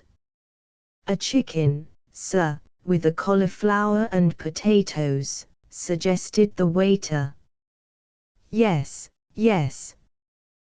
The best you have, whatever it may be. Get it ready as soon as you can. My wife may be here at any moment. Another bottle of that champagne too, which I had at dinner. Cursed bad stuff," he added to himself, as the servant left the room, "but women don't know the difference. Well, who would ever have thought I could have stood such discomfort as this, with so good a grace, for the sake of a woman? But such a woman! I don't believe she has her peer in England. As for that little sharp-featured, flirting, deceitful countess, she can't hold a candle to her. What fools and blind men are with regard to women! It is quite impossible to decide why one piece of femininity should hold them as in a vice whilst they pass over or ignore the virtues of another. Now, to my mind, Nell combines all the perfections of which human nature is capable. She is beautiful, amiable, a bit of a temper, but she very seldom shows it, and a woman is worth nothing without a spice of the devil in her, dignified, sensible, and modest. She would have made a magnificent countess, beaten Lady D, and Lady S, and all the other court beauties hollow. However, I'm very glad Ilfracombe didn't see it in that light, and that the crumbs from the rich man's table have fallen to my share. Hang it all! What a time she is! It's nearly 10. Surely she isn't going to play off any airs and graces on me, and pose as a blushing bride. Or is it only a womanly dodge to make her welcome more assured? She needn't fear missing it. I never felt so much for any woman in my life before. I almost think, if she thought it worth her while, that she might make a better man of me. I wonder if she will learn to love me. I know what her love for that arse Ilfracombe was, and that it is worth a man's trying for. I wonder, by Jove. That's the half-hour striking. Whatever can be the reason of this delay? Waiter, continued Mr. Portland to the man, who now appeared with the supper, is that 10:30 that struck just now? Surely, your clocks must be very fast. Don't think so, sir. I heard the missus asking the master to put 'em on a bit just now. Do you think the lady will come tonight, sir? Of course she will. What do you mean by asking me such a question?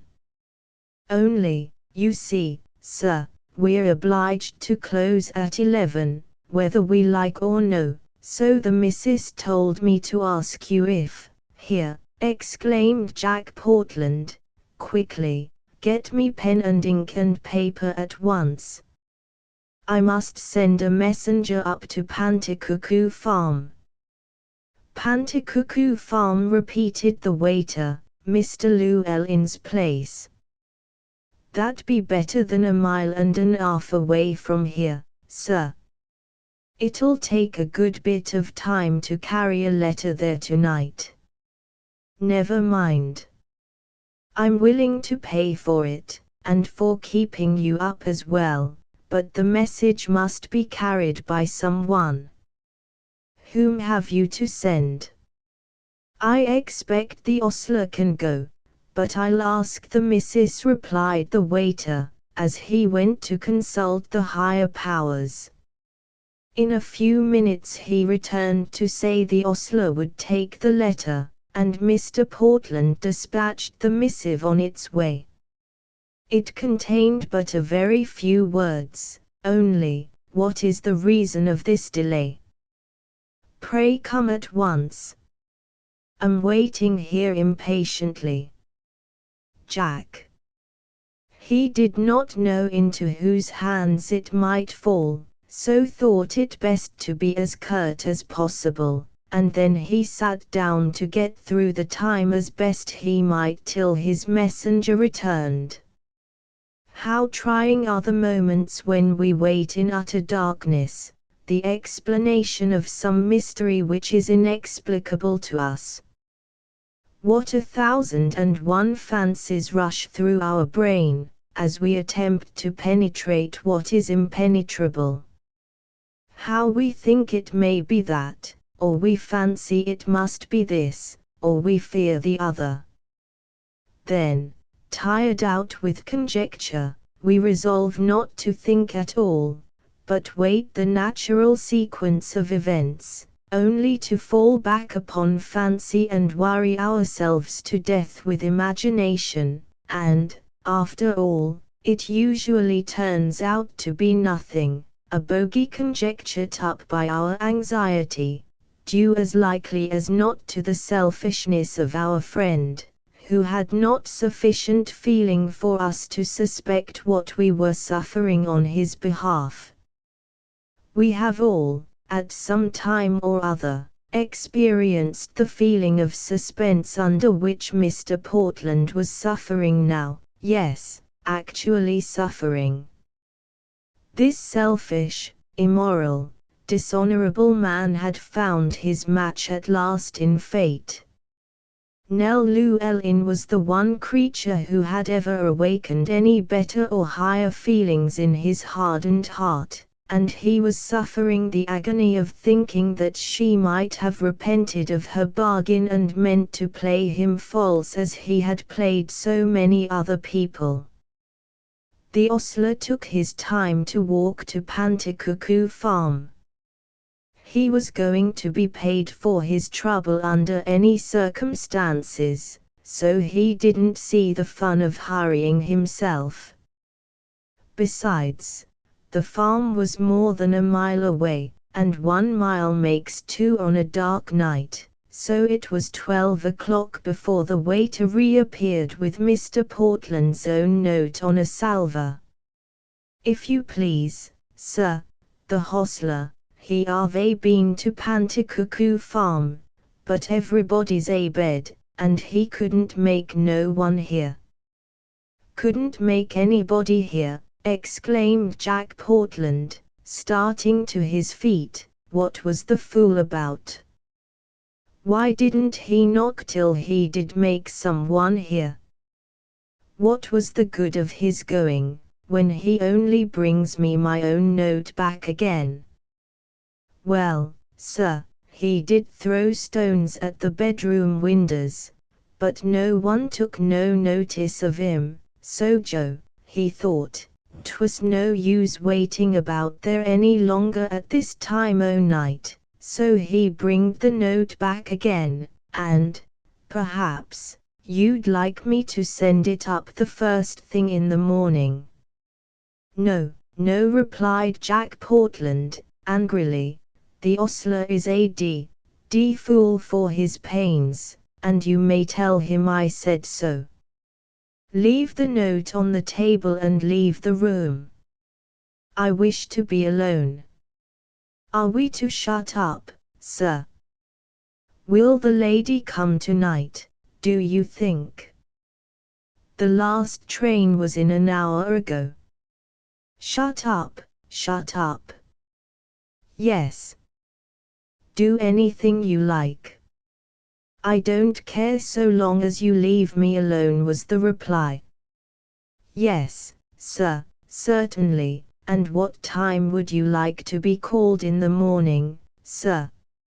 "Oh, go to the devil," cried Portland furiously, as the man disappeared, repeating his usual formula of "yes, sir, thank you, sir," and left him to his disappointment and conjectures. What could be the matter?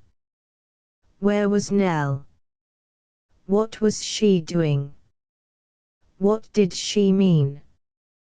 These were the questions that repeated themselves over and over in his brain, and which received no answer till the following morning. He would have his answer then, he thought. He would go up to Panticuckoo Farm the very first thing and tell the Llewellyns of his marriage to their daughter, and, if need be, take his wife back with him by force. No power on earth could prevent that. But it was not the sort of honeymoon he had promised himself.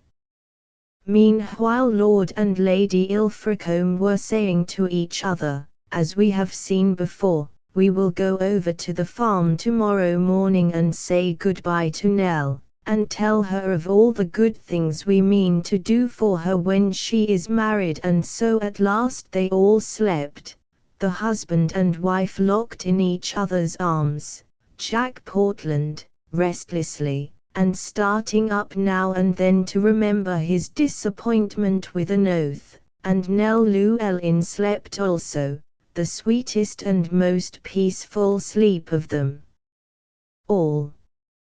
She had gone straight home to her parents when she parted with Nora, and had passed a very pleasant evening with them. The old people had been particularly cheerful. Bonnie, the cow, had quite recovered, and was giving her milk as well as ever, and Sir Archibald Beaumont had met the farmer on his way home and intimated to him that he was likely to have a change of landlords. "I do think," said Mr. Llewellyn, as his lordship, "buying the old farm is the grandest thing I've ever heard on, and, if it come to pass," and Sir Archibald spoke of it as a settled thing, "mother and me shall feel as we owe it all to you, my lass." "Shan't us, mother?" "Yes, indeed," acquiesced the old woman, "it's all due to Nell, there's no question of that.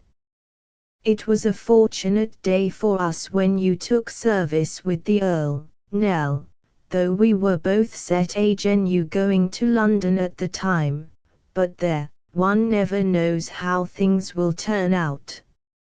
Nell looked gratified by her parents' approval. She had been more serious and silent than usual that evening, but now she seemed to brighten up, and talked with them of all they should do and say when Lord Ilfracombe came to tell them of his kindness in person.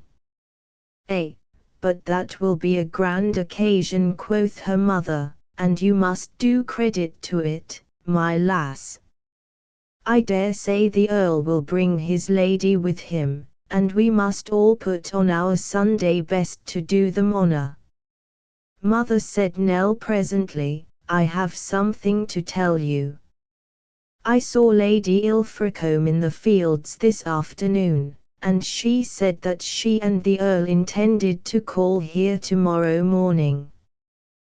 They are going to leave Usk Hall tomorrow afternoon, and so I dare say they will take this opportunity to tell father about the farm." "You mustn't go out tomorrow, father, till you have seen him." "I go out," exclaimed the farmer, "on such an occasion? I should think not. Why, no one in the house shall stir till they're come and gone. Has the parlour been swept today? For if not, you and mother will have to stay up till it's done. I couldn't have his lordship sitting down in a dusty room. That wouldn't be the way to make him think us good tenants." "A dusty room!" cried the old woman indignantly. "We've been man and wife now for 25 years come Michaelmas, Griffith Llewellyn, and you can't name the day you've ever seen my parlour dusty yet. The Queen herself, God bless her, might enter it any day in the week and not soil her royal robes. Well, well, wife, there's enough words about that, said her husband. I'm proud to hear his lordship's coming to Panticuckoo, and glad that Nell gave us warning of it. Did you find an opportunity to ask if there's a chance of your entering the Earl's service again, my girl? He continued to his daughter. Nell left her seat and approached her father's side, winding her arm round the old man's neck, and laying her cheek gently against his. No, dear father, she said, I didn't mention the subject. I don't think I shall ever go to service again, dear. I am not so strong as I was, and it would be too hard for me. She strangled a kind of sob in her throat as she proceeded. I have been a great burden on you for the last year, father, but I won't be so much longer. If I can't go to service, I will provide for myself some way, don't fear that. My lass, it will be as well. You're a bonny lass, there's no denying, but you don't seem to care much for marriage, and when your mother and me is gone you'll have a sore shift to provide for yourself if you have no work to do. I mentioned his lordship's service because it seems to me as if it has left you pretty well unfit for anything else. Your hands and face and your constitution ain't fit for a farmhouse, Nell, and that's the truth. They improved you and they spiled you both up in London. You're fitter for the town than the country, anyone could see that with half an eye. But you're a good girl, my dear, and mother and me, we both say that. Thank you, father, she replied, as she kissed him several times, more times than were necessary, according to the rough old farmer's ideas, and then did the same by her mother. Good night, dear, dear mother, she murmured fervently. You've been a good mother to your poor, thoughtless, useless Nell. That I have, replied Mrs. Llewellyn, with the beautiful self-assurance of the poor, but you're worth it all the same. Thank you, dear, God bless you, said Nell gently, as she prepared to leave the room. At the door she turned and stood regarding the two old people with her lovely hazel eyes, as if she could not gaze enough at them. You're a rare fool, cried her mother gaily. There, run away to your bed, do, and get up wiser in the morning. And then, as her daughter with a solemn smile disappeared, she remarked to her husband, I'm sometimes half afeard, father, if that girl ain't a bit mazed. She do look at one so queer with them big eyes of hers. Did you notice her just now? Not I, replied the farmer. I've other things to do besides noticing a maid's eyes. So now come along to bed, wife, and forget all such rubbish, for we'll have to be up betimes to make ready to receive his lordship. And the old couple went up to their room, laughing and cackling as they passed Nell's door. And as they did so the clock struck 9. She heard it as she stood in her bedroom, with her hands clasped in front of her, dazed and bewildered. The world seemed to have closed on her with her parents' good-night kisses. All the people in it appeared to have become indistinct and blurred. They were fading away before her mental vision one by one.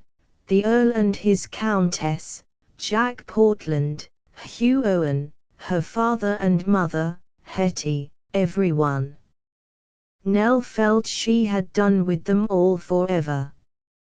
At one moment she thought of writing to Hugh Owen. He had loved her and had great hopes of her, and she had dashed them all aside. She was sorry for his disappointment and his broken faith. Should she write and tell him so? But what could she say, except that the man he saw her with was her former lover, and if he discovered him to be the Earl, there would be another unpleasantness for Ilfracombe. Oh, no. Her life had been all a muddle and a mistake, it was best to leave it so. She could not unravel it, and the more she touched it the more entangled it became. Best to remain silent to the last. Not a thought of Portland entered her head. She had made a certain compact with him, and she had meant to end it like this all along. But she moved across the room with a soft lingering step, and eyes that seemed already covered with the film of death, and gazed from the window that looked towards the house where Ilfracombe was sleeping. "Goodbye," she murmured indistinctly, "goodbye." And then Nell turned away, and taking hold of a chair, dragged it to the wardrobe, and mounting on it took down the bottle of poison for which her mother had told her to write a label. End. Edinburgh Colston and Company Printers. List of publications. 14 Bedford Street, Strand, London, WCF White and Company's list of publications. New novels at all circulating libraries. A Bankrupt Heart. By Florence Marryat, author of My Sister, the Actress Facing the Footlights, The Root of All Evil, and C3 vols. A Man of Today. By Helen Mathis, author of Coming Through the Rye, What the Glass Told T'Other Dear Charmer, and C3 vols. No Hero, But a Man. By Annie Thomas, Mrs. Pender Cudlip, author of Allerton Towers, Kate Valiant, Heir of Blendon, and C3 vols. The Ending of My Day, The Story of a Stormy Life. By Rita, author of The Man in Possession, The Laird O'Cockburn, and C3 vols. A Great Temptation. By Dora Russell, author of Footprints in the Snow, Out of Eden, The Last Signal, and C3 vols. A Tragic Blunder. By Mrs. Lovett Cameron, author of In a Grass Country, Jack's Secret, A Daughter's Heart, and C2 vols. A Buried Sin. By the late Lady Duffus Hardy, author of Paul Winter's Sacrifice Down South, A Dangerous Experiment, and C3 vols. My Child and I, A Woman's Story. By Florence Warden, author of A Young Wife's Trial, A Wild Wooing, A Witch of the Hills, and C3 vols. Into Temptation. By A Perrin. 2 vols. The Hampstead Mystery. By Florence Marryat, author of My Sister, the Actress Facing the Footlights, The Heart of Jane Warner, and C3 vols. The Hunting Girl. By Mrs. Edward Kennard, author of The Girl in the Brown Habit Wedded to Sport, A Homburg Beauty, and C3 vols. A Third Person. By B. M. Croker, author of Proper Pride, Interference, Two Masters, and C2 vols. The Works of John Strange Winter. Uniform in style and price. At all booksellers and bookstalls. In paper covers, 1s. Cloth, 1s. 6d. A Man's Man. 4th edition. That Mrs. Smith. 2D edition. 3 Girls. 3D edition. Mere Luck. 3D edition. Lumley the Painter. 3D edition. Goodbye. 7th edition. He Went for a Soldier. 8th edition. Ferrers Court. 6th edition. Buttons. 8th edition. A Little Fool. 10th edition. My Poor Dick. Illustrated by Maurice Griefenhagen. 10th edition. Bootle's Children. Illustrated by J. Bernard Partridge. 11th edition. John Strange-Winter is never more thoroughly at home than when delineating the characters of children, and everyone will be delighted with the dignified Madge and the quaint Pearl.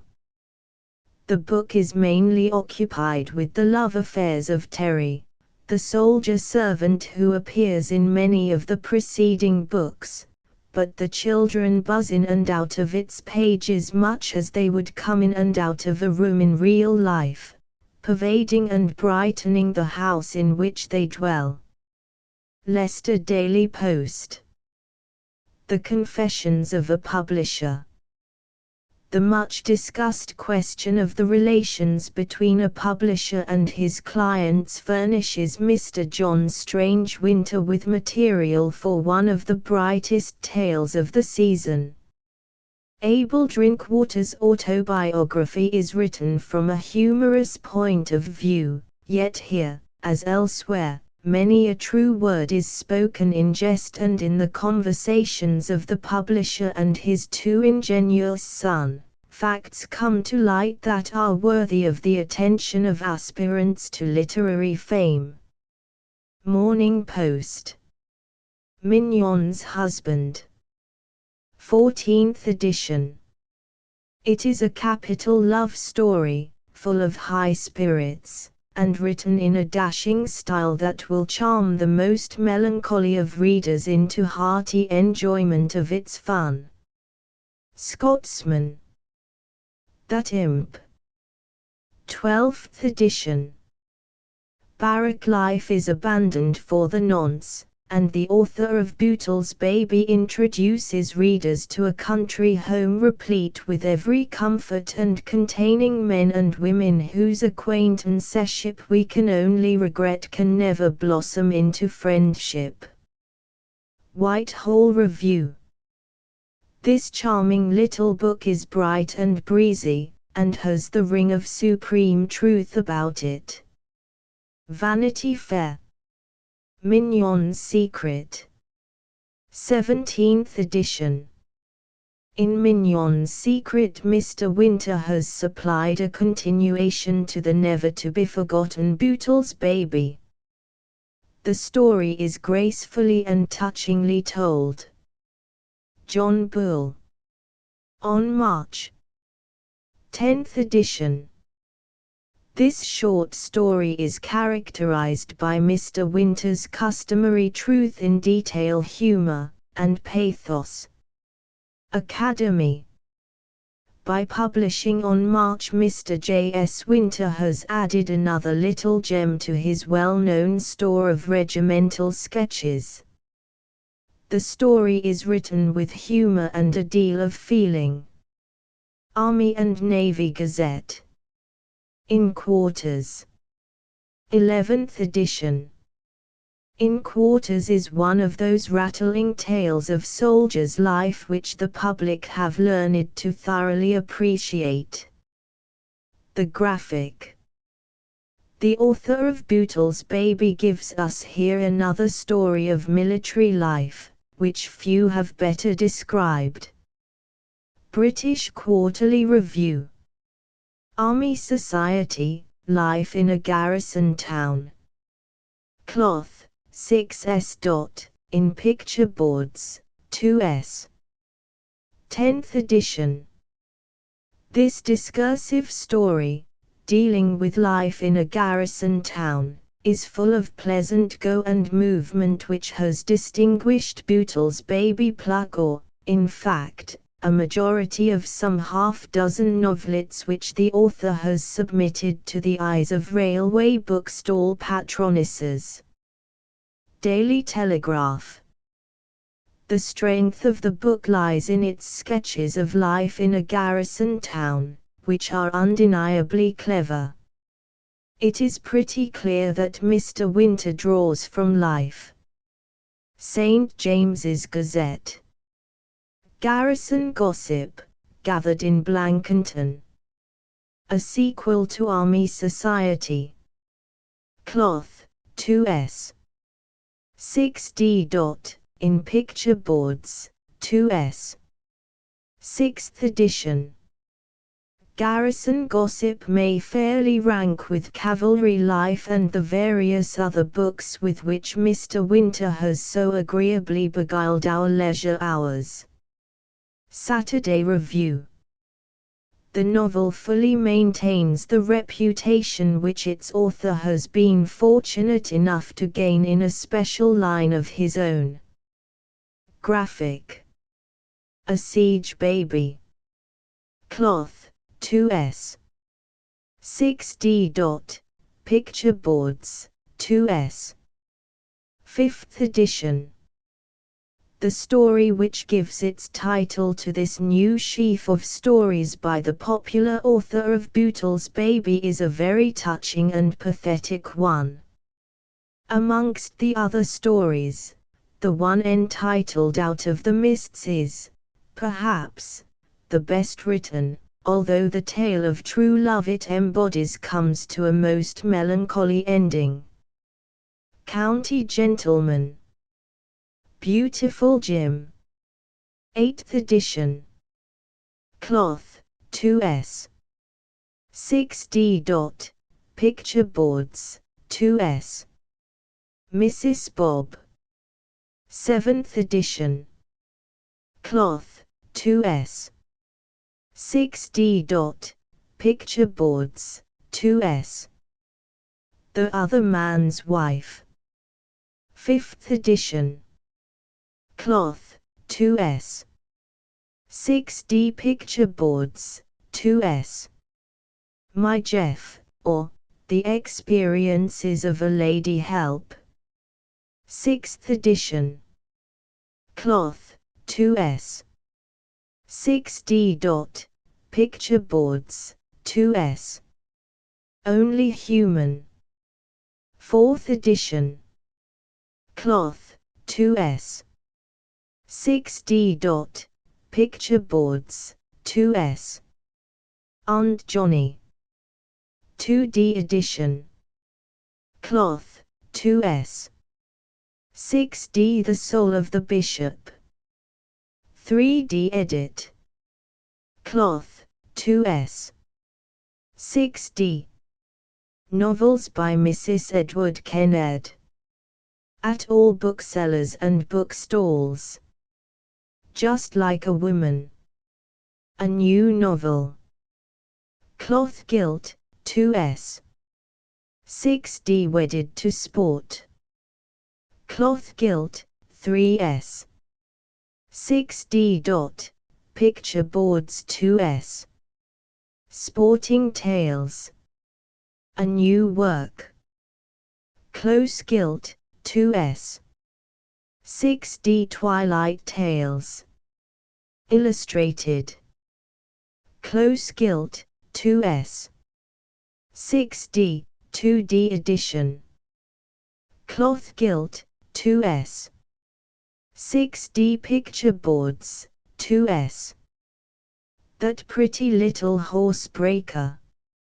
4th edition. A Homburg Beauty. 3d edition. Matron or Maid. 4th edition. Landing a Prize. 7th edition. A Crack County. 6th edition. The Girl in the Brown Habit. 8th edition. Nell Fitzgerald is an irreproachable heroine, full of gentle womanliness, and rich in all virtues that make her kind estimable. Mrs. Kennard's work is marked by high tone as well as vigorous narrative, and sportsman, when searching for something new and beguiling for a wet day or spell of frost, can hardly light upon anything better than these fresh and picturesque hunting stories of Mrs. Kennard's. Daily Telegraph. Killed in the Open. 9th edition. It is in truth a very good love story set in a framework of hounds and horses, but one that could be read with pleasure independently of any such attractions. Fortnightly Review. Killed in the Open is a very superior sort of hunting novel indeed. Graphic. Straight as a Die. 9th edition. If you like sporting novels, I can recommend to you Mrs. Kennard's Straight as a Die. Truth. A real good thing. 8th edition. There are some good country scenes and country spins in a real good thing. The hero, poor old Hopkins, is a strong character. Academy. Our Friends in the Hunting Field. By the same author. The Mystery of a Woman's Heart. In paper covers, 1s. Cloth, 1s. 6d. Novels by Hawley Smart. At all booksellers and bookstalls. Cloth gilt, 2s. 6d. Picture boards, 2s. Beatrice and Benedict, A Romance of the Crimea. 2d edition. The Plunger. 6th edition. Long Odds. 5th edition. The Master of Rathkelly. 5th edition. The Outsider. 8th edition. Vanity's Daughter. Paper covers, 1s. Cloth, 1s. 6d. By Mrs. Oliphant. The Sorceress. Cloth, 3s. 6d. Novels by B. L. Fargian. At all booksellers and bookstalls. Cloth, 2s. 6d. Picture boards, 2s. The March of Fate. Cloth only. Basil and Annette. 2d edition. A Young Girl's Life. 3d edition. Toilers of Babylon. 2d edition. The Duchess of Rosemary Lane. 2d edition. In paper covers, 1s. Cloth, 1s. 6d. A Very Young Couple. The Peril of Richard Pardon. 2d edition. A Strange Enchantment. Novels by B. M. Croker. At all booksellers and bookstalls. Interference. 3d edit. Cloth, 2s. 6d. Picture BDS, 2s. Two Masters. 3d edition. Cloth, 2s. 6d. Picture BDS, 2s. Novels by Helen Mathis. At all booksellers and bookstalls. In paper covers, 1s. Cloth, 1s. 6d each. What the Glass Told. A Study of a Woman, or Venus Victrix. T. Other Dear Charmer. My Joe, John. 2d edition. The Mystery of Number 13. 2D edition. Sir Randall H. Roberts, Bart S. Sporting Novels, at all booksellers and bookstalls. Not in the Betting. A New Novel. Cloth Gilt, 2s. 6D Curb and Snaffle. Cloth Gilt, 2s. 6D Novels by Mrs. Alexander Fraser. At all booksellers and bookstalls. A Modern Bridegroom. 2D edition. Cloth, 2s. 6D The New Duchess. 3D edition. Cloth, 2s. 6D. Picture boards, 2s. Daughters of Belgravia. Cloth, 2s. 6D picture boards, 2s. She Came Between. Cloth, 2s. 6D Mrs. Lovett Cameron's Novels. At all booksellers and bookstalls. A Bachelor's Bridal. A New Novel. Cloth, 2s. 6D A Sister's Sin. Cloth, 2s.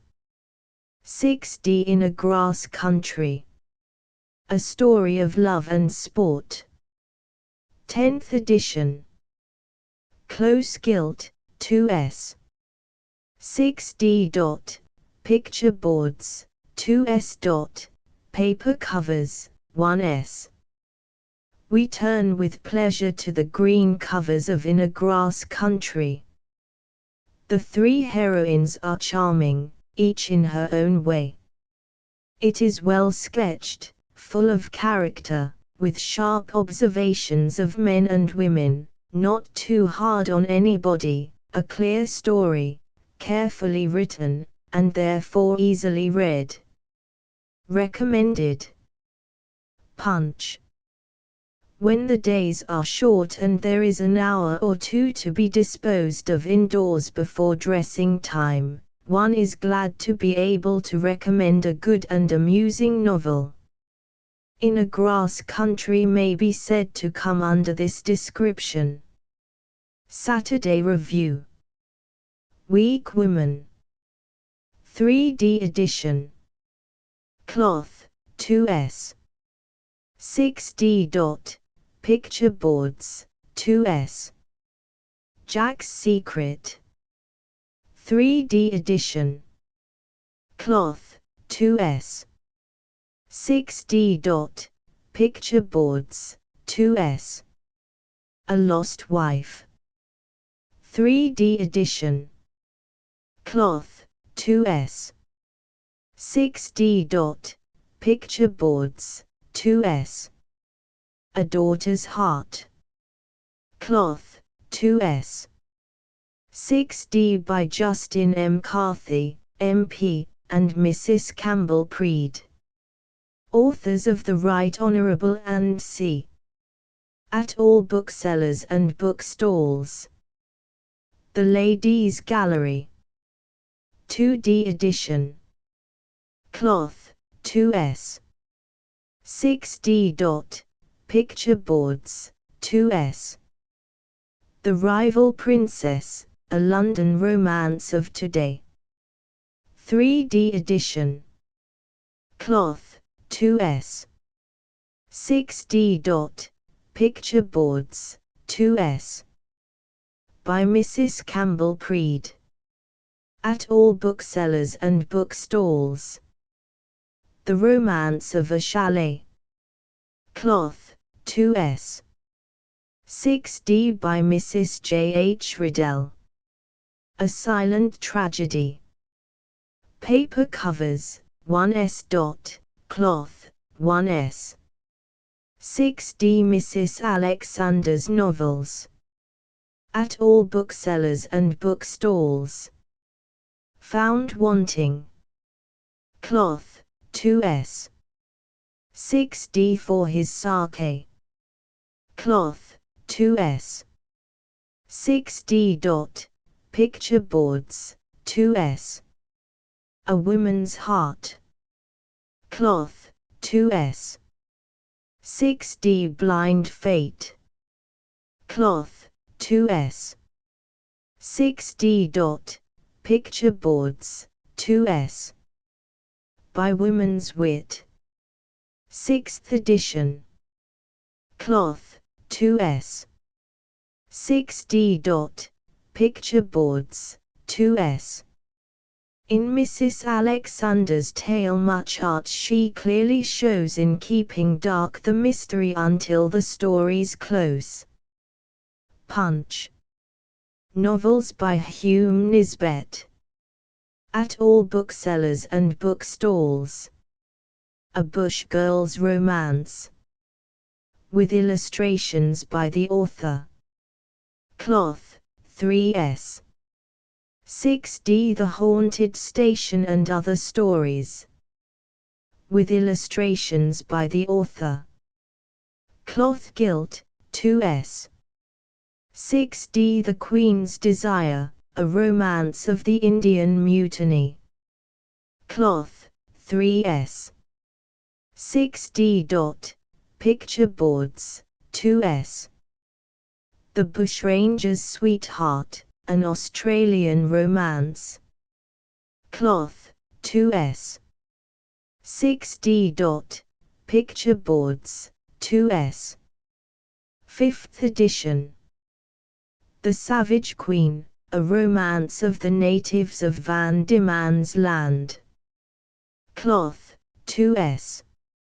6d. Picture boards, 2s.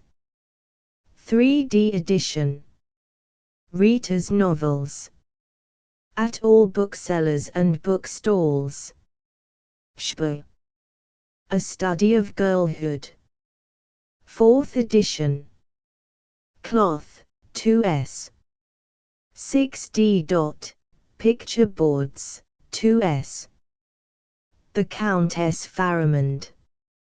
A sequel to Shba. Cloth, 2s. 6d. The Man in Possession. A new novel. Cloth, 2s.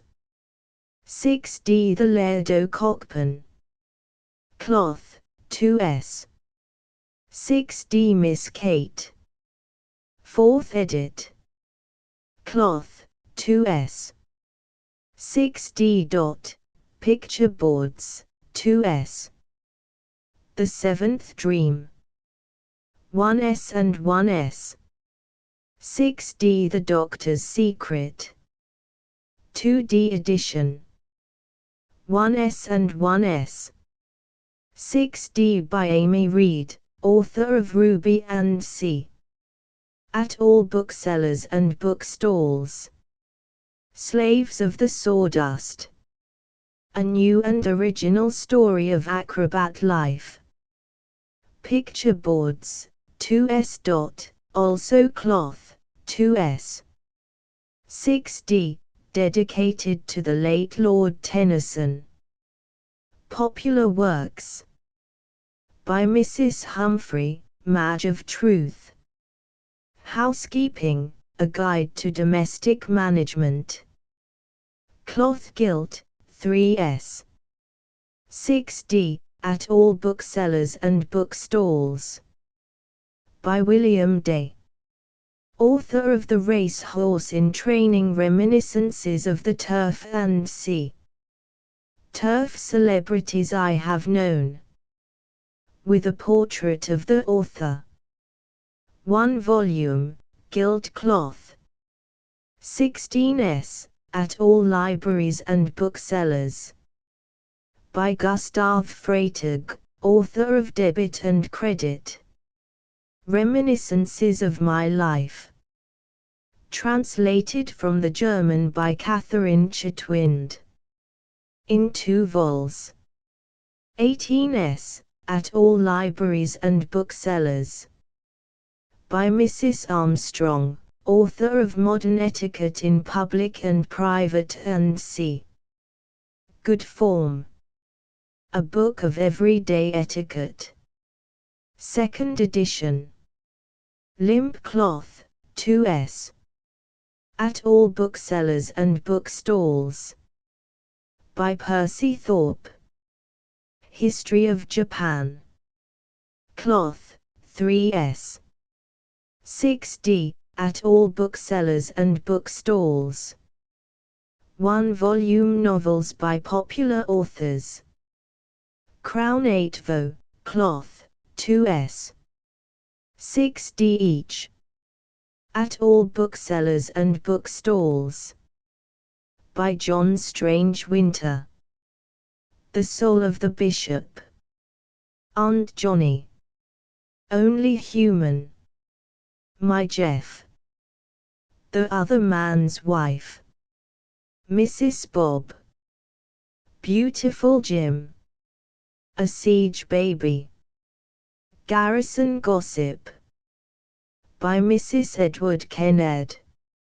Just Like a Woman. A New Novel. Wedded to Sport, 3s6d. Twilight Tales. Sporting Tales. A New Work. That Pretty Little Horsebreaker. A Homburg Beauty. Matron or Maid. Landing a Prize. A Crack County. A Real Good Thing. Straight as a Die. The Girl in the Brown Habit. Killed in the Open. Our Friends in the Hunting Field. By Hawley Smart. Beatrice and Benedict. The Plunger. Long Odds. The Master of Rathkelly. The Outsider. By Mrs. Campbell Preed. The Romance of a Chalet. By B. L. Fargian. The March of Fate. Toilers of Babylon. A Young Girl's Life. Basil and Annette. The Duchess of Rosemary Lane. By May Crumlin. The Freaks of Lady Fortune. By Florence Warden. A Young Wife's Trial, or Ralph Ryder of Brent. A Witch of the Hills. A Wild Wooing. By Mabel Collins. Viola Fanshawe. By Mrs. Oliphant. The Sorceress. 3s6d. By B. M. Croker. Two Masters. Interference. By Hume Nisbet. A Bush Girl's Romance. 3s6d. The Haunted Station and Other Stories. The Queen's Desire. 3s6d. The Savage Queen. The Bushranger's Sweetheart. By Fergus Hume. Whom God hath joined. The Man with a Secret. By Sir Randall H. Roberts, Bart. Not in the Betting. Curb and Snaffle. By Amy Reed, author of Ruby and C. Slaves of the Sawdust. By F. C. Phillips and C. J. Wills. Sybil Ross's Marriage. By Mrs. Alexander. Found Wanting. Blind Fate. A Woman's Heart. By Woman's Wit. For His Sake. By Mrs. Lovett Cameron. A Bachelor's Bridal. A New Novel. A Sister's Sin. In a Grass Country. Jack's Secret. A Lost Wife. A Daughter's Heart. Weak Woman.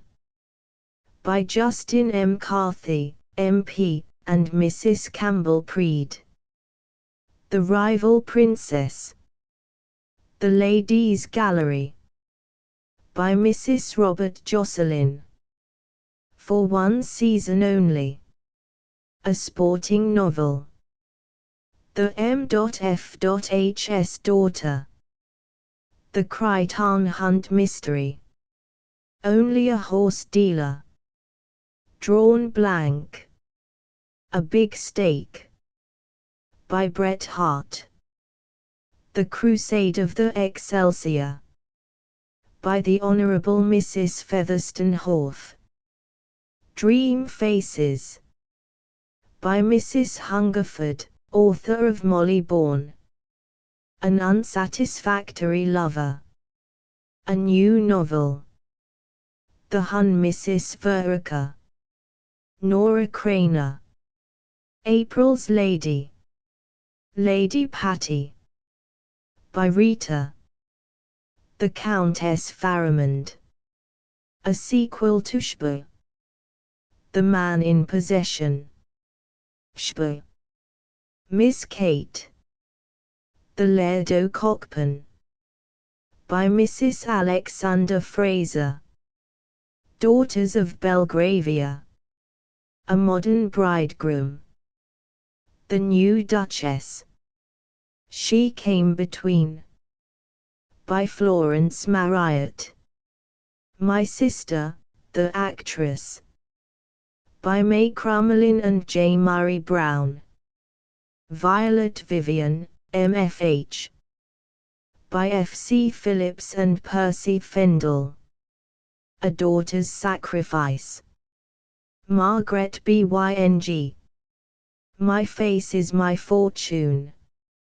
By Lady Constance Howard. Sweetheart and Wife.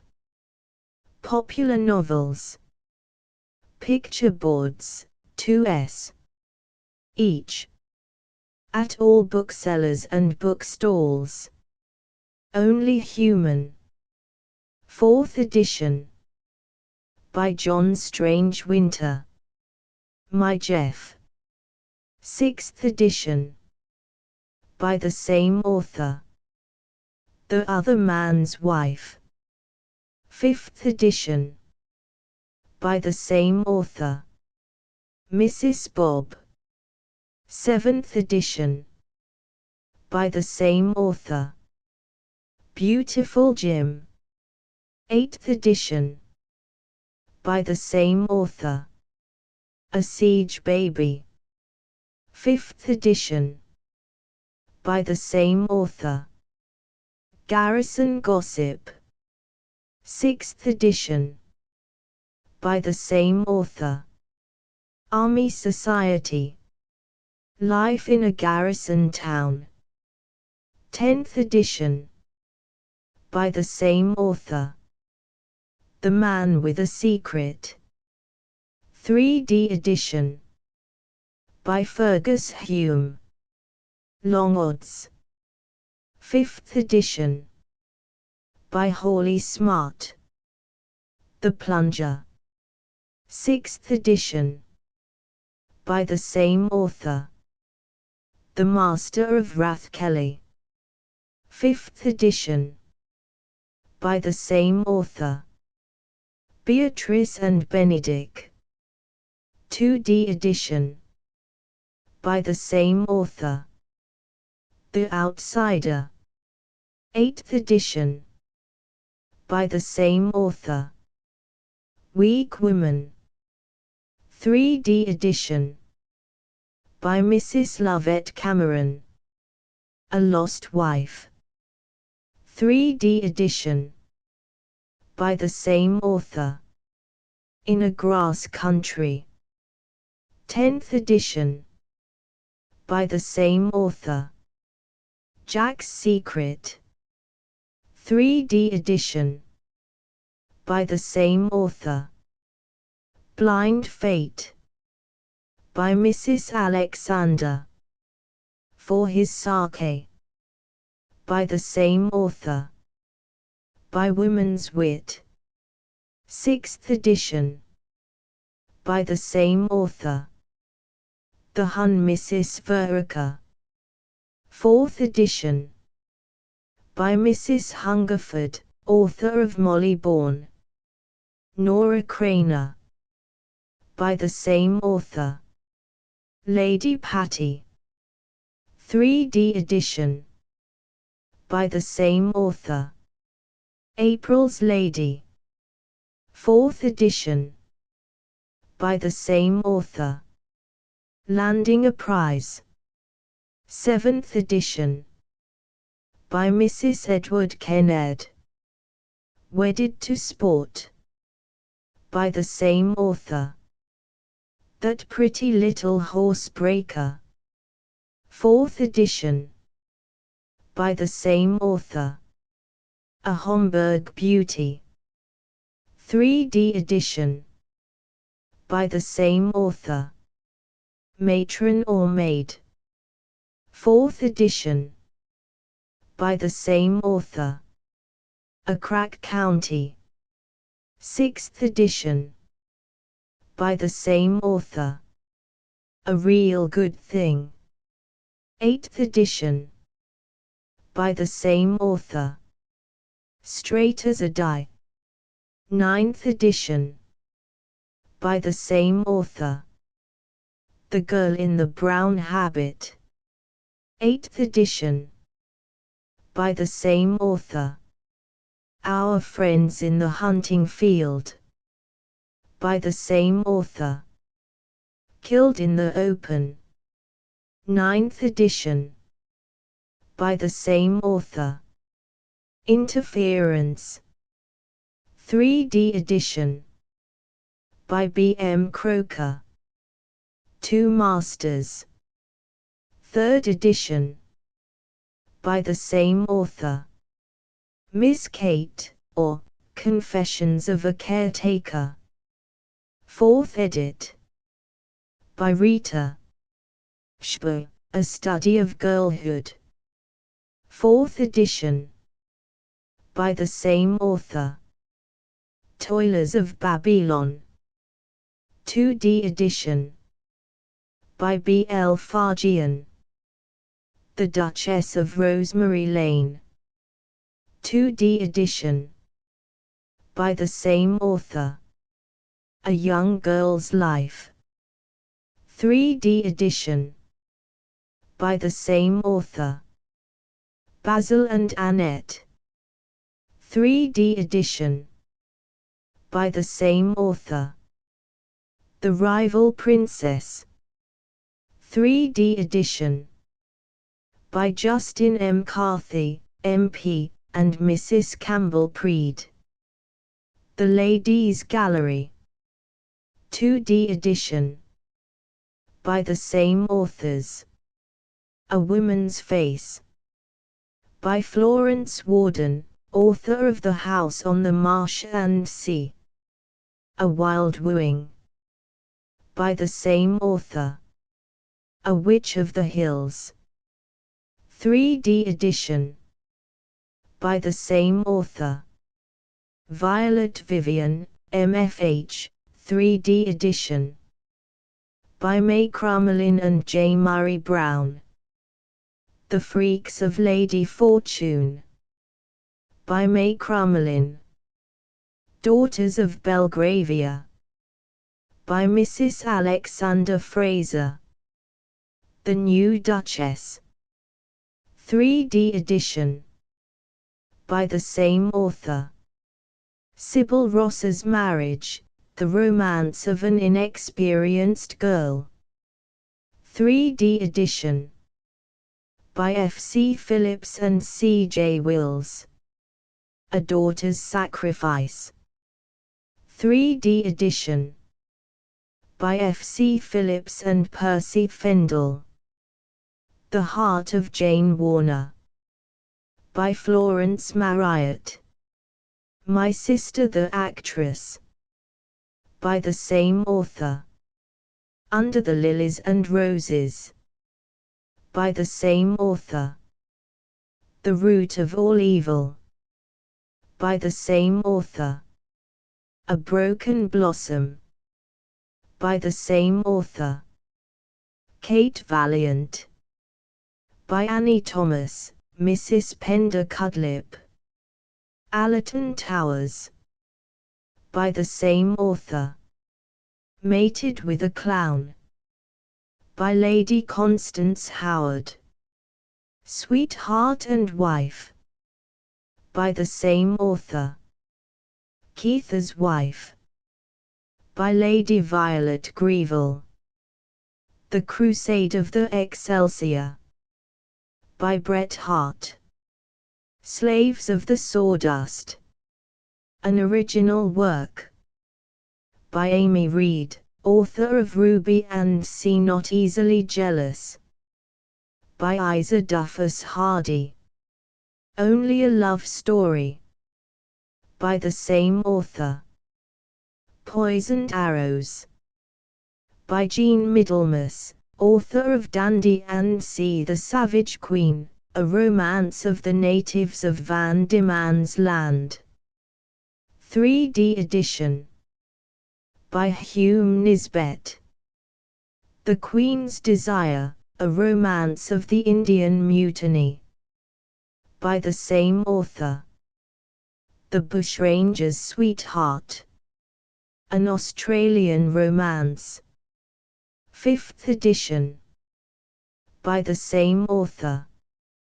The M.F.H.'s Daughter. By Mrs. Robert Jocelyn.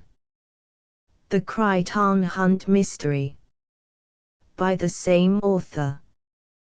1 shilling novels. In paper covers. Cloth, 1s. 6d, at all booksellers and bookstalls. A Man's Man. By John Strange Winter, author of Bootle's Baby and See, 4th edition. That Mrs. Smith. 2D edit. By the same author. 3 Girls. 3D edit. By the same author. Mere Luck. 3D edition. By the same author. Lumley the Painter. 3D edition. By the same author. Goodbye. 7th edition. By the same author. He Went for a Soldier. 8th edition. By the same author. Ferrers Court. 6th edit. By the same author. Buttons. 8th edition. By the same author. A Little Fool. 10th edit. By the same author. My Poor Dick. Illustrated by Maurice Griefenhagen. 10th edition. By the same author. Bootle's Children. Illustrated by J. Bernard Partridge. 11th edition. By the same author. The Confessions of a Publisher. By the same author. Mignon's Husband. 14th edition. By the same author. That Imp. 12th edition. By the same author. Mignon's Secret. 17th edition. By the same author. On March. 10th edition. By the same author. In Quarters. 11th edit. By the same author. The Gentleman Who Vanished. 2D edition. By Fergus Hume. The Piccadilly Puzzle. By the same author. The Power of an Eye. By Mrs. Frank St. Clair Grimwood, author of My 3 Years in Manipur. A Very Young Couple. By B. L. Fargian, author of Toilers of Babylon and See the Peril of Richard Pardon. 2D edition. By B. L. Fargian. A Strange Enchantment. by the same author. A Silent Tragedy, by Mrs. J. H. Riddell, author of George Gaith of Fencourt and See the Mystery of No. 13. 2D edit, by Helen Mathis, author of Coming Through the Rye and See What the Glass Told, by the same author. A Study of a Woman, or Venus Victrix, by the same author. Mijo, John. 2nd edition, by the same author. T'Other Dear Charmer, by the same author. Tom's Wife, by Lady Margaret Magendie, author of Fascination Sisters-in-Law, and See the Confessions of a Doormat, by Alfred C. Kalmer, author of The Amber Heart and See the Mystery of a Woman's Heart, by Mrs. Edward Kennard.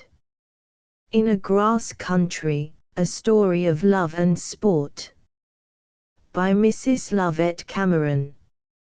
9th edition. City and Suburban, 2D edition, by Florence Warden, author of The House on the Marsh and Sea. A Scarborough Romance, The Strange Story of Mary Glindy, by the same author. Grave Lady Jane, by the same author. A Shock to Society, by the same author.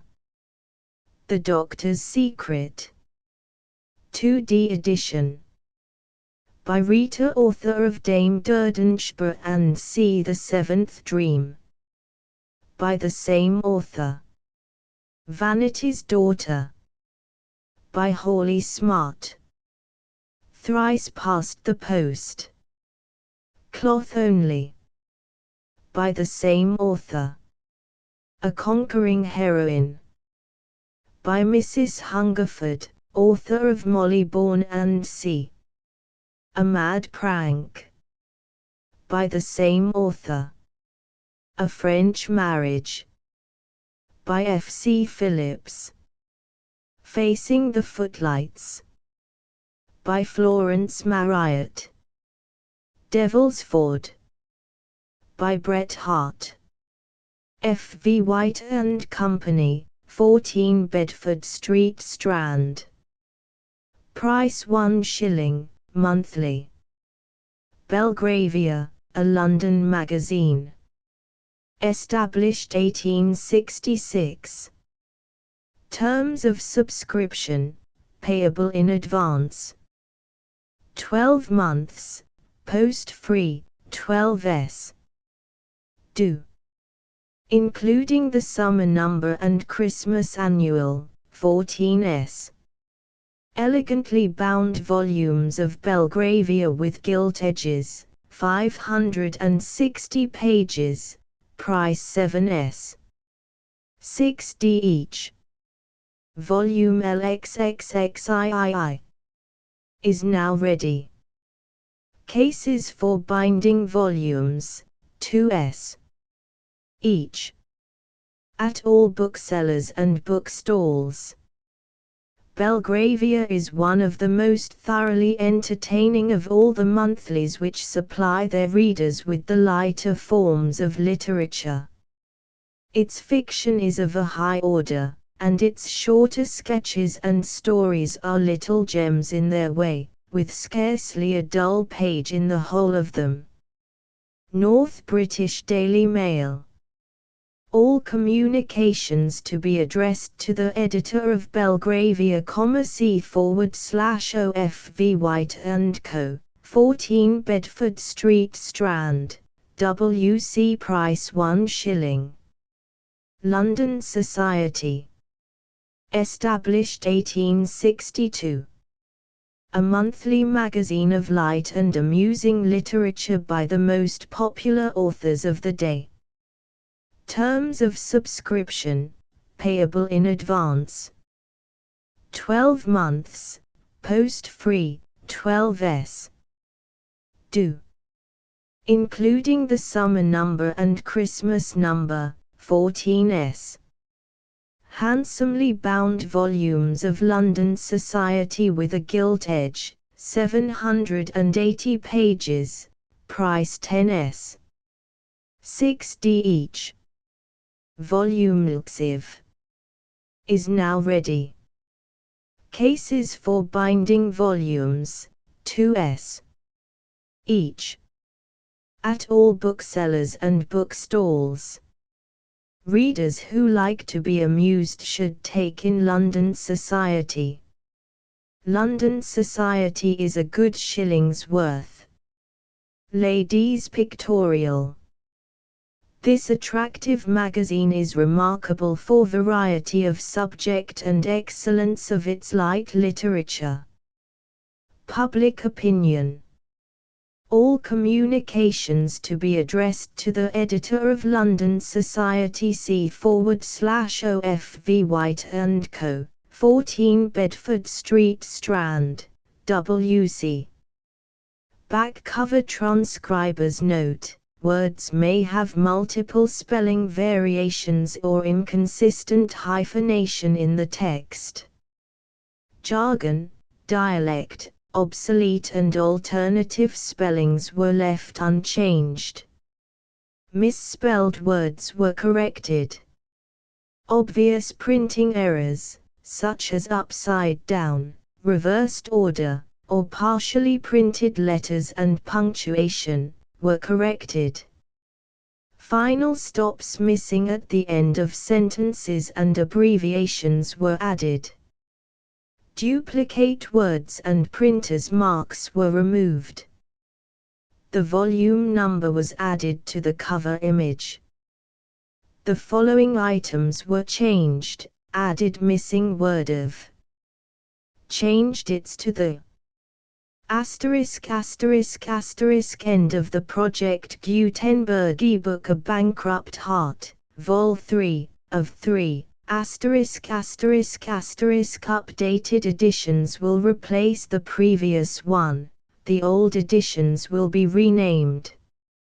Creating the works from print editions not protected by U.S. copyright law means that no one owns a United States copyright in these works, so the Foundation, and you, can copy and distribute it in the United States without permission and without paying copyright royalties.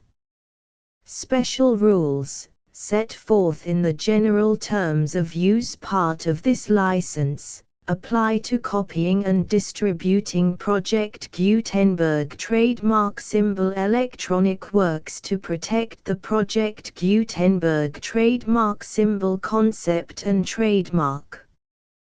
Project Gutenberg is a registered trademark, and may not be used if you charge for an ebook, except by following the terms of the trademark license, including paying royalties for use of the Project Gutenberg trademark. If you do not charge anything for copies of this ebook, complying with the trademark license is very easy. You may use this ebook for nearly any purpose, such as creation of derivative works, reports, performances and research. Project Gutenberg ebooks may be modified and printed and given away. You may do practically anything in the United States with ebooks not protected by U.S. copyright law. Redistribution is subject to the trademark license, especially commercial redistribution. Start. Full license. The full Project Gutenberg license. Please read this before you distribute or use this work to protect the Project Gutenberg trademark symbol mission of promoting the free distribution of electronic works, by using or distributing this work, or any other work associated in any way with the phrase Project Gutenberg. you agree to comply with all the terms of the full Project Gutenberg trademark symbol license available with this file or online at www.gutenberg.org/license. Section 1. General Terms of Use and Redistributing Project Gutenberg Trademark Symbol Electronic Works 1.0. By reading or using any part of this Project Gutenberg trademark symbol electronic work, you indicate that you have read, understand, agree to and accept all the terms of this license and intellectual property, trademark/copyright, agreement. If you do not agree to abide by all the terms of this agreement, you must cease using and return or destroy all copies of Project Gutenberg trademark symbol electronic works in your possession.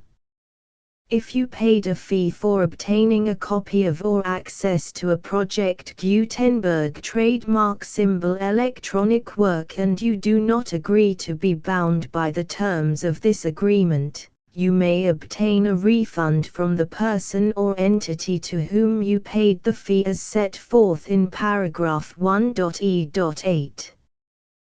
1.b Project Gutenberg is a registered trademark. It may only be used on or associated in any way with an electronic work by people who agree to be bound by the terms of this agreement. There are a few things that you can do with most Project Gutenberg trademark symbol electronic works even without complying with the full terms of this agreement. See paragraph 1.c below. There are a lot of things you can do with Project Gutenberg trademark symbol electronic works if you follow the terms of this agreement and help preserve free future access to Project Gutenberg trademark symbol electronic works. See paragraph 1.e below. 1.c. The Project Gutenberg Literary Archive Foundation, the Foundation or PGLAF, owns a compilation copyright in the collection of Project Gutenberg trademark symbol electronic works. Nearly all the individual works in the collection are in the public domain in the United States. If an individual work is unprotected by copyright law in the United States and you are located in the United States, we do not claim a right to prevent you from copying, distributing, performing, displaying or creating derivative works based on the work as long as all references to Project Gutenberg are removed. Of course, we hope that you will support the Project Gutenberg trademark symbol mission of promoting free access to electronic works by freely sharing Project Gutenberg trademark symbol works in compliance with the terms of this agreement for keeping the Project Gutenberg trademark symbol name associated with the work. You can easily comply with the terms of this agreement by keeping this work in the same format with its attached full Project Gutenberg trademark symbol license when you share it without charge with others. 1.d. The copyright laws of the place where you are located also govern what you can do with this work. Copyright laws in most countries are in a constant state of change. If you are outside the United States, check the laws of your country in addition to the terms of this agreement before downloading, copying, displaying, performing, distributing or creating derivative works based on this work or any other Project Gutenberg trademark symbol work.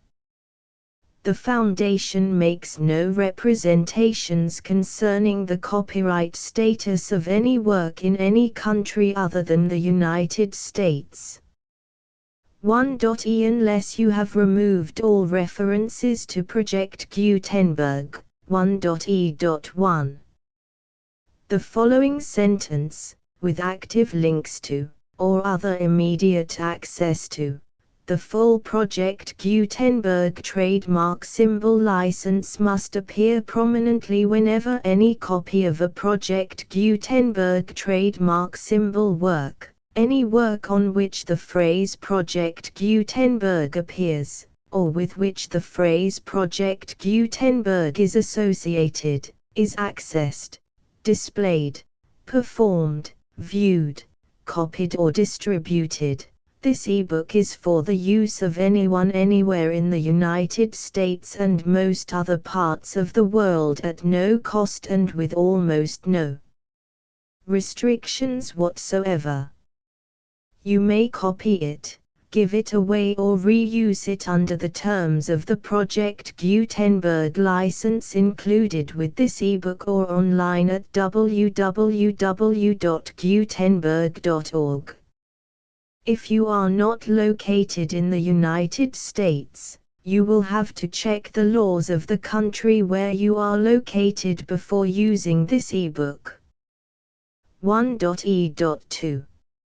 If an individual Project Gutenberg trademark symbol electronic work is derived from texts not protected by U.S. copyright law, does not contain a notice indicating that it is posted with permission of the copyright holder, the work can be copied and distributed to anyone in the United States without paying any fees or charges.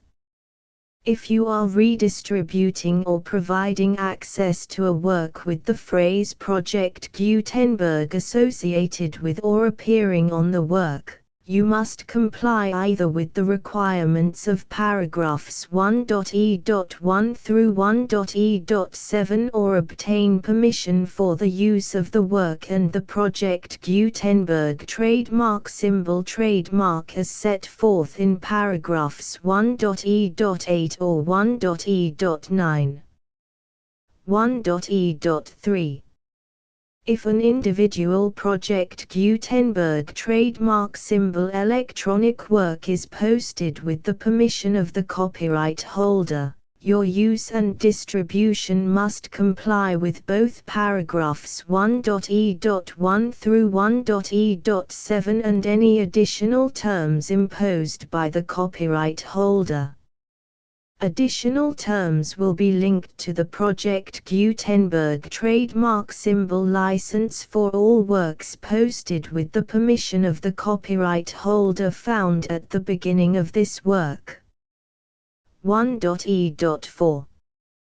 Do not unlink or detach or remove the full Project Gutenberg trademark symbol license terms from this work, or any files containing a part of this work or any other work associated with Project Gutenberg trademark symbol.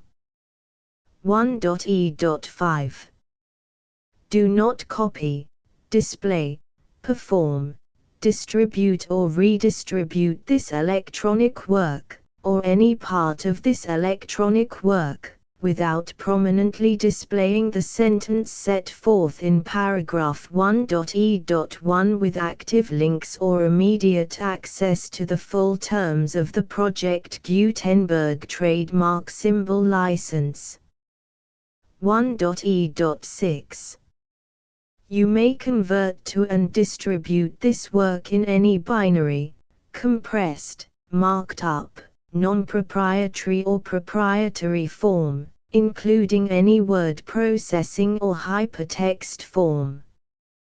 However, if you provide access to or distribute copies of a Project Gutenberg trademark symbol work in a format other than plain vanilla ASCII or other format used in the official version posted on the official Project Gutenberg trademark symbol website, www.gutenberg.org, you must, at no additional cost, fee or expense to the user, provide a copy, a means of exporting a copy, or a means of obtaining a copy upon request, of the work in its original plain vanilla ASCII or other form.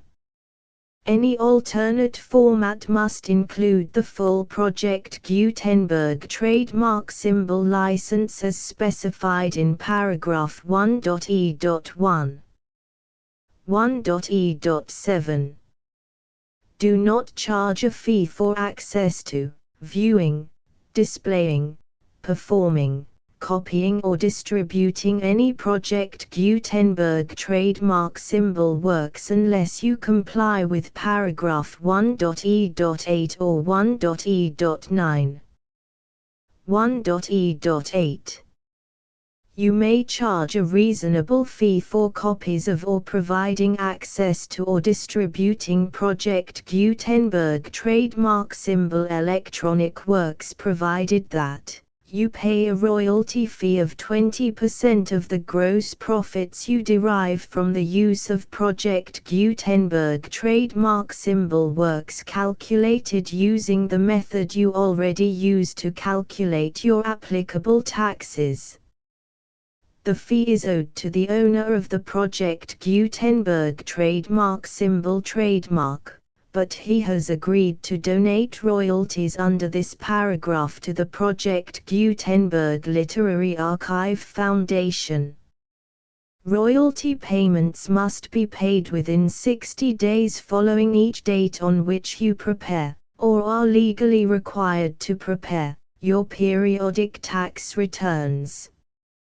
Royalty payments should be clearly marked as such and sent to the Project Gutenberg Literary Archive Foundation at the address specified in Section 4, Information about donations to the Project Gutenberg Literary Archive Foundation.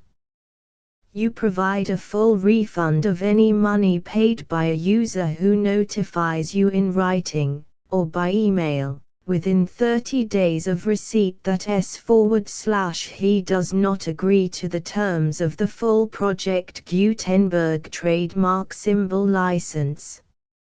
You must require such a user to return or destroy all copies of the works possessed in a physical medium and discontinue all use of and all access to other copies of Project Gutenberg trademark symbol works. You provide, in accordance with paragraph 1.f.3, a full refund of any money paid for a work or a replacement copy, if a defect in the electronic work is discovered and reported to you within 90 days of receipt of the work. You comply with all other terms of this agreement for free distribution of Project Gutenberg trademark symbol works.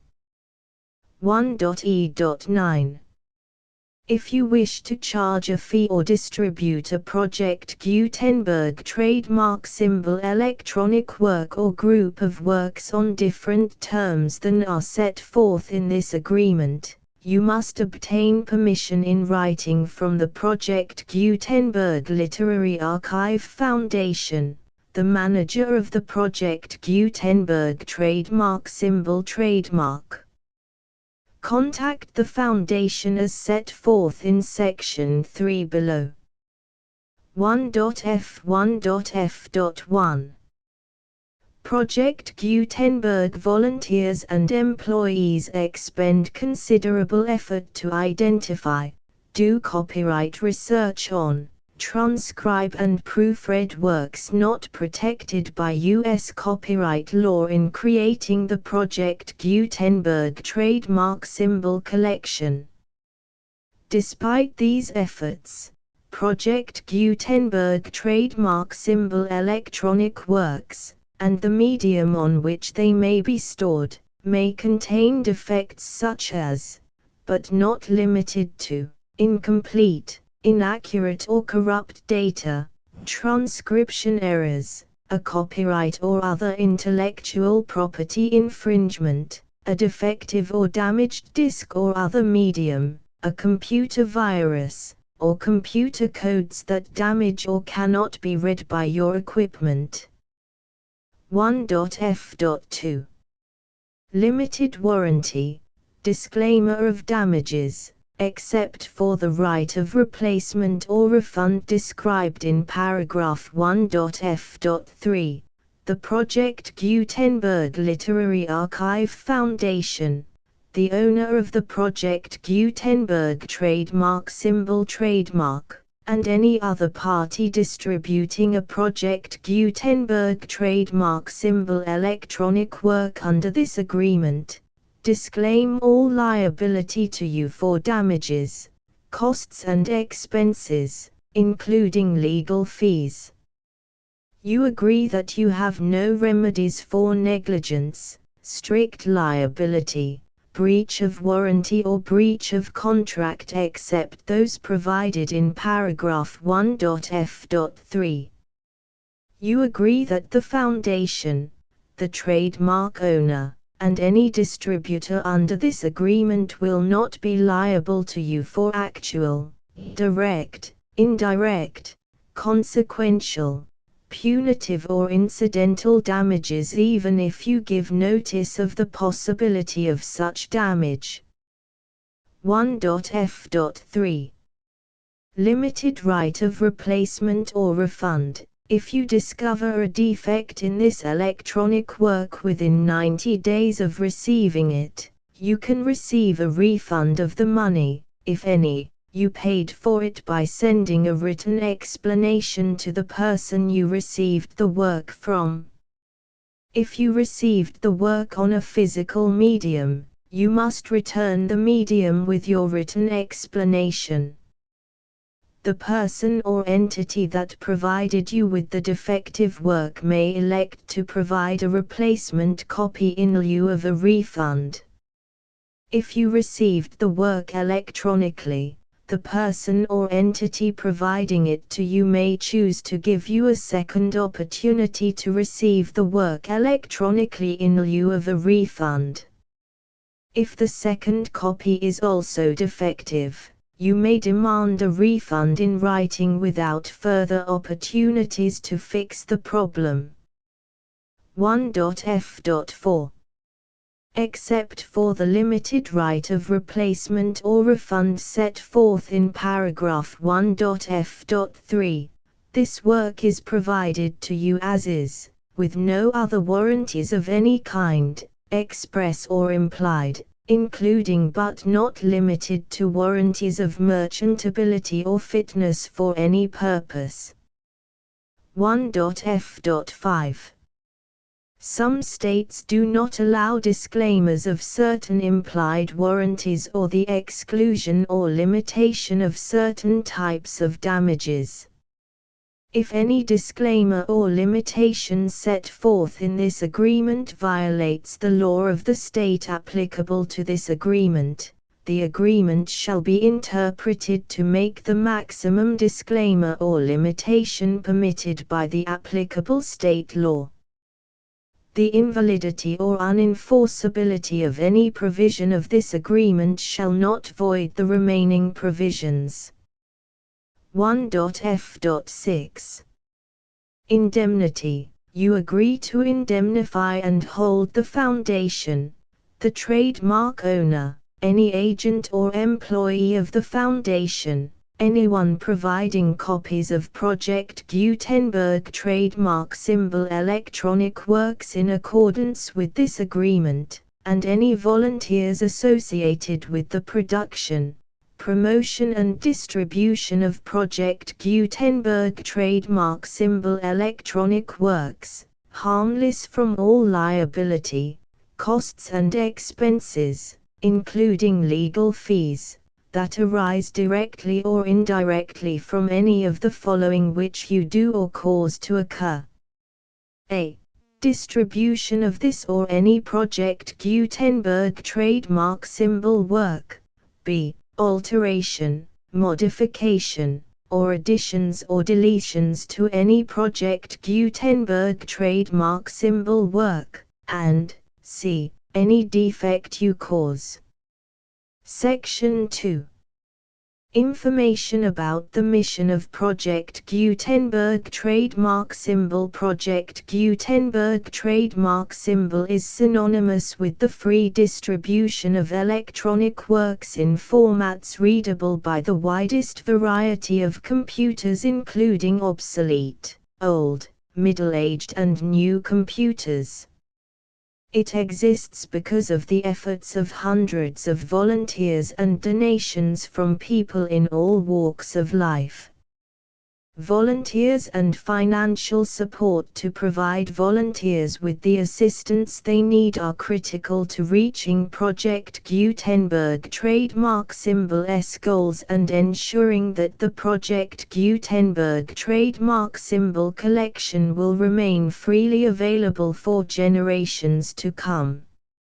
In 2001, the Project Gutenberg Literary Archive Foundation was created to provide a secure and permanent future for Project Gutenberg trademark symbol and future generations. To learn more about the Project Gutenberg Literary Archive Foundation and how your efforts and donations can help, see sections 3 and 4 and the Foundation information page at www.gutenberg.org. Section 3. Information about the Project Gutenberg Literary Archive Foundation. The Project Gutenberg Literary Archive Foundation is a non-profit 501(c)(3) educational corporation organized under the laws of the state of Mississippi and granted tax-exempt status by the Internal Revenue Service. The Foundation's IN or Federal Tax Identification Number is 64-6221541. Contributions to the Project Gutenberg Literary Archive Foundation are tax-deductible to the full extent permitted by U.S. federal laws and your state's laws. The Foundation's business office is located at 809 North 1500 West, Salt Lake City, UT 84116. 801-596-1887. Email contact links and up-to-date contact information can be found at the Foundation's website and official page at www.gutenberg.org/contact section 4.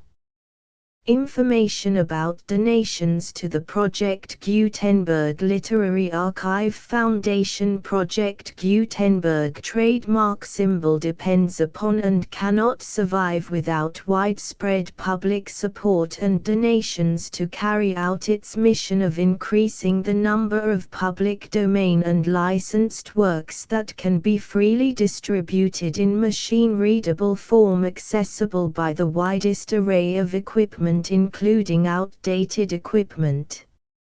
Many small donations, $1 to $5,000, are particularly important to maintaining tax-exempt status with the IRS.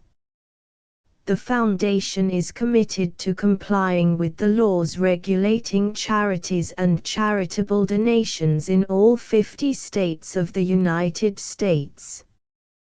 Compliance requirements are not uniform and it takes a considerable effort, much paperwork and many fees to meet and keep up with these requirements.